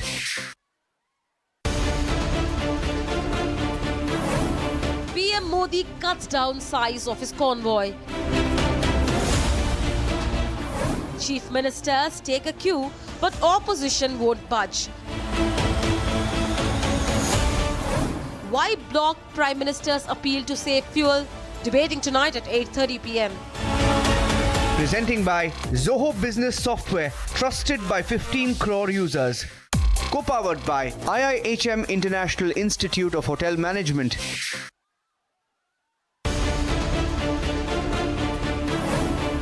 Republic exposes the NEET cheat circle.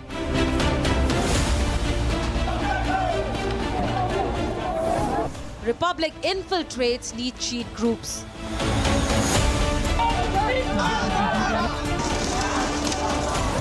Exposed why the leak was organized. Debating tonight at 9 p.m. Presented by Amity University, ranked amongst the top 3% universities globally. Powered by RP Sanjeev Goenka Group, growing legacies since 1820. TVS iQube, India's favorite family EV.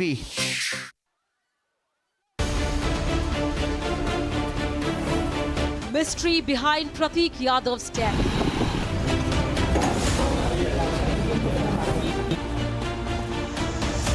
हो सकता है कि उनको जहर दिया गया हो और उनके शरीर पर चोट के बहुत निशान थे, इसलिए हम लोग ये मांग कर रहे हैं कि उनके मौत के कारणों की जांच कराई जाए। What killed Mulayam Singh's son? Debating tonight at 8 p.m. Presenting by Zoho Business Software, trusted by 15 crore users. Co-powered by IIHM International Institute of Hotel Management.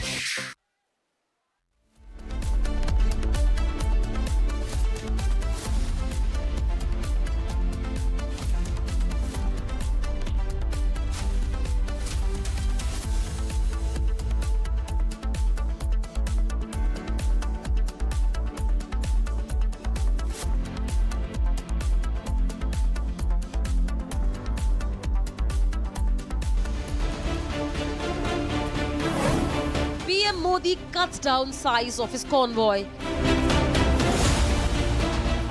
Chief ministers take a cue, but opposition won't budge. Why block Prime Minister's appeal to save fuel? Debating tonight at 8:30 p.m. Presenting by Zoho Business Software, trusted by 15 crore users. Co-powered by IIHM International Institute of Hotel Management.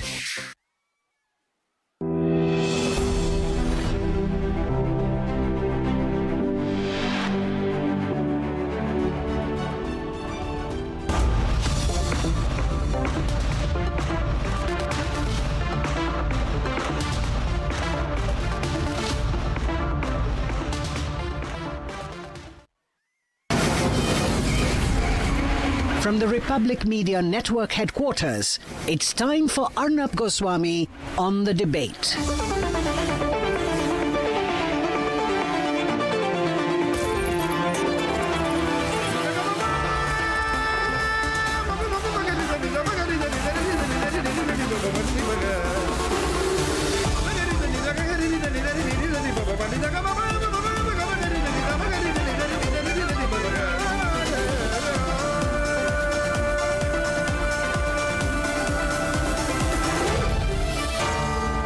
Arnab Goswami on the debate.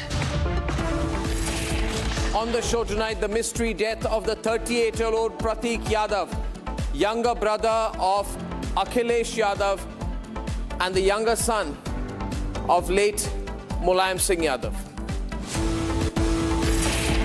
At 8:20 tonight, why block the Prime Minister's appeal when he himself has only 2 cars in his retinue?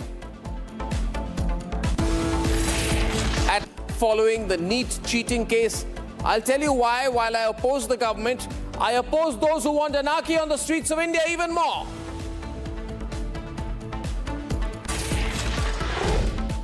And ladies and gentlemen, I lead tonight with the mysterious death, the very mysterious death of young Pratik Yadav, just 38 years old. Pratik, younger son of the late Mulayam Singh Yadav, younger brother to Samajwadi Party chief and former Chief Minister of Uttar Pradesh and one of the leading politicians of the country, Akhilesh Yadav. Now, this is a very mysterious death. He has no prior disease he's suffering from. We're told that the cause of his death early this morning when he was found dead in the kitchen of his house in Lucknow is a massive pulmonary thromboembolism, which means that there is a sudden failure of his heart and respiratory system because of large-scale formation of blood clots within the blood vessels of his lungs. But ladies and gentlemen, during the autopsy, it has been found that he has had a large injury in the front of his chest, an injury in the back of his right arm, situated below the armpit, a large injury on the right arm extending from the elbow to the wrist, an injury on the right forearm, an injury on the back of the right elbow, and an injury on the left wrist. Now, these are all very serious injuries. And these injuries were just before he died. What was the reason for these injuries? Why were there 6 injuries on Pratik Yadav, on his body? Why did a Samajwadi Party leader, Ravidas Mehrotra, say that his death, according to the Samajwadi Party leader, is very suspicious? Ladies and gentlemen, this is not the time to conclude on what happened. But this is sudden. He's a young man from a very prominent political family of the country. Samajwadi Party leaders say there's something fishy about it. He had a strained relationship with his wife Aparna Yadav, who had joined the BJP. And there was a political rift within the family. And ladies and gentlemen, in January, he wanted a divorce from his wife. He called her a selfish woman. All of this is not linked to what has happened, of course. But, ladies and gentlemen, this is an unexplained matter. And without speculation, we'll have a short debate on this. At 5 a.m. this morning, doctors rushed to the residence of Pratik Yadav, the youngest son of Mulayam Singh Yadav. At around 5:55, he was declared dead on arrival to the civil hospital. Wife Aparna Yadav was not in Lucknow at the time of the death. Aparna Yadav के बारे में भी कहा जा रहा है कि वो असम गई हैं, असम के दौरे पर थी और वहां से लखनऊ के लिए रवाना हुई हैं। और यहां पर फिलहाल अगर हम बात करें तो प्रतीक यादव, अपर्णा यादव और उनके कुछ सहयोगी जो हैं, हाउस हेल्प के जो लोग हैं, वो यहां पर रहा करते थे। और The death of SP Chief Akhilesh Yadav's stepbrother came as a shocker. मैंने प्रतीक को बचपन से देखा है। मैंने प्रतीक को बचपन से देखा है। आज हमारे बीच नहीं है, बहुत दुख है। और एक अच्छा नौजवान इसलिए था कि बचपन से ही उसे स्वास्थ्य के प्रति, अपने हेल्थ के प्रति और वो कुछ जीवन में आगे बढ़कर के काम करना चाहता था। एक बहुत अच्छा लड़का जो अपने मेहनत से कुछ करना चाहता था। बहुत दुखद है वो आज हमारे बीच नहीं है। The autopsy report is now out.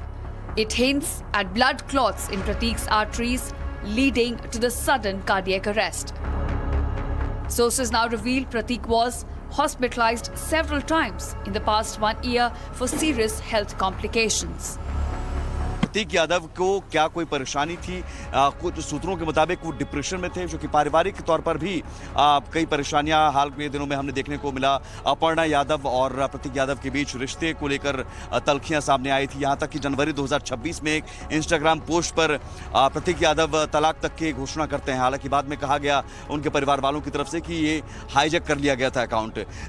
दोनों के बीच रिश्ते को लेकर और कारोबार में नुकसान को लेकर क्या एक बड़ी वजह ये रही? ये जरूर खबरें बता रही है कि डिप्रेशन में, और जब शव देखा गया तो उसमें पैर पर हल्के से चोट के निशान थे, ये बताया जा रहा है।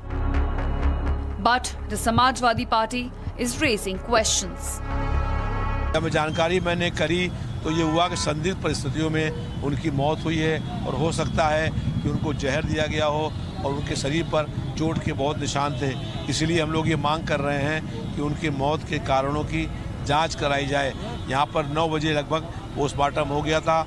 उसके बाद कई घंटे बॉडी यहाँ पर रखी रही। बार बार पूछा गया कि बॉडी क्यों रखी गई है, तो कहा गया कि उनकी पत्नी आने वाली हैं। उनकी पत्नी यहाँ पर नहीं आई। The 38-year-old largely stayed away from politics, focusing on business and fitness ventures. Occasionally, he made headlines for divorce rumors with wife Aparna Yadav. His last rites will now take place tomorrow at around 12:30 p.m. at Pipra Ghat in Lucknow.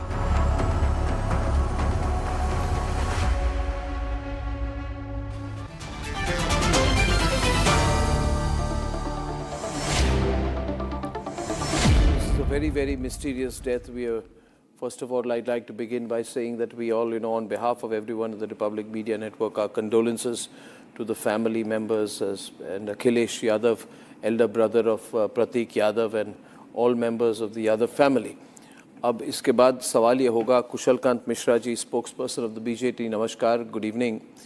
Ratnakar Tripathi of the Congress, good evening. I don't want to make a political controversy out of this, मगर फैजान किदवई जी, आपके नेता कह रहे हैं, your leaders are saying, Ravi Das Mehrotra and all are saying that this is a mysterious death. That this is a mysterious death. Right. Then they are saying that there is something more to it. Why are they saying that? First of all, Mr. Goswami, I express my deepest condolences on this untimely demise of Mr. Pratik Yadav, and my condolences, heartfelt condolences to my national president and the entire family, well-wishers and friends of Mr. Pratik Yadav. See, I won't preempt the forensic report, but there's enough evidence to suggest that something or the other has happened which is unnatural.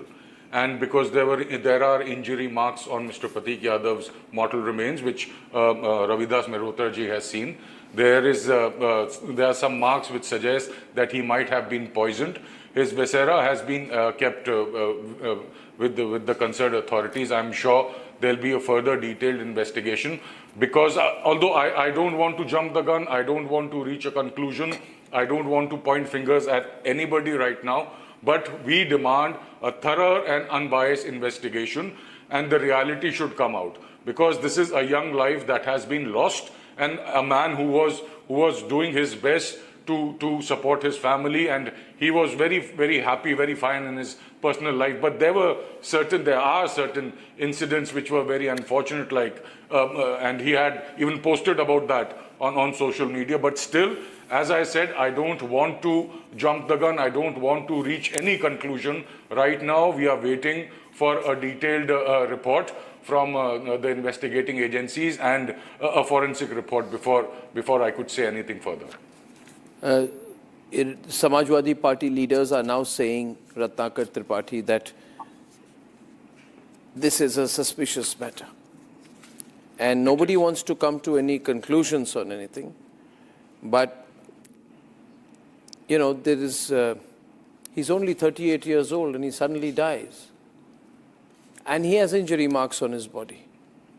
Not one, not two, about 7 injury marks on his body. Serious injuries. Mr. Tripathi, your thoughts, please. Good evening, Dr. Goswami. My heartfelt condolence to the family and the near and dear ones. Right, you are very right. Actually, when I heard the news on the TV, I got it that the body is going to be postmortem. And I know very well that anybody who is brought dead in the hospital is not postmortem unless until there is something suspicious about it. Yeah. Right? So they got it postmortem. And you have the report with you of the postmortem report, I mean the injuries and all, and the viscera is there.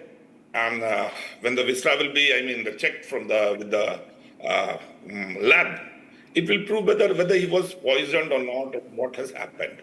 And when he was postmortem, it is very essential to get the death investigated. Because he was postmortem, he had injuries, and he's only 38, but he was of the build that he could have handled 4 or 5 people if there is a fight or something. But you are stating from the, postmortem report that there are 6 or 8 injuries that are very deep injuries. So there is something suspicious. So I don't think there is any doubt that this death won't be investigated further. That is all I want to say. There is no political controversy about it. But he was only 38 years old, a very young chap, and very well built and very well behaved. And as far as the January post was concerned, he posted in January, but he went with the family, with Aparna Yadav ji and the daughter, to Iceland in March 2026. So what I believe is the matter was settled. The matter was settled. It's for 2 months after that post of whatever the post. Now, how do you view it? How does the BJP view this case? There was a marital discord, and he had said, I want to be divorced from Aparna Yadav, who being the Bahu in the family of Mulayam Singh Yadav, joined the BJP. This caused some tension within the family. It is a well-known fact. क्या इसका कोई असर था, कोई और पता चला है आपको? आप इसको कैसे देखते हैं? How do you see this, Dr. Mishra? Arnab, our condolences to the family, our condolences to the Akhilesh Yadav ji and everybody who is related to Mr. Pratik. But it's very unfortunate that young man is dying from the family. There is nothing related to, I don't want to say any comment on the behalf of politics. BJP is nothing to do with, as a party, it is a loss because Aparna Yadav is our family member now. So it is a loss to a party. But law will take its own course. Investigation will be done. Whatever the legal requirement and needed, it should be done. And our Chief Minister Yogi Adityanath visited the family also. So there is nothing like any politics. It is a personal family matter. If there is any dispute among them, it is a family matter. It is nothing related with politics. So party is not on any comment on this issue. The matter should be investigated properly, and after the postmortem report, whatever the findings will be there, according to that, the police and law will take its own course. I don't see any reason to say any political comment or even a political remark on this. It is a loss. It is a loss of family. It is a loss of our loss. It is loss of Mr. Akhilesh Yadav also. So we all are family. It is personal loss. No politics on this. So Faizan, I agree with that. Even if there is some discord in the past and all that, that has nothing to do with the BJP. That is nothing to do with the BJP. Mr. Goswami, see, we cannot rule out anything as of now. That's what I just said. I don't. What do you mean by cannot rule out anything? I don't want to point fingers at anyone as of now. This will be very, very wrong on my part also. But there's something fishy, as the gentleman rightly pointed out, that even when Mr. Yadav's, Pratik Yadav's mortal remains were brought to the hospital and a post-mortem was done, it is usually not done under ordinary circumstances. So something fishy has happened. There's something which we want to know, and we urge the ruling party and the agencies that there should be an unbiased and a proper investigation should be done, and the reality should come out. Again, you are saying something fishy. There is something fishy because there are bruise marks on his body, 6-7 marks, as you just said, Mr. Goswami, and Mr. Ravidas Mehrotra, who saw his mortal remains. If he says that, according to him, if there were some marks which he felt that these marks are because an individual was poisoned. So these things do raise serious concerns. And he, as our friend from Congress very rightly pointed out, that Mr. Pratik Yadav, late Mr. Pratik Yadav, was a well-built man. So I'm sure if there is something which needs to be investigated, it should be done. Because I mean, it's not only because he's from Akhilesh brother, but because he was an individual and he deserves justice. If something wrong has happened, justice should prevail and a thorough investigation should be done, and the reality should be brought. I want to give Dr. Kaushal Mishra an opportunity to respond to this. Because you are saying twice, a third time, a fourth time, something fishy, something fishy, something fishy. Are you saying that without any evidence and any proof? There's enough evidence, No. Mr. Goswami. I then put the... Arnab. Yes, Dr. Mishra. Arnab, being doctor, I know how to handle the broad death patient. If any broad death patient come to the casualty, I was there in AIMS, so I know what is the formality. If it is a clean case, postmortem doesn't happen. If there is certain doubt created